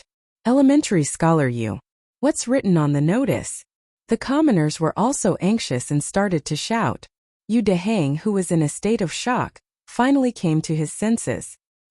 He swallowed his saliva and forcefully suppressed the shock in his heart. He said, "The notice says that Marquis intends to promote the planting of white dye seeds within the borders of Lantian County. He has already asked someone to buy the seeds. From today onwards, as long as a farmer is willing to plant white dye seeds, you can immediately go to the county Yamen to report. Before the seeds arrive, as long as a farmer is able to cultivate 1 mu of wasteland, they can go to the county Yamen to receive a caddy of white dye seeds for free." Receive a caddy of white dye seeds for free? Elementary Scholar Yu, you're not mistaken, right? That's right. Elementary Scholar Yu. A caddy of white dye seeds is worth 7 or 8 strings of coins. Is Marquis really going to give it to us for free? Then wouldn't Marquis suffer a huge loss? Before Yu Dehang could finish speaking, the surrounding commoners immediately exclaimed in disbelief. Everyone, please let me finish reading. Yu Dehang hurriedly shouted to maintain order. When the surroundings quieted down again, he said loudly, "This notice also says that when the farmers receive the free seeds of the white-fold flower, they need to sign an agreement with the yamen. That is, when the white-fold flower matures, they need to remove the seeds and hand them all over to the county yamen. Those who don't hand them over will be fined 10 strings of cash, including the principal and interest. As for the tidbits produced by the whitefold, you can sell them directly or use them to make winter clothes. This way you won't suffer from the cold during the winter. No matter what, the tidbits of the whitefold belong to the farmers. The marquis will not interfere with how you use them." As Yu Dehang's voice fell, everyone was shocked. After the shock, there was ecstasy. Marquis is actually giving out white dye seeds for free? And all the white dye seeds that are planted will belong to us? Marquis is really benevolent. If we can receive a caddy of seeds, we can at least earn 10 strings of coins. 10 strings of coins? Zhonglijing, is there that much? Hey! As long as the harvest isn't bad, it won't be a problem to earn 100 strings of coins.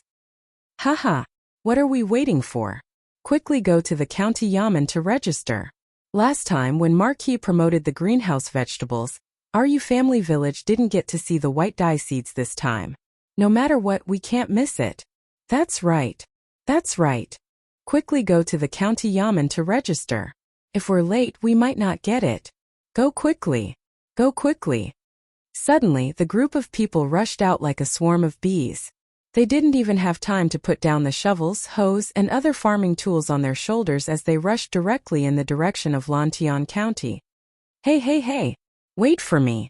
Yu Dehang called out twice and hurriedly followed. A similar situation also happened in the dozens of other farmsteads in Lantian County. These farmsteads were all in an uproar at the same time. They went to the county yamen to register, and then reclaimed 1 mu of wasteland to get a caddy of white dye seeds for free. In the eyes of the farmers, wasn't this like picking up money? Moreover, they could pick up tens or even hundreds of strings of coins. How could the farmers not be tempted by this? This was especially true for the farmers who were incorporated into Li Zishuan's fiefdom later.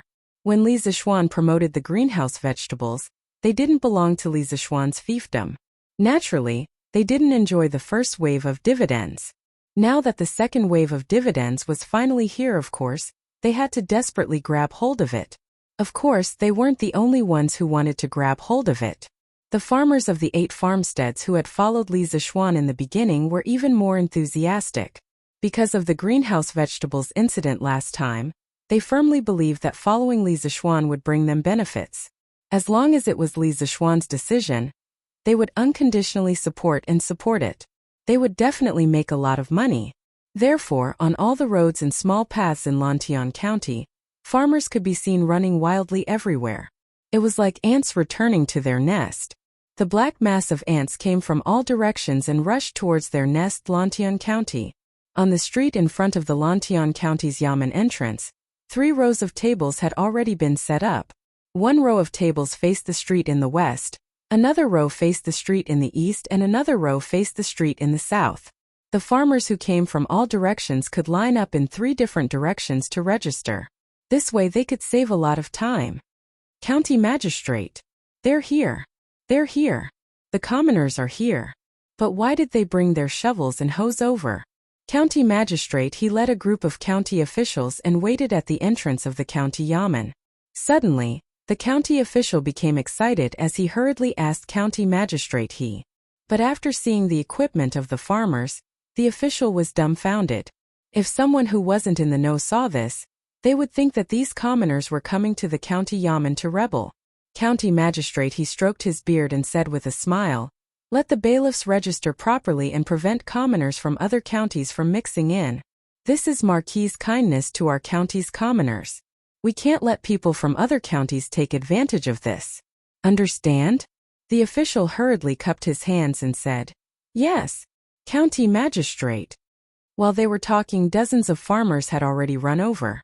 Seeing the tables that had already been set up, the farmers understood the rules and lined up. There were 3 tables in each direction of the street.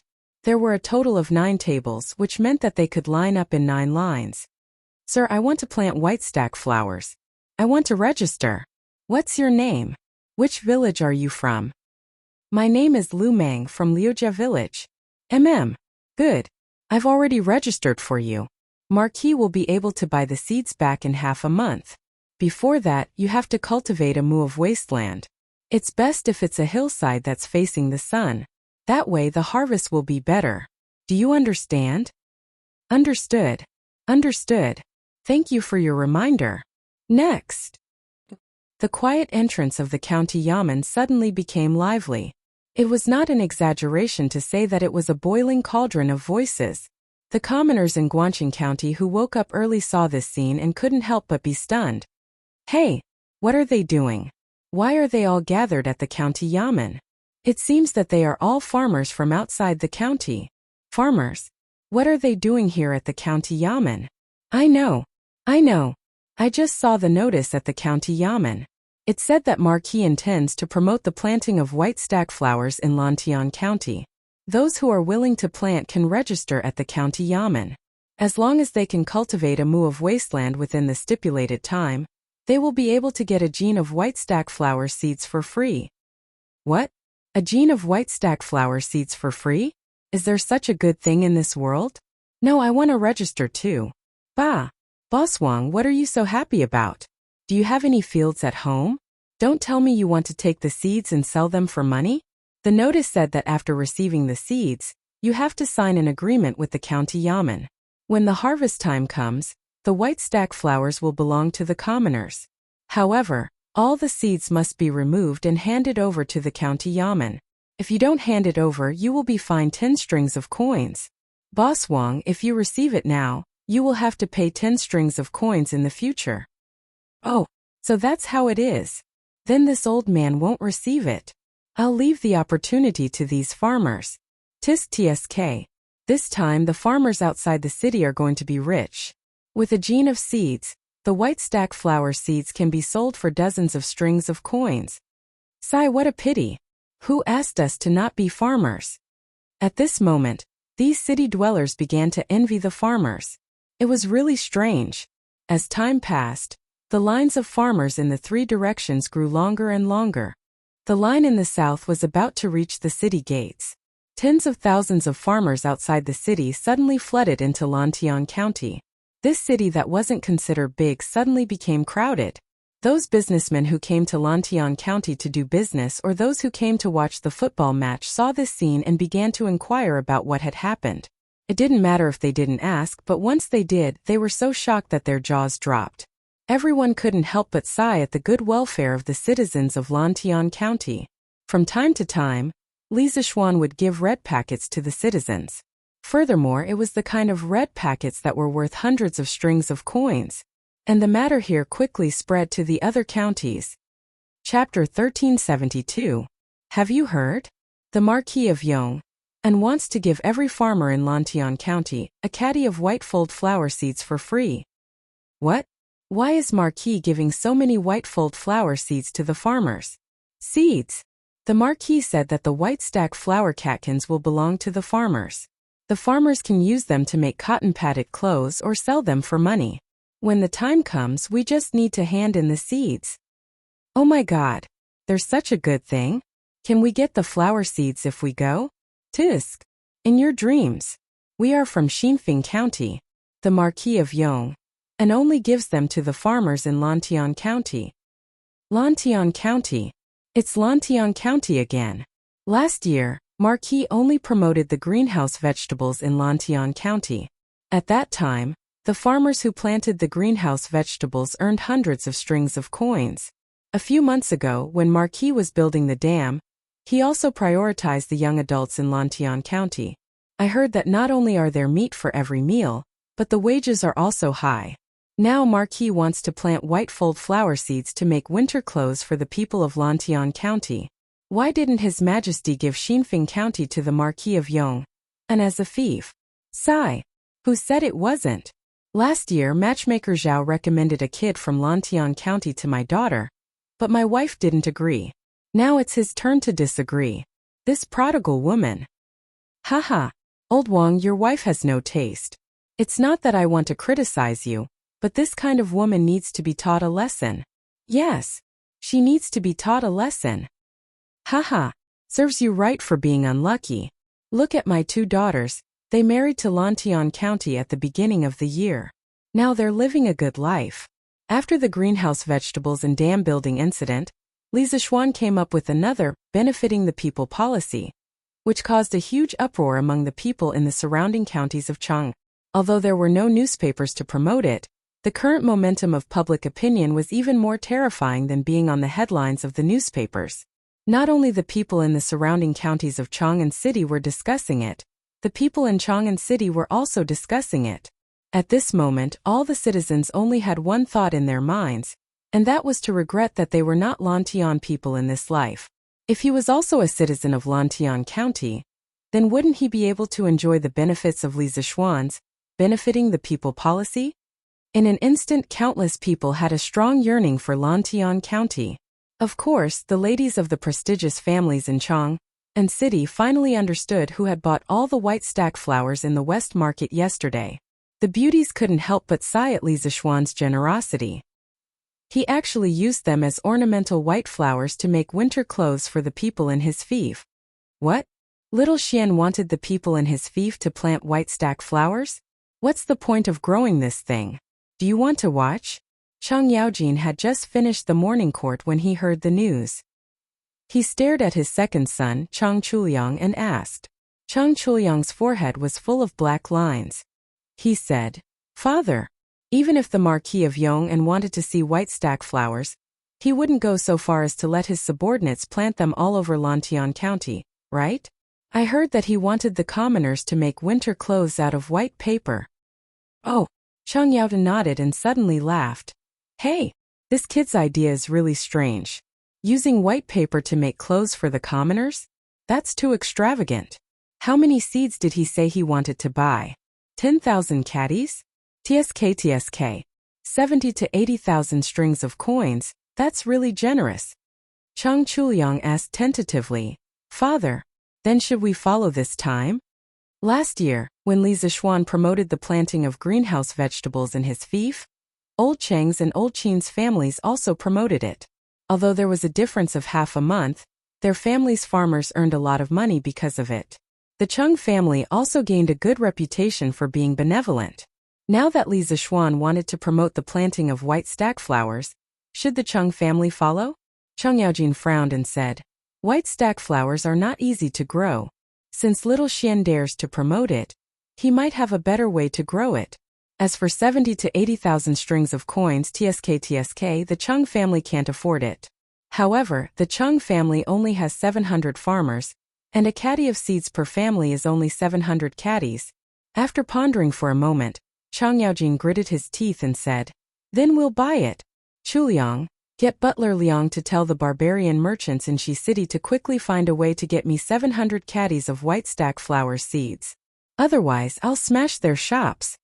Li Zishuan needed a large amount of white stack flower seeds, so he could only find sea merchants. However, the Cheng family only needed a few hundred caddies of seeds, so the barbarian merchants could find a way to get it themselves. In order to survive in Chang'an, these barbarian merchants would definitely find a way to get Old Chang so many seeds. Chang Chuliang quickly replied, Yes, Father. I'll go tell the butler now. Hey, stop right there. Chang Yaojin suddenly said, Kid, you have to go back to the study and study. In a few months, Yanhuang College will be recruiting students. If you can't get in, I'll teach you a lesson. Chang Chuliang shrunk his neck and said bitterly, Yes, Father. What? Li Zishuan wants to plant white stack flowers on a large scale in Lantian County? Just after morning court, Li Er heard this piece of news, and it was even personally sent by Li Changqian. Yes, Father. Not only have all the white stack flower seeds in Chang'an City been bought by the Marquis of Yong, and according to what I know, he even sent a merchant ship to Guangdong to buy white stack flower seeds from Nanyang Sea merchants. According to the notice in Lantian County, he wants to buy at least 10,000 caddies of seeds. Li Changqian bowed and said, 10,000 caddies? This kid is really extravagant. Li Er muttered and sighed. After a moment he said to Li Changqian, "No matter what, this is a move that benefits the people. In so many years, this is the first time I've heard of someone planting so many white stack flowers to make clothes for the people. However, isn't this kid afraid that the harvest won't be good and there won't be any harvest? I've heard that it's hard for white stack flowers to survive." Li Changqian revealed a worried expression and said, "I'm also worried about this. Ever since white stack flowers were introduced into the Central Plains during the Qin and Han dynasties, it was only used as an ornamental flower because of its low survival rate. The Marquis of Yong and has good intentions in wanting to use white stack flowers to make clothes for the people, but I'm afraid that he won't even be able to recover the cost. After all, 70 to 80,000 strings of cash isn't a small sum." Li Er frowned and then said in relief, "Haha, Chengqian, don't you know that kid's personality? He definitely won't do things that he isn't confident in. Last time he was able to grow vegetables in the winter. This time he can grow a large patch of white stack flowers in Lantian County. I don't find it strange at all." Li Chengqian's eyes lit up and said, "Father is right. Perhaps the Marquis of Yong'an has a better method of growing white stack flowers? Therefore, I would like to ask Father to allow me to leave the palace. I would like to go to Yunshan to investigate. If it's really as Father thinks, then the people of Tang Empire won't have to suffer from the cold in the winter." Li Er thought for a moment and waved his hand and said, "Then you can go after lunch." Li Chengqian said happily, "Thank you, Father." Marquis Steward Fu sent someone to deliver a cart of farm tools. Pang Feiji came in to report when Li Zishuan had just finished his meal. It's done so quickly? Where are the things?" Li Zishuan's eyes lit up as he quickly stood up and said, "Marquis, it's just outside the door." Pang Feiji cupped his fists and said. Han Yushi looked confused and said, "Husband, what kind of farm tools made you so happy?" "Haha, new farm tools. Wife, you'll know when you follow your husband." Li Zishuan smiled and then pulled Han Yushi out of the house. "Brother, wait for me. Lan'er wants to go too." Lan'er rushed out of the room and quickly followed. Outside the courtyard, Li Zishuan saw more than 10 hand-pressed nutrition bowls piled up in the open space in front of the door. They looked exactly like the slimmer version of the pusher used to make honeycomb briquettes. Husband? What's this thing used for? Why does it look so much like the one used to make honeycomb briquettes?" Han Yushi looked at the hand-pressed nutrition bowls on the ground and suddenly asked curiously, "Hehe, brother, how do you play with this?" Li Zishuan was about to speak when Lan'er picked up a bowl as if she had gotten a new toy. Then she looked at Li Zishuan and asked. Li Zishuan shook his head and looked at Han Yushi. He smiled and said, "Wife, aren't you curious about what this is used for? Let your husband demonstrate it to you. Feiji, have you prepared the soil that I asked you to prepare earlier?" Pang Feiji pointed to a mound in the east and said, replying to Marquis, "It's already prepared. It's over there. It's all dug from the vegetable fields at the foot of the mountain. It's very fertile." Looks like Chang'e and I came at the right time. Just in time for a good show." After Pang Feiji finished speaking, a young man's voice suddenly came from the courtyard. Who else could it be other than Li Changqian? As for Chang'e, after hearing that Li Changqian was coming to Cloud Mountain, she quickly asked Li Er for a chance to leave the palace and followed along. "Greetings to your highness. Greetings to your highness." The servants and guards of the Li family had all seen Li Changqian and Chang'e before, so they quickly bowed and greeted them. Li Zishuan, Han Yushi, and Lan'er also prepared to greet, but Li Changqian waved his hand and said, "No need to be so polite. Xiao Xian, you don't need to be so polite either." Then he excitedly walked in front of Li Zishuan and asked, "Xiao Xian, these farming tools of yours should be related to the planting of the white stack flower, right?" Since Li Zishuan did not allow them to greet, then Li Zishuan would not be so bored as to do something unnecessary. However, after hearing Li Changqian's guess, a hint of surprise flashed across his eyes. He then praised, "Changqian has good eyesight. You guessed right. This thing is indeed related to the planting of the white stack flower." Chang'e asked curiously, "Brother Xiao Xian, what does this thing have to do with the white stack flower?" Chang'e, look. Why does this thing look like it's used to make honeycomb briquettes?" Li Zishuan laughed and said, "Haha, Let me demonstrate. Chang'e, you and Changqian will know after seeing it. Chapter 1373. This thing is called a nutrient bowl. By stuffing fertile soil into it and pushing it out like I am doing, you will get cup-shaped mud cubes. These mud cubes are the nutrient bowls for the white stack flower seeds. If you press 2 seeds into the nutrient bowl, they will sprout in about 7 days. At the mound of soil next to the Yunshan residence, under the gaze of Li Changqian, Chang'e, Han Yushi, and the others, Li Zishuan showed himself to explain. First, he poked the alms bowl with all his might into the mound of soil. After it was filled with soil, he stepped on the push rod, and the soil was pushed out in the shape of a cup.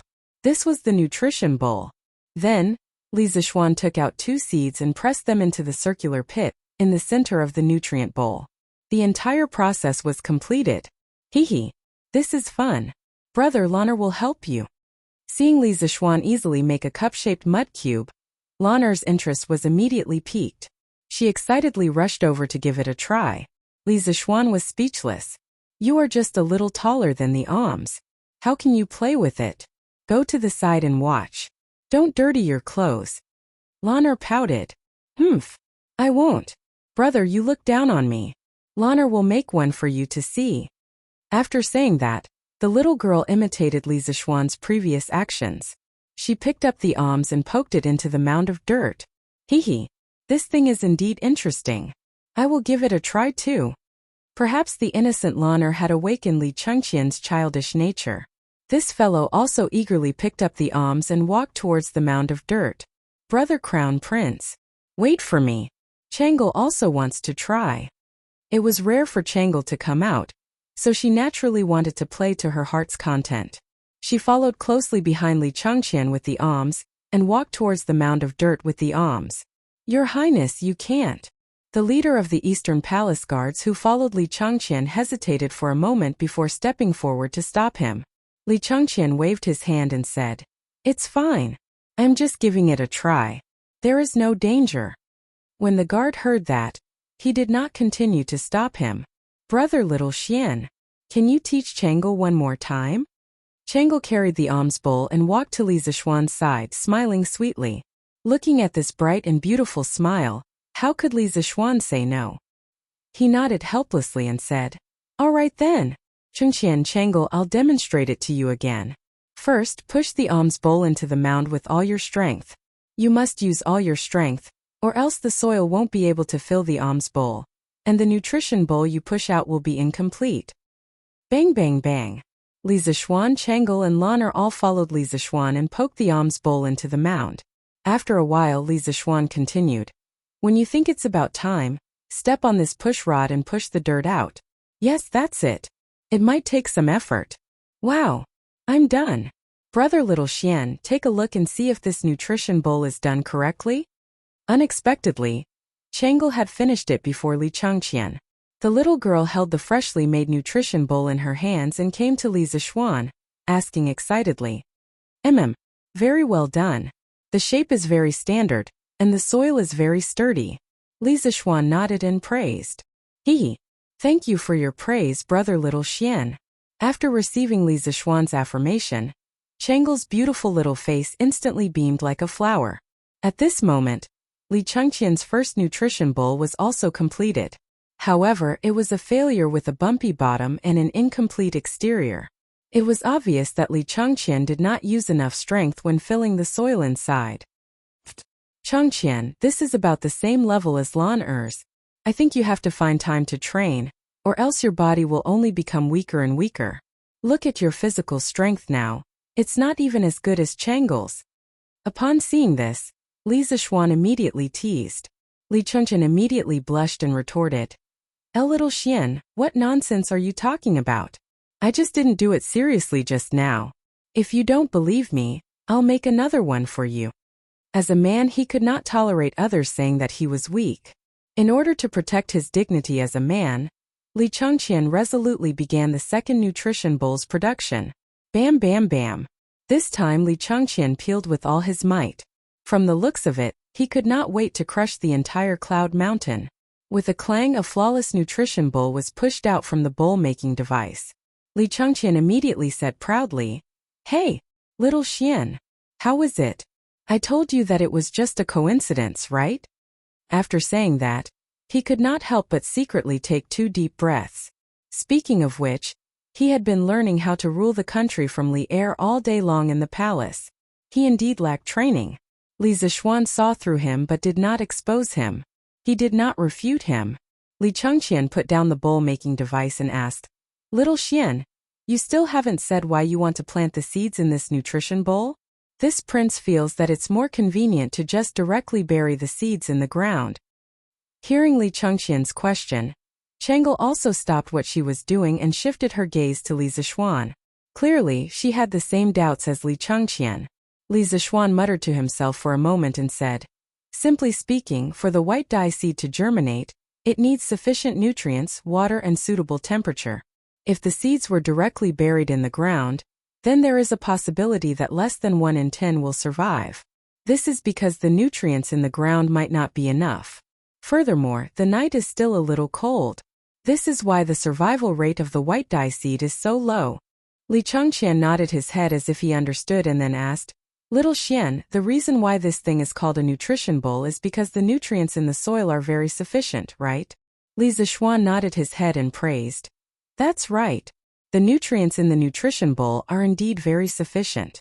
This is because the soil inside is the most fertile soil and can provide sufficient nutrients for the germination of the white dye seed. Secondly, once the seeds are planted, I will instruct people to put the seeds together with the nutrition bowl into the greenhouse. This way it won't be frozen at night, and the moisture in the soil won't evaporate too quickly. This way, not only will the survival rate of the seeds greatly increase, the germination time will also be greatly reduced. Once it germinates, it can be transplanted into the field, along with the nutrition bowl. There were 2 advantages to using this method. First, it saved on seeds. This method only required less than a caddy of seeds to grow 1 mu of white stack seed. The other method, which was the most primitive method, required about 3 caddies of seeds to grow 1 mu of land. Second, it can increase the harvest. Because using this method, the seeds can absorb sufficient nutrients during the germination stage, so the buds will generally be thicker. In the end, for the same white dye seed, this method of growing white dye seed will increase the flower catkins by at least 30%. When Li Chengqian heard this, he widened his eyes in shock and said, Before coming here, my imperial father guessed that Xiaoxian might have grasped an even more powerful planting method. I didn't expect it to be like this. According to Xiaoxian, this year's white dye seed harvest in Lantian County will definitely give everyone a huge surprise. Changel also nodded her head and said, Brother Xiaoxian, if your method is feasible, then it will completely solve the problem of the low survival rate of the white dye seed.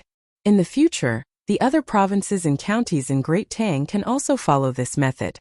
This way, the white dye seed will be popularized in Great Tang and become the 3rd most important crop after rice and wheat. When that time comes, the commoners really won't lack clothes to wear and won't suffer from the cold in winter. When she finished speaking, Changel's eyes sparkled as if she was looking at a hero. She looked at Li Zishuan with a face full of worship. Li Chengqian clapped his hands and said, That's right. Once there are more white dye seed, it will naturally not be as expensive as before. When that time comes, the commoners will be able to buy some white dye seed catkins to make cotton-padded clothes. Xiaoxian, if this method is successful, your merit will be immeasurable. Li Zishuan smiled faintly and said, Whether it will succeed or not, we will only know after we try it. But the final effect will definitely not be too bad.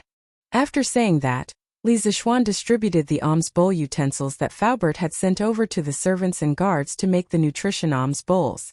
Of course, this labor was not free. The wages were added to their monthly allowance.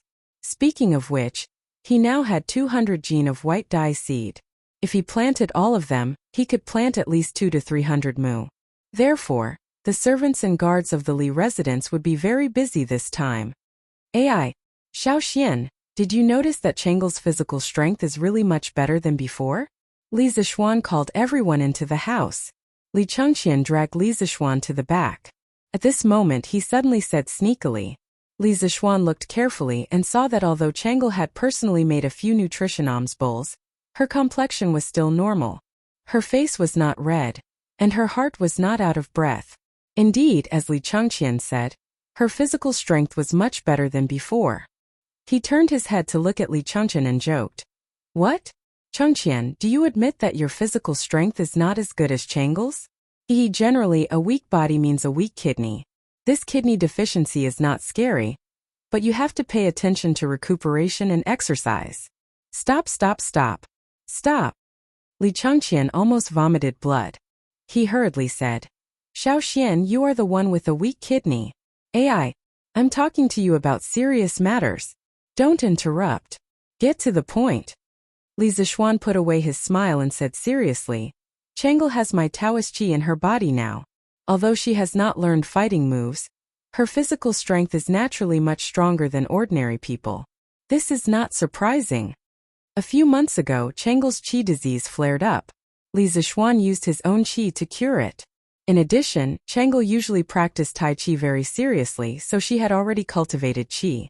With Li Zishuan's help, she unexpectedly succeeded in drawing qi into her body. This was the main reason why her physical strength was much stronger than before. Li Changqian suddenly understood. Oh, so that's how it is. Xiao Xian, is internal qi really so miraculous? Li Zishuan glanced at him and said with a smile, Miraculous or not, Changqian, won't you know once you practice it? It can also cure your kidney deficiency. AI. Who has kidney deficiency? Who has kidney deficiency? Xiao Xian, stop right there. Li Changqian said angrily. Chapter 1374. Li Changqian and Changle stayed on Cloud Mountain for less than 2 hours before returning to the palace. After all, they could not leave the palace for too long. Li Zishuan called Pang Feiji over and said, Feiji, bring some men and call all the farmers in Lantiang County over. When the time comes, bring them along and learn how to make the nutrition bowl. After they learn it, go back and teach it to the farmers in the village. After a while, the white fold seed flower will be planted. All the farmers who receive the seeds must use this method to plant the white fold seed flower. Pang Feiji cupped his fists and said, Yes, Marquis. After saying that, he brought a dozen personal guards and rode down Cloud Mountain. Not long after Pang Feiji left, a woman came to the courtyard of Cloud Mountain and said that she wanted to see Li Zishuan. Li Zishuan brought Han Yuxi out to meet her. Only then did he know that this woman was Ke mother. She was here to send a message to Li Zishuan, saying that Ke had already left for Bashu in the afternoon. Ke father, because he was worried, also followed along. Li Zishuan and Han Yuxi comforted Ke mother, telling her that Ke would be taken care of by Gao Shirlian when he arrived there, so she did not have to worry. Ke mother stayed on Cloud Mountain for a while before leaving. Her back view looked very bleak. After all, her husband and son had gone far away, and might even encounter danger. Of course she was worried. Husband, you sent your students so far away. Aren't you worried that they will encounter danger? Back in the house, Han Yuxi looked at Li Zishuan and asked. Li Zishuan was stunned, then sighed and said, Of course I'm worried, but what's the use of worrying? These children have to bear what they should bear. If they don't experience some things, they will never grow. Evening, Sweet Du Hall. Li Zishuan really said that? Li Changqian told Li Er everything he saw and heard on Cloud Mountain in the afternoon. Li Er could not hide his shock and asked Li Changqian. Li Changqian clasped his hands and said, Absolutely true. Imperial Father, Li Zishuan personally said that if we use his nutrient bowl planting method, we can save at least 3 times the amount of seeds per mu, and the harvest can also increase by at least 30%. Hearing this, Li Er nodded his head. Although he did not show it on his face, his heart was in turmoil. If this method was really so magical, then that caddy of seeds would be able to harvest nearly 4 times the amount of white stack flower catkins. This wasn't a small improvement. It directly solved the key problem of the white stack flower survival and low production. Let's let Li Zishuan give it a try first. If his method is successful, then the people of Great Tang will be able to afford to wear clothes made of white silk. This matter will end here. Changqian, you don't need to worry about this. Yes, Father. Li Changqian cupped his hands and said respectfully. At this moment, Zhao Song rushed in from outside the hall and bowed. Your Majesty, something's wrong. Li Er's face turned solemn as he asked, What's the matter? Zhao Song replied. Your Majesty, Tuli Khan has sent an envoy, requesting to surrender to Great Tang. The envoy has already been arranged to stay in the Honglu Temple's post house. They will pay respects to your Majesty in the morning court tomorrow. What? Tuli sent an envoy to the court? Li Er's face suddenly changed. He asked in a deep voice. What happened to the Turks? How dare Tuli openly rebel against Xieli and surrender to Great Tang? Li Chengqian's face also became tense as he stared at Zhao Song without blinking. Zhao Song bowed slightly and said, Your Majesty, according to the spies at the beginning of this year, Xieli suddenly recruited soldiers from Tuli Khan. Due to Tuli Khan's failure in suppressing Shui Yantua the Shi and the Guis, he was imprisoned and whipped by Xieli Khan. Tuli Khan held a grudge, so he did not lend any soldiers to Xieli this time. When Xieli Khan heard the news, he was furious and directly sent troops to attack Tuli Khan. Tuli Khan's strength was not enough. Seeing that the royal court was in danger, he sent an envoy to Great Tang for help. Tuli's son, Ashina Helyuo, is also in the envoy. Li Er's eyes flashed, and his expression gradually eased. He sighed softly and said, The Turks are actually having internal strife? This is really a heaven-sent opportunity. Then, he looked at Zhao Song and ordered, Tomorrow morning, let Tuli's envoy enter the court for an audience. Yes, Your Majesty. Zhao Song responded then said, Your Majesty, today, a student from Yanhuang College left the capital and is heading to Bashu. Bashu? Li Er's heart skipped a beat, then he smiled and said, This student is probably going to Bashu because of Li Zishuan's vanadium mine there, right? Don't worry about them. Li Zishuan's students are always able to surprise me.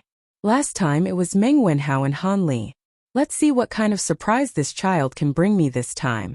Oh right, immediately send someone to inform Li Zishuan to attend tomorrow's court. Yes. Sai. Why do you think His Majesty wants me to attend court for no reason?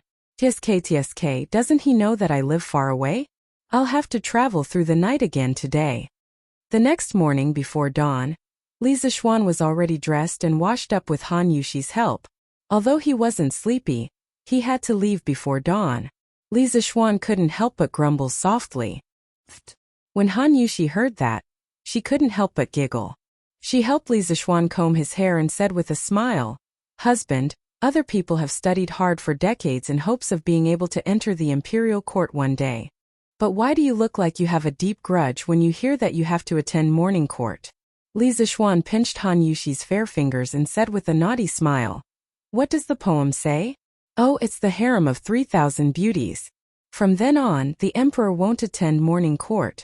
As for your husband, he only needs you, my wife, so he's too lazy to attend morning court. How can those fame and fortune be more important than the wife in my arms? My wife, don't you think so? Han Yushi's tender face turned red. She hurriedly shook off Li Zishuan's big hand and said angrily, Husband, you're talking nonsense again. Don't move. Let me help you comb your hair quickly. Don't miss the time. Okay. I'll listen to my wife. Li Zishuan knew that Han Yushi couldn't resist teasing. After saying that, he was no longer naughty. At this time Han Yushi suddenly said, Husband, you should think of it this way. With your current rank and status, you should attend morning court every day. It's His Majesty who saw that you have multiple positions, and that the Yunshan residence you live in is quite far from the imperial palace. That's why he specially allowed you to not attend morning court every day. So you should be grateful to His Majesty. My wife's words make sense. Li Zishuan's eyes lit up and said with a smile, If that's the case, then I have the motivation to attend morning court. Confucius was right. Behind every successful man, there's a good woman. Han Yushi patted Li Zishuan's back and said unhappily, Husband, you're talking nonsense again. When did Confucius say that? Okay. Husband, your hair is done. Go and have some food. Otherwise, you'll definitely be hungry after standing in court for so long. Haha. My wife is so considerate. After coming out of the gentle home, Li Zishuan and Pang Feiji rode together, and became a pair of brothers in distress. They held torches and rushed through the night. Oh, strictly speaking, this wasn't called the night road. Perhaps it should be called the dawn road. The last trace of darkness before dawn. Fortunately, the road from Yunshan to Chang and had been paved with cement. Otherwise, no matter how good one's horsemanship was, they wouldn't dare to ride on the rugged mountain road like before. Otherwise, they would definitely fall into the ravines. After rushing for a while, they finally arrived at the east gate of Chang and city before the city gates opened. The master and servant waited for less than a quarter of an hour outside the city gates before the city guards opened the gates. Li Zishuan and Pang Feiji hurriedly urged their horses to enter and then galloped towards the imperial palace. Yo! Xiaoxian, why are you here for morning court today? After entering the palace, they arrived at Taiji Hall. There were already many people gathered here, including Chang Yaojin and Qin Xiong. Seeing Li Zishuan, this rare guest, Chang Yaojin walked over with a face full of surprise. He patted Li Zishuan's shoulder and laughed. Speaking of which, old Chang was able to come to court so early because of his bicycle. Chang Yaojin could be considered an expert in bicycles now. He could even ride a bicycle with one hand. Sometimes he could even use both hands to leave the handlebars. What's more, when Chang Yaojin rode his bicycle, it was even more ferocious than when he rode a horse. Everyone was afraid of him. Actually, he was not the only one who rode a bicycle. Among the civil and military officials, those who were slightly wealthier had almost all bought bicycles. After all, bicycles were faster and more convenient than horse carriages. They could go wherever they wanted with just a pedal. Moreover, they did not have to feed the horses. It was worth mentioning that the palace was also keeping up with the times. They had specially built a parking lot outside the palace gates for the officials. When Li Zishuan found out about this, he felt a sense of accomplishment and was overjoyed for a long time. This was because he had brought a little change to this era. Good morning, Uncle Chang. Li Zishuan greeted Chang Yaojin and replied, Yesterday, His Majesty sent someone to Yunshan to inform me that I must attend today's court meeting. I dare not come. Oh? His Majesty sent someone to inform you? Chang Yaojin's eyes flashed and his expression became serious as he asked. Li Zishuan nodded and said, Yes. Oh right, Uncle Chang, did something big happen in the court these 2 days? Is that why His Majesty asked me to come? Can you tell me what happened in the imperial court? Chang Yaojin hesitated and said, It's both a good and bad thing. Sai, you better ask second brother Qin. Li Zishuan was baffled. He turned to look at Qin Xiong and asked, Uncle Qin, what happened? Why is Uncle Chang being so secretive? Qin Xiong sighed deeply and said, Shelly Khan sent troops to attack Tuli. Tuli came as an envoy and asked Tang Empire to send troops to help. He is also willing to surrender to Tang Empire. Li Zishuan was stunned when he heard this. He was puzzled and said, Then isn't this a good thing? Why does Uncle Chang say that it's both a good and bad thing? Ooh. Chapter 1375. Little Xian, this Tuli Khagan is the son of Shibi Khagan, known as the Little Khagan of the Eastern Turks. But his Khagan title is just a title and his strength is not strong. The power has always been in the hands of his father and uncle. In the 2nd year of Wuda, Shibi Khagan died of illness. The one who took the throne was not Tuli, but Tuli's uncle Silifoshi, Chuluo Khagan. In the 4th year of Wuda, Chuluo Khagan died, and Tuli's other uncle took the throne aggressively. He is the current Shelly Khagan. Shelly appointed Tuli as the Little Khagan, in charge of the Khitan, Swanee, and other departments.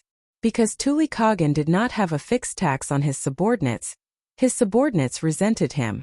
Because of this, many tribes submitted to the Great Tang, such as Shui Yentua, Shi, and Swanee. Shelly Khagan sent Tuli Khagan to suppress these tribes. Tuli Khagan was defeated, and his soldiers were scattered in disorder. It is said that Shelly Khagan was furious and imprisoned him, whipping him for a long time before releasing him. Tuli suffered such a great humiliation, so he naturally harbored a grudge against Shelly. From then on, the uncle and nephew of the Eastern Turks entered a state of open strife and covert struggle. Tuli suddenly sent an envoy to the court to beg for peace. He must be unable to withstand Shelly's offensive, and wants the Great Tang to send troops to help him out of the siege. But in this situation, if my Great Tang were to rashly dispatch soldiers, it would be tantamount to declaring a full-scale war with Shelly. The Eastern Turks are currently at the height of their national strength, possessing 1 million soldiers. If the Great Tang wanted to declare a full-scale war with them and win, how could it be so easy? We must make sufficient preparations before we can start this war. Otherwise, defeat is certain. But there is not much time left for the Great Tang. Today, Tuli sent an envoy to the court, proving that his forces can no longer withstand Shelly Kagan's attack. Being destroyed and annexed is only a matter of time. And the Great Tang cannot sit by and watch Tuli be annexed like this. Otherwise, Shelly will become even stronger. So it is difficult. Very difficult. Let's see what decision His Majesty will make today. In front of the Taiji Palace, Qin Xiong estimated that there was still some time before the court, so he told Li Zishuan about Tuli's envoy. Oh, I see. After hearing this, Li Zishuan finally had a rough understanding of the current situation of the Eastern Turks. To be honest, before this, he didn't even know who Tuli Khan was or which faction he belonged to. He only knew Shelly Khan. There was nothing he could do about it. Who asked this guy to be so famous? Now that he heard Qin Xiong's explanation, he had a good grasp of the current situation. The Eastern Turks were in internal strife, but the Great Tang was still not ready to go to war with them. As for Tuli Khan in front of Shelly Khan, he was but a small grasshopper, unable to resist for long. Morning court. All civil and military officials enter the court for an audience. At this moment, an old eunuch stood on the steps and shouted in a high-pitched voice. The civil and military officials at the foot of the steps immediately fell silent. They straightened their clothes, hugged their tablets and walked up the steps toward Taiji Palace. Entering the Taiji Palace after a round of greeting, a Turk stepped out from the crowd and bowed to Li Er. His Majesty the Emperor of the Great Tang, Shelly Khan has disregarded my late Khan's feelings, disregarded the relationship between uncle and nephew, and openly sent troops to attack my father Khan. I beseech His Majesty the Emperor of the Great Tang to send troops to aid my father Khan. Ashina Ilhind will be staying in Chang, and as a hostage. Hearing this, the civil and military officials looked at each other in dismay. Li Er asked in a deep voice, "You are Tuli Khan's second son?" The Turk cupped his fists and said, "Your Majesty, this one is indeed my father's son. I have come to the Great Tang to request assistance and surrender. In order to express my father's sincerity, Ashina Heluo is willing to remain in Chang, and as a hostage to express my father's sincerity in surrendering to the Great Tang. Sending a son into the court as a hostage." All the civil and military officials sucked in a mouthful of cold air, thinking that Tuli was really going all out this time. At the same time, this also meant that Tuli Khan had been forced into a corner by Shelly. Otherwise, he wouldn't have staked everything and wholeheartedly submitted to the Great Tang. After a moment of silence in the hall, Li Er said, "Since I ascended the throne, I have ruled the country with benevolence and righteousness, and I have treated my friends well. Ashina Heluo, you don't have to mention the matter of a hostage again. My Great Tang doesn't need anyone as a hostage. This is really detrimental to my Huaxia's prestige. Furthermore, I have some friendship with Tuli in the past. How can I take advantage of this and take his son as a hostage?" Speaking of which, Ashina Heluo was also a straightforward person. How could he say, "I am here to be your hostage" in front of the emperor? Normally, this kind of thing was tacitly understood, and no one would directly say it. Old Li was the ruler of Huaxia, so how could he not care about his face? However, Li Er saying that he had some friendship with Tuli Khan was also true. In the 7th year of Wuda, the Turkic Great Khan Shelly Khan and Tuli Khan gathered all their forces and invaded the Great Tang's borders. At that time, the Great Tang Emperor Li Yuan sent Li Er out to defend against the Turks on the 21st day of the 7th month. On the 12th day of the 8th month, the two sides clashed at Wulongbin, which was known in history as the Battle of Wulongbin. Li Shimin used the strategy of sowing discord, working together with Tuli Khan to drive a wedge between Shelly Khan and Tuli Khan, and became sworn brothers with Tuli Khan, causing the Turks to retreat.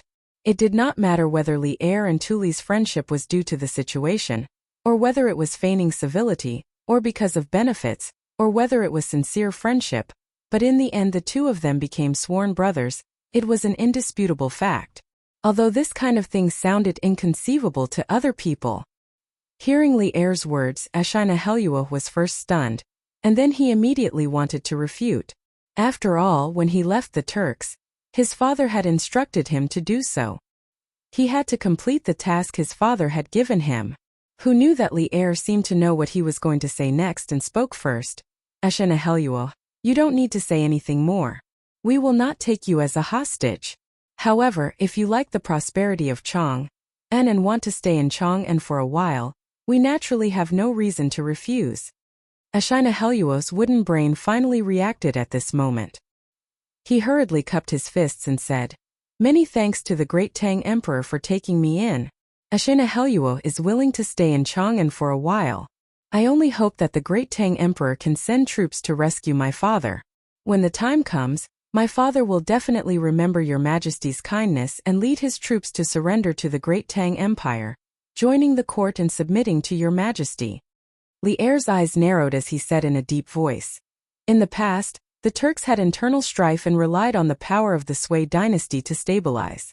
However, Sheli Khan did not know how to cherish the situation left behind by his ancestors. Instead, he relied on his own strength to indulge his own desires. He was licentious and tyrannical, and his uncle and nephew killed each other. This is truly against the laws of nature. However, sending troops to the Turks is a matter of great importance. We need to discuss it with the court officials before we can make a decision. Ashina Heluo, you have traveled a long way from the Turks and must be exhausted. Why don't you return to the inn and rest for a while? After we have discussed with the court officials, we will send someone to inform you. Hearing this, Ashina Heluo thought seriously before finally cupping his fists and saying, "Yes, your majesty." Ashina Heluo will take his leave. After that, he clenched his fists in front of his chest and bowed to Li Er. Then, he brought the two Turk emissaries and left the hall. After Ashina Heluo left, Li Er's eyes darkened as he looked at the court officials and asked, "Dear officials, do you think that our Tang Empire should send troops to aid Tuli?" Regarding Tuli's request for help, Li Er himself was both happy and fearful. He was happy that the internal strife of the Eastern Turks had caused the Tang Empire's northwest border to have a rare moment of peace. However, he was fearful that if Tuli was destroyed and Sheli became the sole ruler, then it would be difficult for the Tang Empire to destroy the Turks in the future. The court officials were silent for a long time. Finally, Zhang Sun Wuji could not help but step out and say, "Your Majesty, this old official thinks that it is not suitable to send troops now. 2 years ago, our Tang Empire had just signed an agreement with Sheli not to attack each other. Now, without Sheli Khan's invasion, if we were to go back on our word and send troops, not only would it be a waste of manpower and resources, but it would also not be the army of a king." Hearing this, Li Er's face instantly fell. Indeed, the Wei River Alliance back then was the biggest obstacle for him to send troops to the Turks. The Tang Empire, as a dynasty in the Central Plains and a country of etiquette, had to have a reason for doing things. They could not be like the Turks who could fight whoever they wanted to fight. Even if they killed their brothers, no one would blame them. The Tang Empire was particular about sending troops with a reason. Most of the court officials would not allow Li Er to do something as treacherous as going against the agreement. Duke Zhao is right. It is indeed not suitable to send troops now. This old official agrees. This official agrees. After Zhang Sun Wuji said that, there were immediately voices of agreement in the court. Bulsh *T. Bulsh *T. What Bulsh *T agreement? Let me, Old Chang, ask all of you, if Sheli is free now and has sufficient provisions, do you think he will care about the agreement back then? Will he send troops to invade our Tang Empire? Although Chang Yaojin also knew that now was not the best time for the Tang Empire to send troops, but seeing so many officials talking about the Wei River Alliance back then, he could not help but stand up and scold. The Wei River Alliance was not only the shame of Li Er's life, it was also the shame of Chang Yaojin's life. Duke Liu, why are you spouting such vulgar words in the court? Furthermore, our Tang Empire is a country of etiquette and etiquette. When we go to war, we have a reason for sending troops. How can this be a game? Zhang Sun Wuji pulled a long face and reprimanded Chang Yaojin. Chang Yaojin immediately snorted and said, "Bulsh *T, sending troops with a reason. According to what you said, we can only wait for that brat Sheli to bring troops to Chang'an City before we can retaliate? Chang Jijia, don't be unreasonable in the imperial court." Zhang Sun Wuji's eyes were dark as he said coldly, Your Majesty, this old official thinks that although Duke Lu's words are vulgar, they are not without reason. At this moment, someone from the court officials' camp actually stood up and spoke for Chang Yaojin. It was Du Ruhui. Chapter 1376. Oh? Minister Du also thinks that I should send troops to attack Xieli? Inside the Taiji Palace, Du Ruhui walked out of the crowd. Li Er's eyes lit up as he asked with a smile. Li Er knew better than anyone that the Tang Empire was not ready for a full-scale war with the Turks. But it was one thing to not be ready and another to not dare to fight. As long as the decision was made to fight, the entire Tang Empire would take action and prepare for war very quickly. Du Ruhui cupped his hands and said, Your Majesty, I think what High Duke Lu said is reasonable. The Tang Empire does not need to be honest with Xieli, because he will violate the treaty sooner or later. Now that the Turks are in chaos, it is the best time to attack. Moreover, attacking countries with civil strife has been the custom since ancient times. The Tang Empire cannot be timid because of the treaty and missed the opportunity. Feng Mao Du Duan lived up to his name. Du Ruhui had sharp eyes and directly asserted that the treaty was a piece of waste paper in the eyes of the Turks. As soon as Du Ruhui finished speaking, Chang Yaojin immediately said excitedly, Hey, old Du, in the past old Chang didn't realize that you were also a tough nut to crack. Old Chang cherish you. Hee. Today old Chang would like to apologize to you for my blind eyes. When you get better old Chang would like to treat you to a drink. After saying that, he patted Du Ruhui's shoulder gently, looking very intimate, as if they were good brothers who had known each other for many years. Du Ruhui's mouth twitched slightly and then moved 2 steps to the side imperceptibly to keep a safe distance from Chang Yaojin. Then he cupped his hands and said expressionlessly, High Duke Lu, I am just talking about the matter. It has nothing to do with personal friendship. Please conduct yourself with dignity. Hey, good. I conduct myself with dignity. Chang Yaojin was rebuffed. He could only rub his nose and laugh dryly before returning to his original position. This was just a small episode. At this time, seeing that Chang Yaojin was no longer making a fuss, Feng Xianling stepped out from the crowd and cupped his hands. Your Majesty, I think that Kemming's words are reasonable. Now that the Turks are in internal strife, it is a heaven-sent opportunity for the Tang Empire. When Xieli's army was at the city gate, the reason why he signed the treaty with the Tang Empire was that he could not figure out the real situation of Chang, and did not dare to attack the city rashly. He definitely did not want to be friends with the Tang Empire forever. The Turkic foreigners have been eyeing our central plains for many years. Once they are ready or our Great Tang falls into internal strife, they will definitely disregard the treaty and attack the Great Tang. Therefore, instead of waiting for Xieli to attack us, it would be better to immediately organize our forces and attack Xieli. Right now, our Great Tang has many soldiers and generals.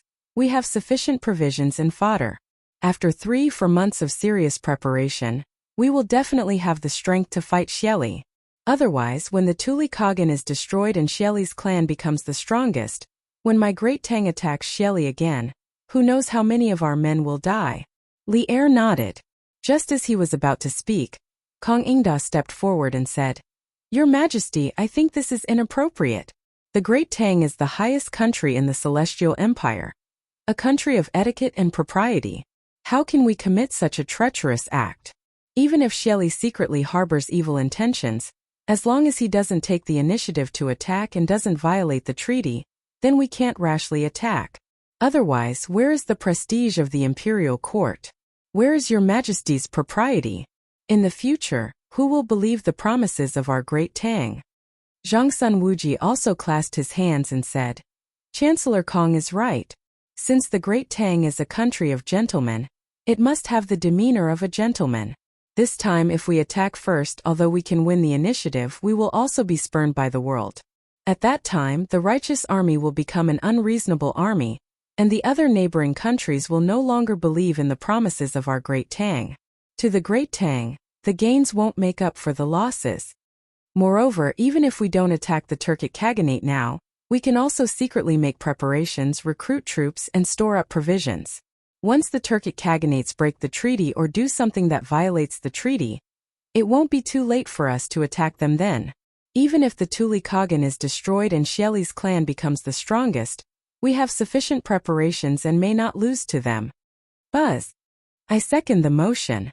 The Great Tang cannot lose its face. Your Majesty's propriety cannot be lost.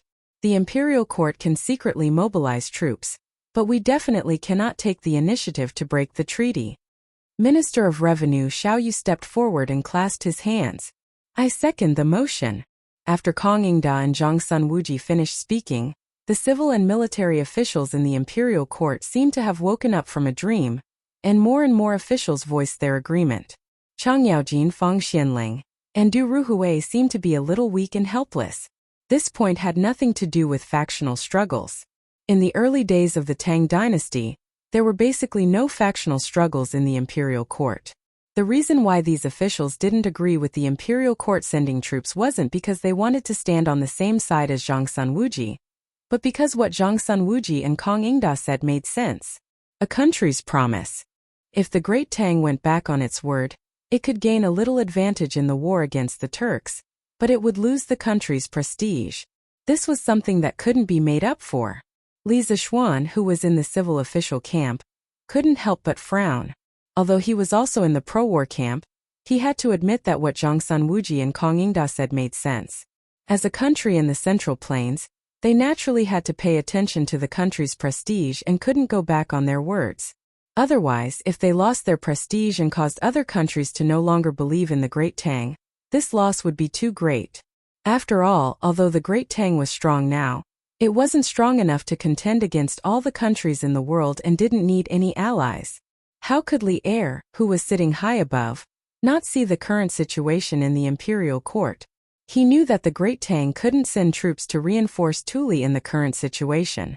He frowned and pondered for a long time. Just as he was about to announce that they wouldn't send troops, a guard ran in from outside and bowed with cupped fists. Reporting. Your Majesty, the envoy sent by the Khitan chieftain has arrived outside the palace. At the same time, the envoy sent by Khan Xieli has also arrived. The moment he finished speaking, all the civil and military officials in the Imperial Court were dumbfounded. What? The Khitans and Khan Xieli have both sent envoys? What are they trying to do? What is Xieli trying to do? A few minutes ago, Tuli's son and the envoy had just left the Imperial Palace. But now, the Khitan tribe under Tuli's jurisdiction and Tuli's sworn enemy, Khan Xieli, had both sent envoys. The morning court of the Great Tang had never been as lively as it was today. In truth, it wasn't just the officials who were dumbfounded. Li Er, who was sitting on the dragon throne, was also somewhat dumbfounded. Old Li closed his eyes and pondered for a while. Suddenly he ordered, "Let the Khitan envoy come in and see us." Understood. The guard cupped his fists in acknowledgement and then turned to leave Taiji Palace. Not long after, the guard led 3 Turks into Taiji Palace. When the 3 saw Li Er, they respectfully bowed to him like a Han.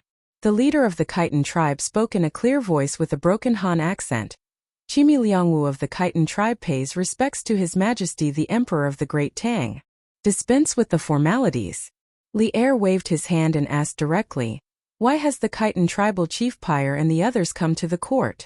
Chimi Liangwu bowed and said, "Replying to His Majesty the Emperor of the Great Tang, Chimi Liangwu is here on behalf of our tribal chief to express our loyalty to the Great Tang court.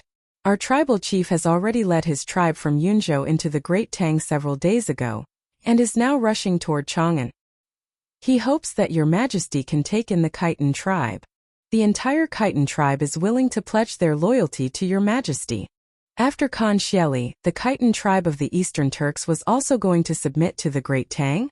Everyone in the main hall widened their eyes and exclaimed inwardly in disbelief. In one day, 2 major factions of the Eastern Turks were going to submit to the Great Tang. Was the Turks really divided to such an extent? Li Er did not let the joy get to his head. His eyes darkened as he barked. The Khitan tribe can be considered a fairly strong tribe among the Eastern Turks. Why is your Khitan tribal chief leading his tribe to submit to the Great Tang for no reason? Chimi Liangwu hurriedly said. Replying to His Majesty the Emperor of the Great Tang, the Khitan tribe was originally under the jurisdiction of Khan Xieli, but this year the conflict between Khan Xieli and Khan Xieli has been deepening day by day. Recently they have even clashed with each other. Khan Sheli ordered my tribe to attack Khan Sheli, but my Khitan tribal chief was once greatly indebted to Khan Shibi, so how could I harm his descendant? Thus my tribal chief did not accept the order, but to prevent Khan Sheli from sending his troops for revenge, he could only bring all his tribe to submit to the Great Tang. We implore your majesty to take in the Khitan tribe. Buzz. Everyone in the imperial court was pleasantly surprised. The strength of the Khitan tribe was not ordinary. Their tribal chief had led his tribe to submit to the Great Tang, weakening the strength of the Eastern Turks and indirectly increasing the strength of the Great Tang. For such a good thing to happen, it could only be said that the heavens were protecting the Great Tang. So that's how it is. Understanding dawned on Li Er. After pondering for a moment, he sighed and said, your tribal chief can also be considered a righteous person. Since Sheli cannot tolerate you, then as the emperor of the Great Tang, I welcome you to submit to the Great Tang. I will immediately send troops and horses to receive the chief of your tribe. No one objected to Li Er's decision. After all, it would be a waste to reject a surrendered army that had delivered itself to their doorstep. Qimi Liangwu was overjoyed. Thank you, His Majesty the Emperor of the Great Tang. Li Er nodded in satisfaction and said, all of you must be tired from the journey. Return to the post house to rest first. I will immediately send men to receive your tribal chief in a moment. Thank you, His Majesty the Emperor of the Great Tang. Qimi Liangwu will take his leave. Qimi Liangwu bowed and then left the hall. Li Er narrowed his eyes and ordered, summon Sheli's envoy into the hall. Summon Sheli's envoy for an audience. Summon Sheli's envoy for an audience. The eunuchs passed on Li Er's decree one by one. Not long after, a burly Turkic man walked into the hall with two Turkic men of medium stature. Before that burly Turkic man could announce his identity, Li Er couldn't help but exclaim, it's you. Chapter 1377. Inside the Taiji Palace, seeing the burly man leading the Turkic envoys, not only did Li Er look surprised, but many of the officials in the palace also lowered their heads in discussion. Your subject Ashina Simo greets your majesty. The burly man leading the Turkic envoys bowed to Li Er. The two Turks behind him raised their fists and bowed to the burly man, but they didn't say anything. They probably didn't know how to speak the Han language. Your subject. Li Zishuan's heart skipped a beat. When Ashina Simo walked into the main hall, he noticed the abnormalities of the surrounding officials. Now that he heard Ashina Simo calling himself a subject to Li Er, the doubt in his heart deepened. After all, Ashina Simo was an outsider. How could he call himself a subject to the Emperor of Great Tang? As he was on the side of the civil officials, he wasn't familiar with most of the people around him. He was familiar with Fang Xianling, Du Ruhui, and Zhongsun Wuji, but these three were already standing at the front talking to Li Er. Thus, he could only suppress the doubts in his heart and quietly watch the situation develop. Haha. Simo, there's no need to be so polite. Quickly rise. Li Er, who was sitting on the dragon throne, said amiably. His attitude was obviously different from when he met the Tuli and Khitan envoys. Thank you, your majesty. Ashina Simo straightened his body. Li Er asked, General Simo, is there a matter for you to meet me today? Your majesty, a few days ago, the great Khan discovered that the Khitan chieftain was bold and dared to lead his troops to defect from the Turks and defect to Great Tang. He specially ordered Ashina Simo to come to Chang'an and ask for the Khitan chieftain from your majesty. Ashina Simo bowed and replied. Li Er narrowed his eyes, and his voice immediately became cold. He said indifferently, the Khitan tribe has always been under Sheli's jurisdiction. I have never seen him before. How can I hand him over to you? Ashina Simo said in a deep voice. Your majesty, the envoy at the palace gate just now is from the Khitan tribe. The Khitan chieftain and his tribe are definitely rushing to Chang'an. At that time, your majesty only needs to send someone to capture him and hand him over to me. The great Khan will definitely reward you handsomely. Li Er's face darkened, and he said in an unfriendly tone. Impudent. Ashina Simo, are you ordering me? I wouldn't dare. Ashina Simo hurriedly bowed and said, Your Majesty, this subject is only here to bring back the Khitan tribe. I have no intention of offending you. But Your Majesty, You seem to have the intention of protecting the Khitan tribe. This subject will remind your Majesty that you must not forget the treaty from back then. The Turks and the Great Tang have a friendly treaty of non-aggression against each other.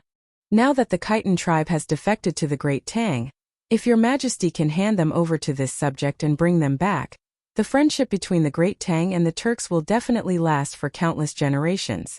The Great Khan will also remember your Majesty's benevolence and generously reward your Majesty. How dare you?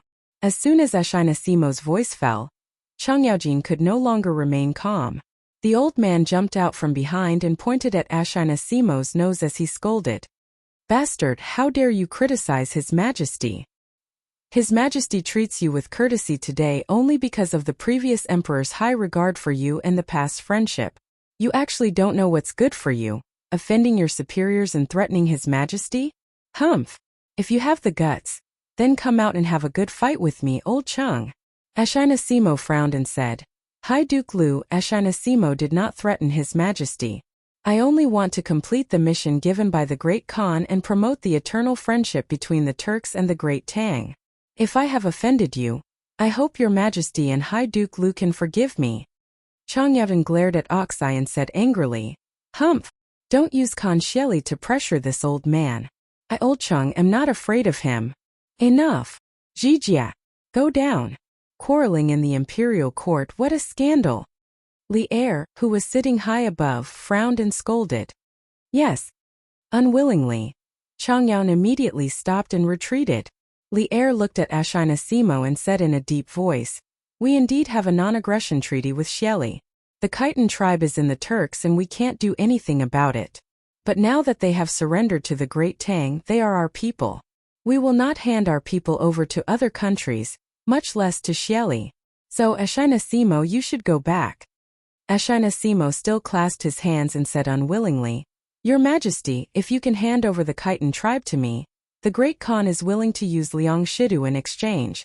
Your Majesty, please reconsider. How can a mere Khitan tribe be compared to the eternal friendship between the Turks and the Great Tang?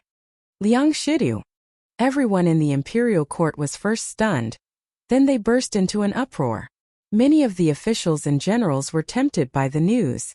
Li Zishuan was also tempted, because he had heard of Liang Shidu before. Liang Shidu was originally a general in the Sui dynasty's Yingyang prefecture. At the end of the Sui dynasty, he was removed from his position and returned to his hometown. Later on, he took advantage of the chaos in the world to rebel and take control of the Shuafang. Later on, Liang Shidu officially declared himself emperor and submitted to the Turks. He was conferred the title of Magnanimous Vijaya Khan and Son of Heaven.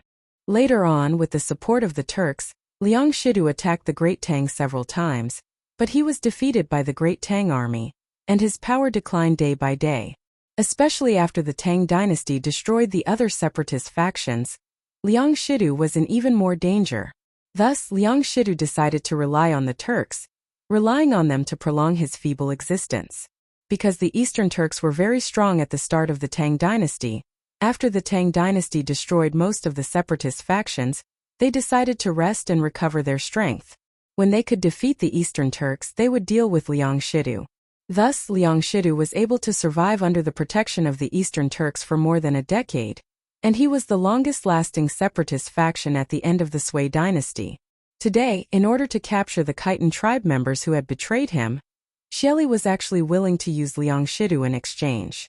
Hearing this, Li Zishuan's eyes flashed as he thought of a plan. Li Er, who was sitting on the seat of honor, was obviously shocked by Ashinasimo's words, but he quickly reacted and directly refused. It's not a big deal. Impossible.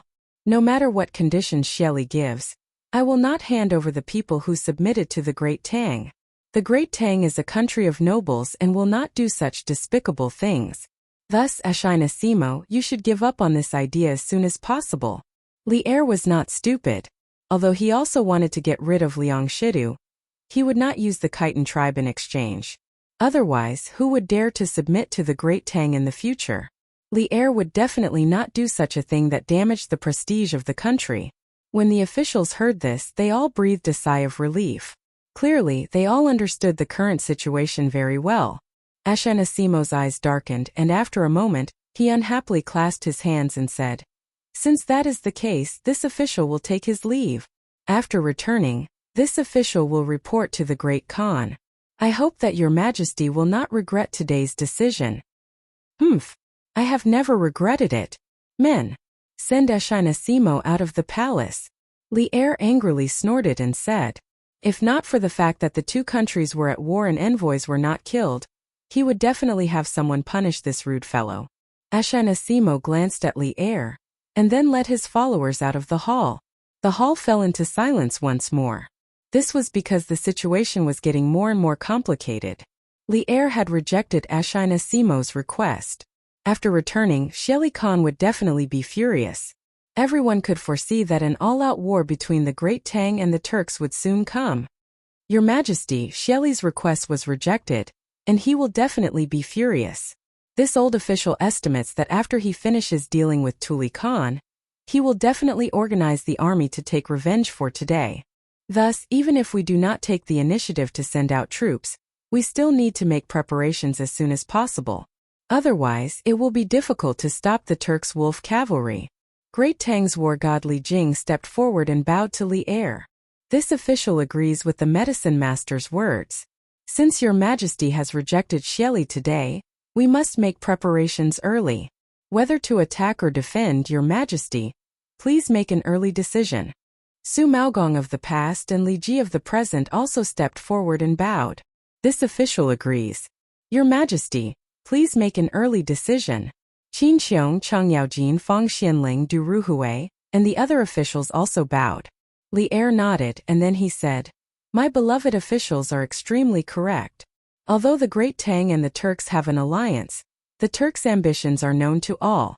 It is only a matter of time before they break the alliance. However, our Great Tang, as the Celestial Empire and a nation of gentlemen, cannot commit such a treacherous act. Thus we have decided to postpone sending out troops.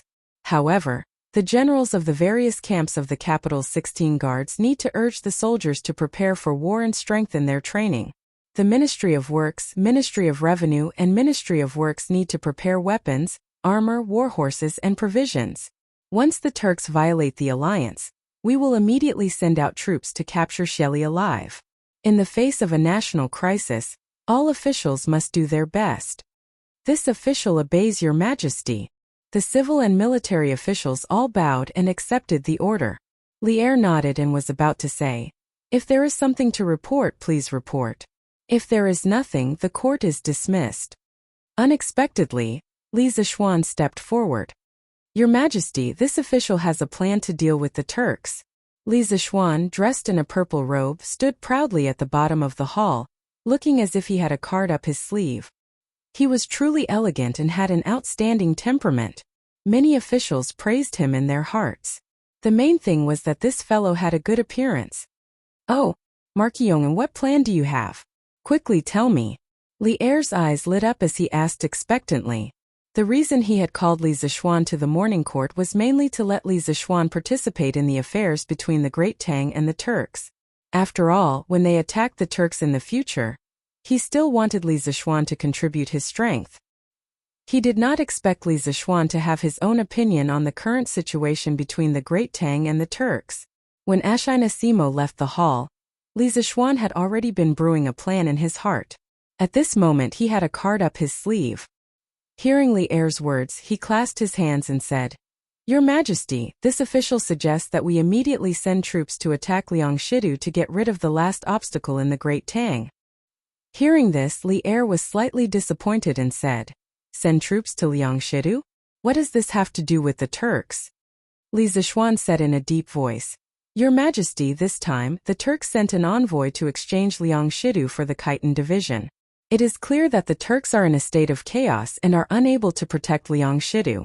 Why don't we take this opportunity to take him down?" Back then, Liangshidu gathered troops to occupy the Liangshidu and established a country on his own, causing the Liangshidu land to become a natural barrier between the Great Tang and the Turks. This time, if we send troops to the Liangshidu land, he will definitely ask for help from Sheli. Sheli cannot bear to lose this barrier, and will definitely send troops to help. Once Sheli sends troops to help Liangshidu and fight with the Great Tang army, he will have violated the alliance agreement from back then. This will undoubtedly give your majesty a reason to send troops to the Turks. Since he violated the alliance agreement first, why can't we take the initiative to attack the Turks? Therefore, the symbolic meaning of this battle is far greater than its practical meaning. It is not as simple as obtaining territory, because during this battle, once the Eastern Turks rescue Liangshidu, it will directly give our Great Tang a reason to attack the Turks. If Xieli sees through our plan and does not rescue Liangshidu, it is also fine. Being able to get rid of the separatist forces that have occupied the Liangshidu land for many years will also be beneficial to maintaining the stability of our Great Tang's rear. Coincidentally, we can also train our troops in advance for sending troops to the Turks in the future. Therefore, once this plan is out, no matter how Xieli responds, we will be in an invincible position. In the hall, Li Zishuan spoke with fervor and assurance. A perfect plan to deal with Xieli Khan was narrated from his mouth. The more the civil and military officials listened, the brighter their eyes were. Li Er was also pleasantly surprised and nodded repeatedly. When Li Zishuan finished speaking, Li Er could not help but pat the table and exclaim, "Good, good, good plan. Dear officials, do you think that the Marquis of Yong'an's plan is feasible?" Chang Yaojin immediately walked forward and said with a smile, Your Majesty, this old official thinks that the Marquis of Yong'an's plan is very feasible. Liangshidu, that old man has occupied the Liangshidu land for so many years. He should have scrammed out of our Great Tang long ago. If your Majesty fights, I, Chang Jijia, am willing to lead troops to take Liangshidu's head. Speaking of which, as long as there was a battle, this old fellow would be excited. Previously, he did not even have enough fun fighting Guanqing County. Now that he was going to fight Liangshidu, he was even more excited. Furthermore, he also felt that the plan proposed by Li Zishuan was very reliable. Qin Qiong also walked forward and clasped his fist. Your Majesty, this old official thinks that the Marquis of Yong'an's plan is feasible. Even if we cannot force out the Turks' reinforcements, we can still reclaim the Liangshidu land and completely unify the Central Plains. Li Jing also spoke at this time. Your Majesty, the Marquis of Yong'an's plan is brilliant. To us we can attack or retreat, but to Xieli it is a dilemma. This official also thinks that this plan is feasible. This official concurs. Li Zishuan's plan would not allow the Great Tang to bear the infamy of treachery, and it would also allow the Great Tang to take the initiative in the confrontation with the Turks. It satisfied both the desire of the peace-loving faction and the demands of the war-loving faction. Which of the officials dared to disagree? Those who did not agree could only be spies who were in cahoots with the Turks. Thus, when Great Tang's military god expressed his opinion, it instantly had a decisive effect. The civil and military officials all expressed their agreement. Li Erlong was overjoyed and said, "Good. Since that is the case, then it is decided." Fang Xianling du Ruhui Zhang Sun Wuji, Xiao Yu Yanlide Li Jing Li Ji Cheng Ji Jie Qin Qiong, Yuqijingda Niujinda Duanjishuan, stay behind to discuss the matter of sending troops with me. As for the rest of the officials, if you have something to report, if not, you are dismissed. Oh. Chapter 1378. After the morning court session ended, the officials left the Taiji Palace. Zhang Sunwuji, Fang Xianling, Du Ruhui, Li Jing, Li Zishuan, and the other core officials came to the Ganlu Palace to discuss with Li Er about attacking Liangshidu. After all, this involved the specific battle plan. If it was directly announced to the public in the court, what if someone accidentally leaked it out? Thus, to be safe, Li Er would only gather his trusted officials for these meetings that involved specific military plans. This way, he could ensure that the plan would not be leaked out and also increase the efficiency of the meeting. Since we have decided to attack Liangshidu, how do you think we should do it? Within the Ganlu Palace, Li Er looked at the trusted officials in the hall and asked aloud. Zhang Sunwuji stepped forward and said, Your Majesty, during the Wuda era, Liangshidu had invaded our Tang dynasty many times and was defeated by our army. Many of his subordinates have already surrendered to our Tang dynasty. Furthermore, the 18 rebellious kings have all been wiped out. Today, Liangshidu is unable to join forces with the rebellious kings and is weak. Internally, the Turks have political problems and it is hard for him to withdraw. Thus, I feel that Liangshidu is no longer a threat. Why don't we send someone to ask him to surrender? Xiao Chua nodded and echoed, what Duke Xiao said is right. Now that Master Liang's fate is exhausted, he can't make any waves. If we can take him down without losing a single soldier, it would be for the best. Li Er nodded but did not say anything. Li Ji spoke. Your Majesty, I feel that this plan is not appropriate. In the court session, according to Marquis Yong'an's plan, the best result would be to force Liang Shidu to ask for help from Xieli and lure him to break the alliance. If we do as Duke Xiao said and send a messenger to persuade Liang Shidu to surrender, what if that person really surrenders? Wouldn't Xieli not be able to react in time? Du Ruhui clasped his hands and said, General Li is right, but that's only one of the reasons. More importantly, Liang Shidu is a vicious person. Ever since the Sui dynasty, he has been seizing power from the Yu County. He's been at odds with our Great Tang for more than a decade now. If he really wanted to surrender, he wouldn't have waited until now. Therefore, sending an emissary to persuade them to surrender is really a waste of time and effort. Li Zishuan nodded. Suddenly, he noticed Li Zishuan, who was lowering his head to count ants.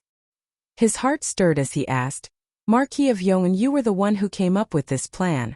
Do you have any brilliant ideas about attacking Liang Shidu? Li Zishuan could not help but curse in his heart. He thought to himself, why are you calling me when the two big shots are arguing so fiercely? What do you want me to say? Agreeing with one side would definitely cause the other side to be unhappy. However, since Li Zishuan called him out, Li Zishuan had no choice but to put on a straight face. Replying to Your Majesty, this subject has no wise opinion, only a foolish one. In this subject's opinion, the opinions of Duke Xiao, General Li, and Master Du do not conflict with each other. We can bring our army to persuade them to surrender. For example, before the army besieges the city, we can send an emissary into the city to persuade Liang Shidu to surrender to Great Tang.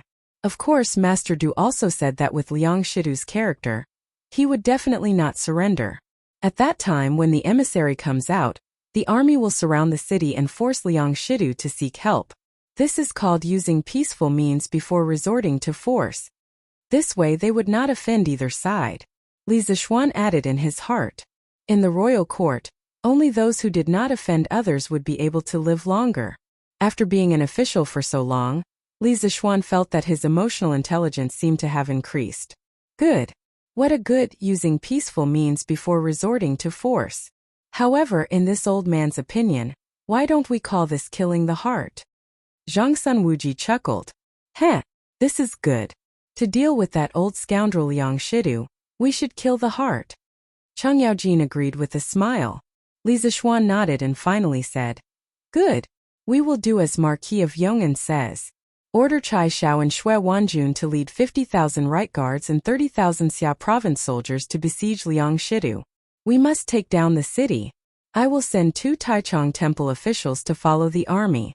Before the army besieges the city, we will let them enter the city to ask for their surrender. After they return without any success, we will attack. Chai Shao and Xue Wanjun stepped forward and clasped their fists. We accept the decree. These two people were fierce men. At the beginning of the Tang dynasty, Chai Shao fought many battles with the Eastern Turks and Tuyuhun, and he fought them beautifully. In the first year of Zhengguan, Chai Shao, who had many achievements in battle, was promoted to the position of right guard general. Furthermore, this fellow had married Li Yuan's daughter, Princess Pingyang, and could be considered as Li Zishuan's brother-in-law. Now that old Li had promoted Chai Shao as a general, it was very likely that he wanted to give his brother-in-law some military merits. After all, the battle to destroy Liang Shidu was one of the easier battles. Xue Wanjun was Xue Wan's older brother. Back then, the two brothers were very important under Luo Yi and gave Dojianda a lot of problems. Later, they were shaved bald by Lu Heikua, but that could only be blamed on Xue Wanjun's incompetence. Seeing that Li Er only sent Chai Shao and Xue Wanjun, Cheng Yaojin and Yuqi Jingda instantly became anxious. Old Cheng immediately stepped forward and said, Your Majesty, this old subject also requests to fight. Yuqi Jingda was unwilling to fall behind and also clasped his fists. Your Majesty, this old subject also requests to fight. Last time this old subject missed the Battle of Guan City. This time this battle is against Liang Shidu. This old subject can't miss it no matter what. Li Er thought about it and finally nodded. That's good. Send Jingda as the chief supervisor to destroy Liang Shidu, Chai Xiao as the general of the left, and Xue Wanjun as the general of the right. Within 3 days, organize the troops and horses and head to the north. Yuqi Jingda was overjoyed and quickly clasped his fists. This old subject thanks your majesty. Chai Xiao and Xue Wanjun inexplicably gained a superior, but Yuqi Jingda's qualifications were there, so they couldn't say much. They could only bow and say, this subject obeys the decree. But this way, Chang Yaojin was completely displeased. Old Chang said unwillingly, Your Majesty, there's still this old subject. Li Er said unhappily, Liang Shidu's fate is already exhausted. Jingda, Chai Xiao and Xue Wanjun are enough. Why use a butcher's knife to kill a chicken? Could it be that you want Zhan to send all of the Great Tang's generals over? Withdraw. To be honest, the current Li Er really didn't put Liang Shidu in his eyes. According to his initial thoughts, he only wanted to send Chai Xiao and Xue Wanjun, these 2 generals. Adding Yuqi Jingda behind them was already the limit. If Chang Yaojin was also added, then Old Li could only say to Liang Shidu, You're not worthy. Chang Yaojin was deflated and didn't dare to resist, silently withdrawing. Li Er continued, The Ministry of Revenue needs to quickly mobilize the army's provisions. The Ministry of Works needs to prepare the army's weapons and armor. Beloved official Xiao, beloved official Yan, I'll have to trouble you these 2 days. Xiao Yu and Yan light hurriedly bowed and said, Your Majesty is too kind. This is our duty. Li Er nodded and said, Since that's the case, then all of you can go back and prepare immediately. Everyone bowed and said, This subject will take his leave. Markyong, you stay behind. Old Li suddenly added, causing Li Zishuan, who had already taken a step forward, to helplessly withdraw his foot. Yes, Your Majesty. Chang Yaojin patted Li Zishuan's shoulder, then cast a sympathetic look over and left in front of Li Zishuan. You brat, do you know why Jin asked you to stay behind alone? After all the important officials left, Li Er stood up and walked to the bottom of the hall, looking at Li Zishuan and asking with a smile. Li Zishuan pondered for a moment, then cupped his hands and said, Could it be that Your Majesty wants to let this subject send a student to bring a telegraph machine, a celestial lamp, and a telescope to follow the army like last time when they attacked Guan City? Li Er shook his head and said, Of course not. Liang Shidu is just a grasshopper after autumn. Why would we need to use a divine artifact to destroy him? Besides, I don't want to let the Turks know about the telegraph machine, the celestial lamp, and the telescope so early. It's not bad to give Xieli a surprise when the final battle comes in the future. Li Zishuan instantly understood. It turned out that Old Li was looking down on Liang Shidu, and he even wanted to give Xieli a killing move. Then why did Your Majesty ask this subject to stay behind? Li Zishuan really couldn't guess, so he asked. Li Er stared into his eyes and said, Let me ask you, how much iron can your iron smelting factory make in a day? And that steel smelting factory, how much steel can it make in a day? Li Zishuan's heart moved, hesitated for a moment, then answered, Your Majesty, if this subject's iron smelting factory goes all out, it can make about 2,000 jin of iron a day. As for the steel smelting factory, it can also make about 2,000 jin of steel a day. Speaking of which, his daily production of 2,000 jin was actually not high. It was only a few hundred tons a year.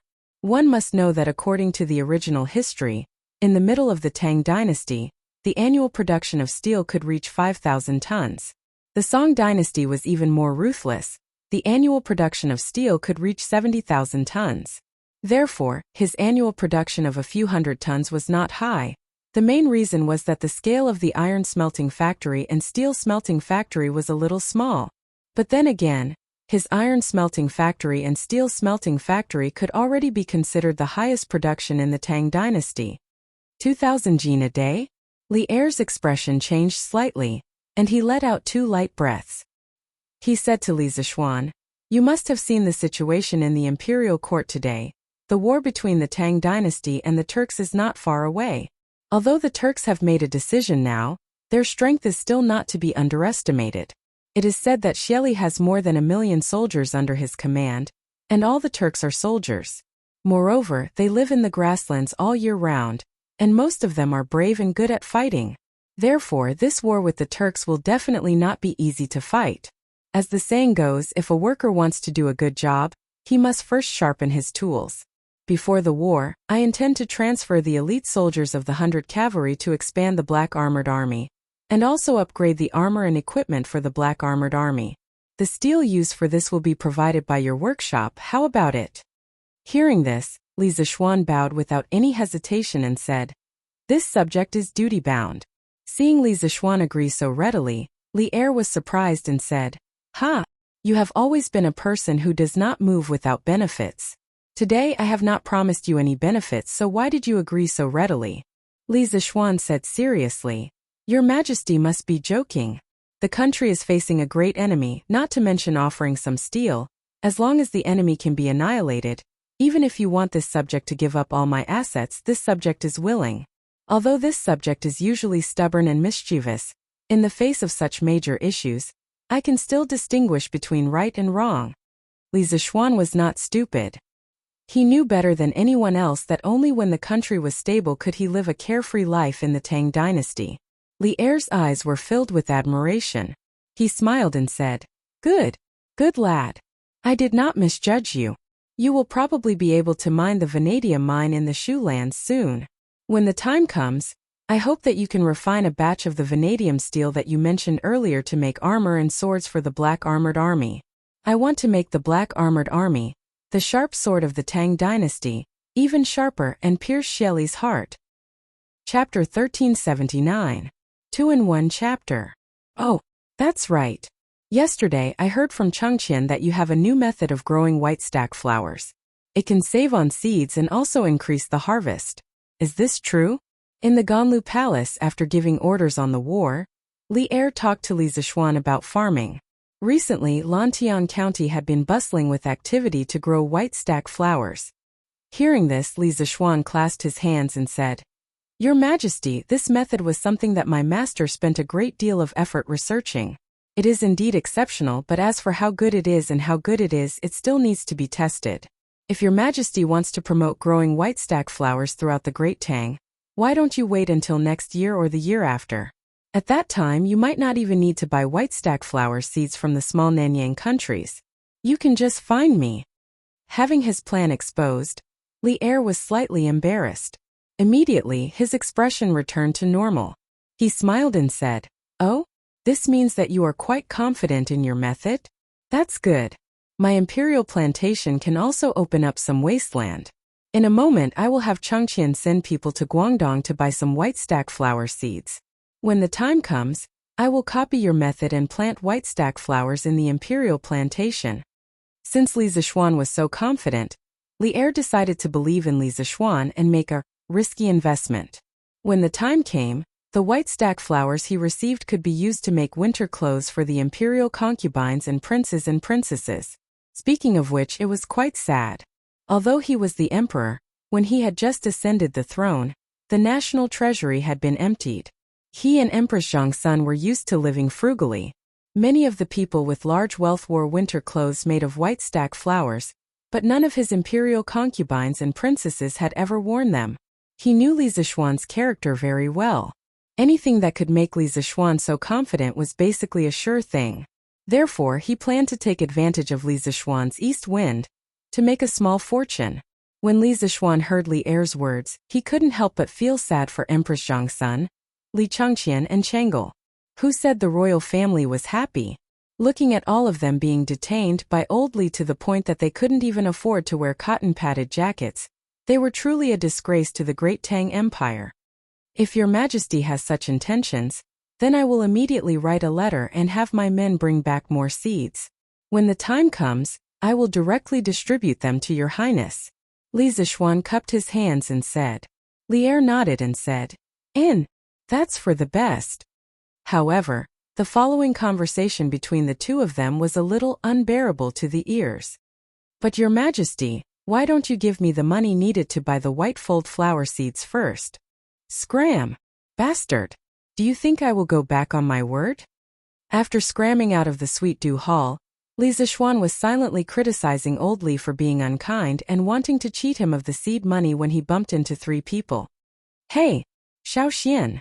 Why did you stay in the palace for so long? If you still didn't come out, old Chang would have gone in to get you. Chang Yaojin slapped Li Zixuan's shoulder and said in a muffled voice. Li Zixuan said in surprise. Why haven't you all left yet? I thought you all had gone back.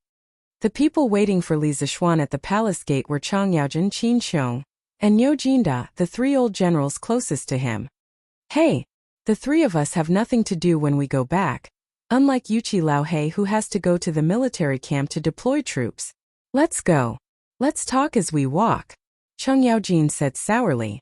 Then he smiled and said, speaking of which, Xiao Xian, recently, there has been an uproar in Lantian County about receiving free white-fold flower seeds.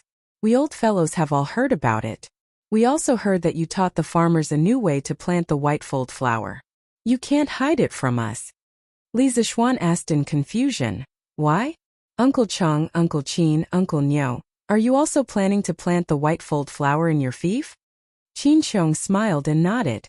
We heard that Xiao Xian has a way to increase the survival rate and production of the white-fold flower. We old fellows also want to join in. Actually, it was mainly because the greenhouse vegetables last time had let them taste the sweetness. This time, knowing that Li Zixuan wanted to plant the white-fold flower on a large scale in his fief, Qin Xiong, Chang Yaojin, and Niu Jinda also wanted to let their farmers follow in Li Zixuan's footsteps and make a small fortune. Speaking of which, they were all born in war. Usually, they did not have as many good ideas as Li Zixuan to make the farmers' lives better. Therefore, they could only follow whatever Li Zixuan did. Basically, it was as if Li Zixuan was indirectly helping them take care of the farms. Li Zixuan smiled and said, since the 3 uncles have this idea, then when I go back, I will send people to teach the new way to plant the white-fold flower to the 3 uncles' farmers. At the same time, I will also send some new farming tools over. Moreover, to tell you the truth, His Majesty also mentioned this matter to me just now. In the end, His Majesty decided to plant the white-fold flower in the imperial plantation. When everyone heard that even Li Zixuan wanted to use Li Zixuan's method to plant the white-fold flower in the imperial plantation, they could not help but be filled with confidence in Li Zixuan's method. Niu Jinda smiled and said, then this time we will have to bask in your glory again. Li Zixuan hurriedly waved his hand and said, Uncle Niu, please don't say that. All of you have taken good care of this nephew on a daily basis. What does this small matter count as? Oh right, since the uncles also plan to plant the white-fold flower, then I will get people to buy more seeds from Guangdong. Hey, Xiao Xian. No need. The number of farmers in our families can't compare to yours, and we don't need much seeds. I have already asked the Hu merchants in Shi City to think of a way to get them. Xiao Xian, you don't have to worry. Cheng Yaojin hurriedly said. A hint of awkwardness appeared on Qin Xiong and Niu Jinda's faces. Then they took 2 steps to the side at the same time, creating some distance between them and Cheng Yaojin. Li Zixuan asked doubtfully, Uncle Cheng, I have already sent people to buy all the seeds from the Hu merchants in Shi City. Where else can you go to buy more? Cheng Yaojin chuckled and said, Those Hu merchants naturally have their own methods. I have already told them that if they do not hand over 1,800 jin of seeds within half a month, I will go and smash their shops. They can go to the Abbasid Caliphate to transport more seeds, or they can send ships to Guangdong to buy from the Nanyang merchants. In any case, Cheng Yaojin only need to pay for the seeds. Furthermore, the Hu merchants in Shi City have all agreed. How about it? Xiao Xian? Isn't my method better than yours? Good. Cough cough, Uncle Cheng's method is indeed good. Li Zixuan was instantly speechless. He could not help but observe 2 seconds of silence for those Hu merchants in Shi City. They were truly unlucky to have met this old hoodlum, Chang Yaojin. Abbasid Caliphate and Great Tang were separated by 1,000 li. If those Hu merchants did not want their shops to be smashed by Chang Yaojin, they would most likely have to travel through the sea to find their enemies in the business world, the Nanyang merchants, to buy seeds. Truly lamentable. After leaving the palace and passing through the Vermilion Bird Avenue, Qin Xiong and Niu Jinda, because they were taking different paths, returned home. Chang Yaojin, on the other hand, was still able to follow Li Zixuan for a while longer. At this moment, Li Zixuan recalled the doubts he had in the royal court today. Thus he asked, Uncle Chung, what is the background of that envoy Shelley sent, Ashina Simo? It seems like many officials in the royal court are familiar with him, and he even addressed himself as a subject to His Majesty. What is going on? Cheng Yaojin was stunned. After pausing for a moment, he sighed and said, Ashina Simo, this person is actually also a man. He was originally an Eastern Turkic noble, the son of Ashina Tulish. In the 19th year of founding Emperor, Chimin Khagan of the Turks fled to the Sui dynasty. The tribes of Mabe supported Ashina Simo as the Eastern Turkic Khagan. After the internal affairs of the Turks stabilized, Chimin Khagan returned to the Eastern Turkic Khagan, and Ashina Simo took the initiative to give up the position of Khagan. However, as Ashina Simo looked more like a Hu and not a Turk, Chuluo Khagan suspected that he was not from the Ashina race. Simo had been through the 2 generations of Chuluo Khagan and Shelley Khagan, and he was often a Jianbi. However, in the end, he was unable to manage the military and set up a Jianbi. In the first year of Wuda, Ashina Simo had been an envoy to Great Tang many times. Currently, many old officials in the royal court were familiar with him. In the 8th month of the 7th year of Wuda, Shelley Khagan and Tuli Khagan led their troops to invade Tang. The current emperor led his troops to defend against the Turks and explained the pros and cons to them. Thus, Shelley Khagan sent Simo and Tuli Khagan to meet the emperor and ask for peace. The emperor agreed to their request. In the 8th month of the same year, Ashina Simo came to Chang'an to meet the emperor of that time, who is the current emperor emeritus. The emperor emeritus summoned him to the front of the imperial bed and praised his sincerity, and gave him the title of Hushuan Commandery Prince. Thus, in today's morning court session, Ashina Simo called himself an official, which is reasonable. After hearing this, Li Zishuan nodded his head in realization. He then sighed and said, I didn't expect Ashina Simo to have such a deep relationship with Great Tang. Furthermore, from what Uncle Chang said, he can be considered a righteous man. What Li Zishuan did not know was that according to the original development of history, in the 4th year of Zhengguan, after the Tang army destroyed the Eastern Turks, Ashina Simo and Shelley Khagan were both captured by the Tang army. Later on, Li Er recognized Simo's loyalty and appointed him as the right Marquis General and Governor of Huazhou. Thus, Ashina Simo became one of the few Turks in the history of Great Tang. After bidding farewell to Cheng Yaojin, Li Zishuan brought Peng Feiji and rushed toward Mount Yun. Along the way, Li Zishuan could not help but sigh in his heart as he looked at the commoners who were struggling to make a living, the merchants who were hawking their wares, and the children who were playing around in the streets.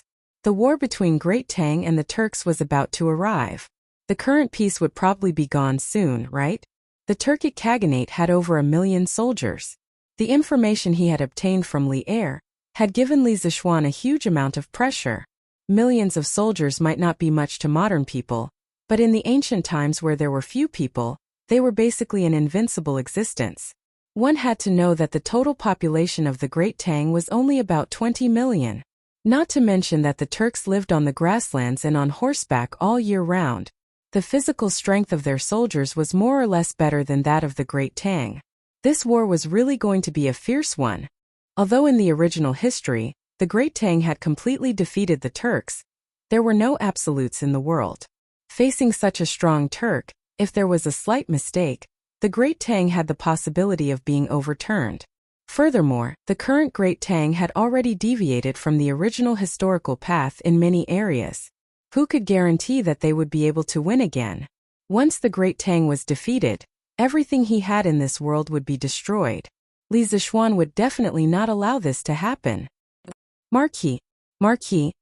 Li Zishuan, who was meditating, suddenly heard Peng Feiji shout. He could not help but frown and ask, "What's the matter?" Peng Feiji asked carefully, "Marquis, is there going to be a war again?" Li Zishuan did not want to hide it from him, so he nodded and said, "An, how did you know?" Peng Feiji replied, "In the morning, I saw 3 groups of foreign envoys in front of the palace gate. They all seemed to be Turks, so I guessed that something must have happened at the borders of the Great Tang." Li Zishuan let out a faint sigh and said, "You guessed right. Our peaceful days are almost coming to an end right away. Let's go back to Yunshan." "Hiya." "Yes. Marquis." Peng Feiji looked worriedly at Li Zishuan's back. then hurriedly urged his horse to chase after him. As he ran, he asked, "Marquis, did His Majesty send you to lead the army to war this time?" "Not this time. But it might not be the next time. If Marquis goes to war, I will definitely follow by Marquis's side." The imperial court wanted to send troops to attack Liangshidu, and the right guard camp in Chang'an City was constantly being mobilized. The officials of the 6 ministries were also extremely busy, and the various government offices were still brightly lit even in the middle of the night. The war had just ended not long ago, and the people of Chang'an City once again smelled the scent of war. Thinking back to the day when the Turk envoys appeared in Chang'an City, the people could not help but talk about it. Was the crisis of the Turks 2 years ago about to happen again? Were the Turks going to break the treaty and attack the Great Tang again? In an instant, many people in the city were in a state of panic. However, this situation did not last long. The day before the army set off, the imperial court suddenly posted notices in the city, announcing that Liangshidu had occupied the northern side for many years and did not practice benevolence, causing the people to suffer. The emperor could not bear to see the people suffer, and decided to summon Liangshidu to surrender. If Liangshidu was not willing to surrender, the Great Tang would attack the northern side. After knowing that the imperial court was not going to war with the Turks, the people of Chang'an City heaved a sigh of relief. Then they began to sing praises for Li Er's compassion for the people. From this, it could be seen that the Turks were not only a huge mountain in Li Er's heart, but also an insurmountable mountain in the hearts of the people of the Great Tang. Chapter 1380. Husband, the army of the imperial court is about to set out on an expedition today. Are you not going to send them off outside Chang'an? The next morning, Han Yushi asked Li Zishuan, who had just finished practicing his swordsmanship. After returning from the morning court, Li Zishuan had told her that the imperial court was planning to move against Liangshidu. Thus, Han Yushi had learned of this news much earlier than the people of Chang'an. A trifling Liangshidu is nothing more than a clown. He won't be able to cause any waves. This expedition has nothing to do with your husband, so your husband won't be joining in on the fun. Li Zishuan wiped his sweat as he indifferently said. Then will husband participate in the next expedition? Han Yushi dazedly glanced at Li Zishuan and asked this question for no reason. Although Li Zishuan had not said much to her, her woman's sixth sense told her that the next expedition would involve Li Zishuan. Hearing this, Li Zishuan's hand movements suddenly paused. After a moment, he met Han Yushi's eyes and said with extreme seriousness, "If I were alone in this life, then even if the Great Tang was no match for the Turks, I would just go overseas. But in this life I have my parents, my little sister, and you, my wife. Thus, I have the responsibility to protect all of you in the Great Tang. When the time comes, if His Majesty summons me, your husband will go and fight, and I will definitely win. My wife, you don't need to worry." Han Yushi frowned, and her beautiful eyes were about to tear up. She said softly with some stubbornness, "My husband has great ambitions and cares about the world. I will naturally not stop you. On the battlefield, swords have no eyes, but what I can do is that if my husband lives, I will accompany you for life. If my husband dies, I will be a widow for life." As their eyes met, the entire courtyard, the entire world seemed to come to a standstill. He only had eyes for her, and she only had eyes for him. "Haha, silly girl, what are you talking about? How could your husband die on the battlefield? Wife, your husband promises you that I will accompany you until you grow old. And I will definitely live one more day than you. I won't let you be sad and become a widow." Li Zishuan gently caressed Han Yushi's cheeks and smiled. Husband, you must keep your word." Han Yushi looked at Li Zishuan with sparkling eyes and said, "Of course."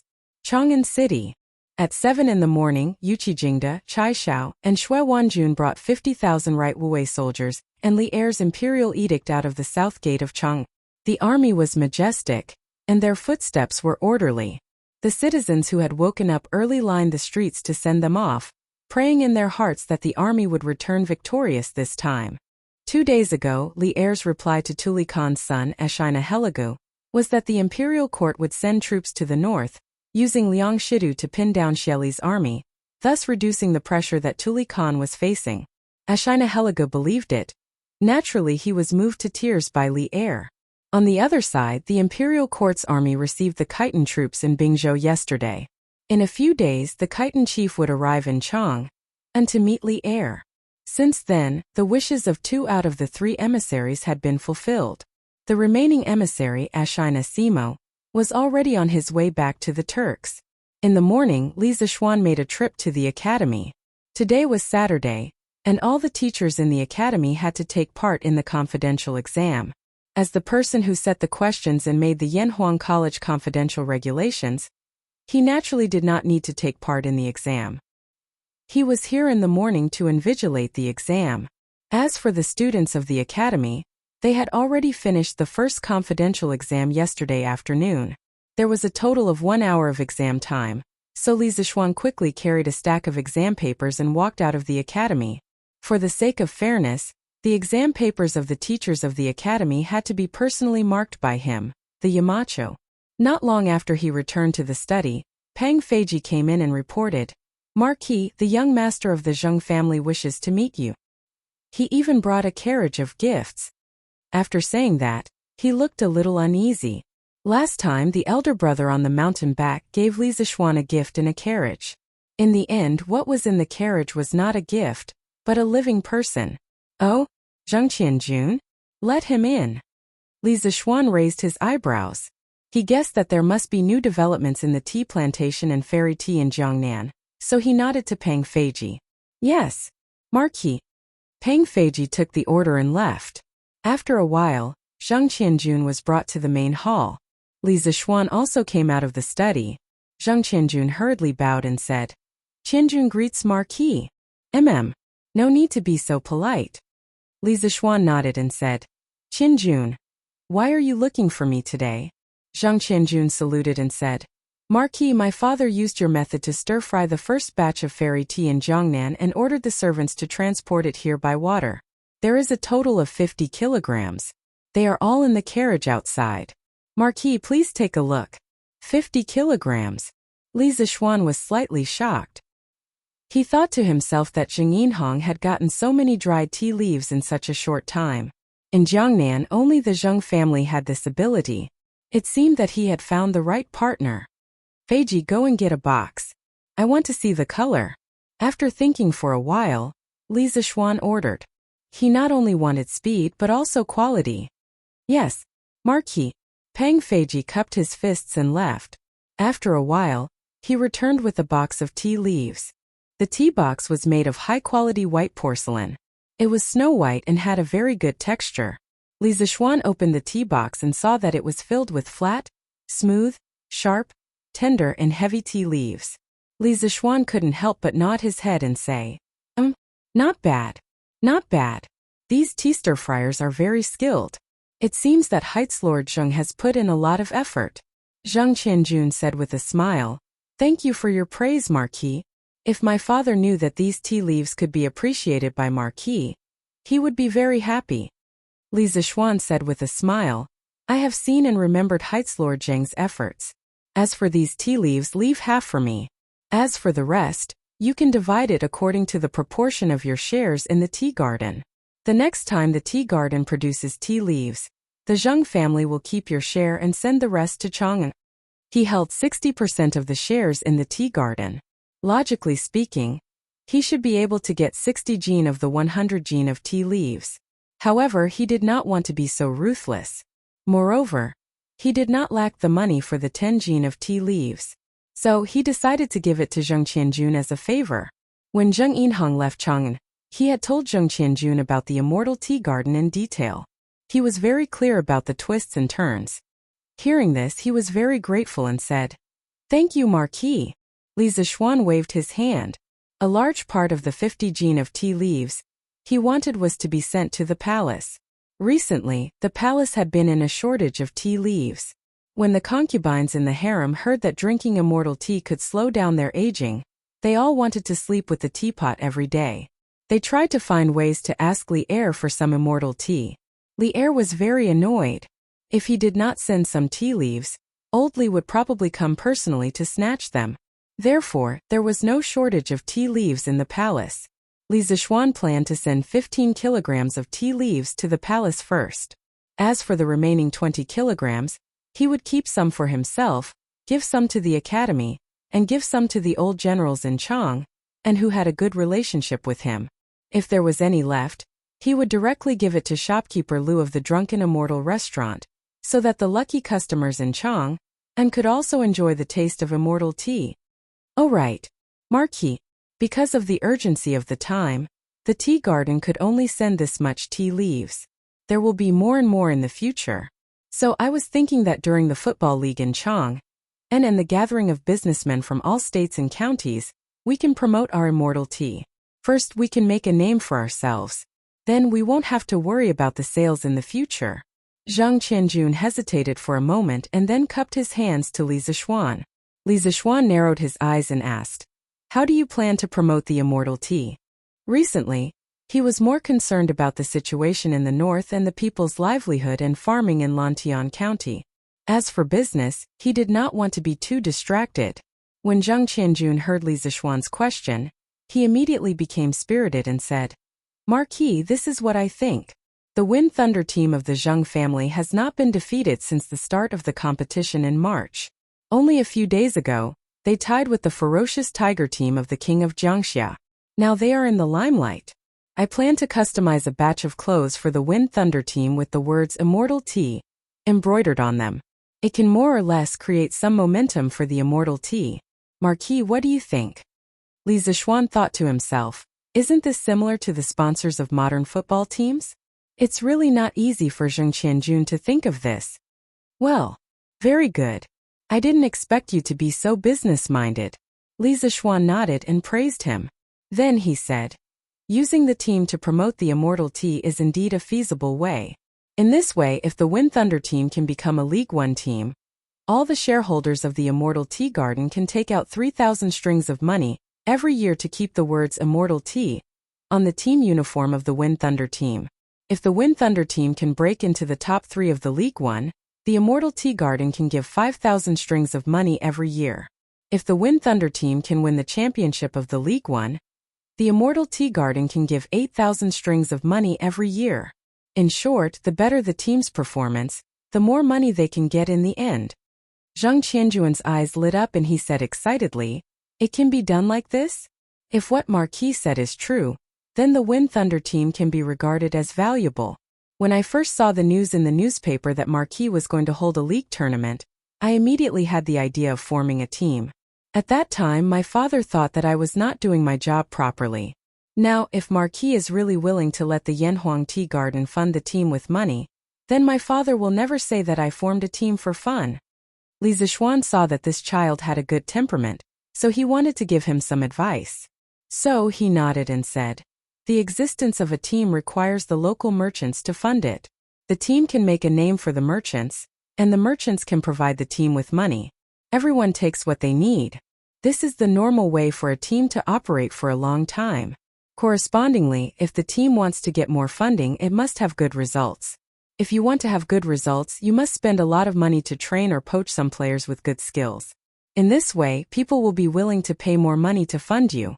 Now, I'm using the Immortal Tea Garden to fund the Wind Thunder team to set an example for all the teams and merchants. I want to tell them that a team with good results should get more benefits while gaining glory. You are worth the price. Not only the Wind Thunder team but also the ferocious tigers of the king of Jiangxia or other teams eventually win the championship. I will let the tea garden fund them with 8,000 strings of cash in exchange for their future. In the next year I will promote the immortal tea. This is the relationship between the merchants and the team. Qianjun, do you understand?" Zhang Qianjun suddenly understood and said, I understand. Thank you, Marquis, for your advice. After listening to Marquis's words today, I understand that there is so much knowledge in it. Marquis, don't worry. In the future, I will make the Wind Thunder team one of the best teams in the Tang Empire and promote the immortal tea. Haha, good ambition. I wish you success in advance. Today, the diners who spend 10 strings of cash in the restaurant will have the opportunity to taste a cup of immortal tea for free. First come, first served, limited to 20 servings.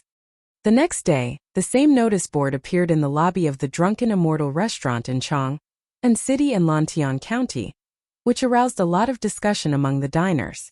Immortal tea? What kind of tea is that? Could it be a new tea product launched by the Drunken Immortal restaurant? It should be. Before, there was the Immortal Drunken Immortal, and now there is the Immortal Tea. I wonder if this Immortal Tea can be as amazing as the Immortal Drunken Immortal. Alas, I hate drinking tea the most in my life. It seems that this Immortal Tea is not meant to be with me. Even if you are, you can't afford to drink it. You have to spend 10 strings of cash in order to drink a cup of it. Who can afford so much money in one meal? Yes. Hey, shopkeeper, give me a liter of the Immortal Drunken Immortal, a pot of tenderness, a plate of gnawed chicken, a serving of meatballs, and a serving of braised pork. Let's eat here. It should be 10 strings of cash, right? When the crowd was looking around, a middle-aged man in luxurious clothes came in and said loudly. All the diners looked sideways. When they saw the man's face, many of them exclaimed, Isn't that Boss Chow? Why is he eating at the Drunken Immortal restaurant today? Ah, I remember now. This Immortal Tea is the latest tea from the Yanhuang Chamber of Commerce, and it is a tribute tea from the palace. It is extremely rare outside. I didn't expect to see it in the Drunken Immortal restaurant. Tribute tea? This Immortal Tea is a tribute tea? Brother Dongfang, are you serious? Of course it's true. Look, this Boss Chow obviously came to the Drunken Immortal restaurant to taste the Immortal Tea. Alas, I won't talk to you anymore, waiter. Quick, give me 2 liters of the Immortal Drunken Immortal to take away. Remember to give me a cup of Immortal Tea. Hey, shopkeeper, give me 2 liters of the Immortal Drunken Immortal too. Once the name of the tribute tea spread, many wealthy merchants began to fight for the 20 slots for the Immortal Tea.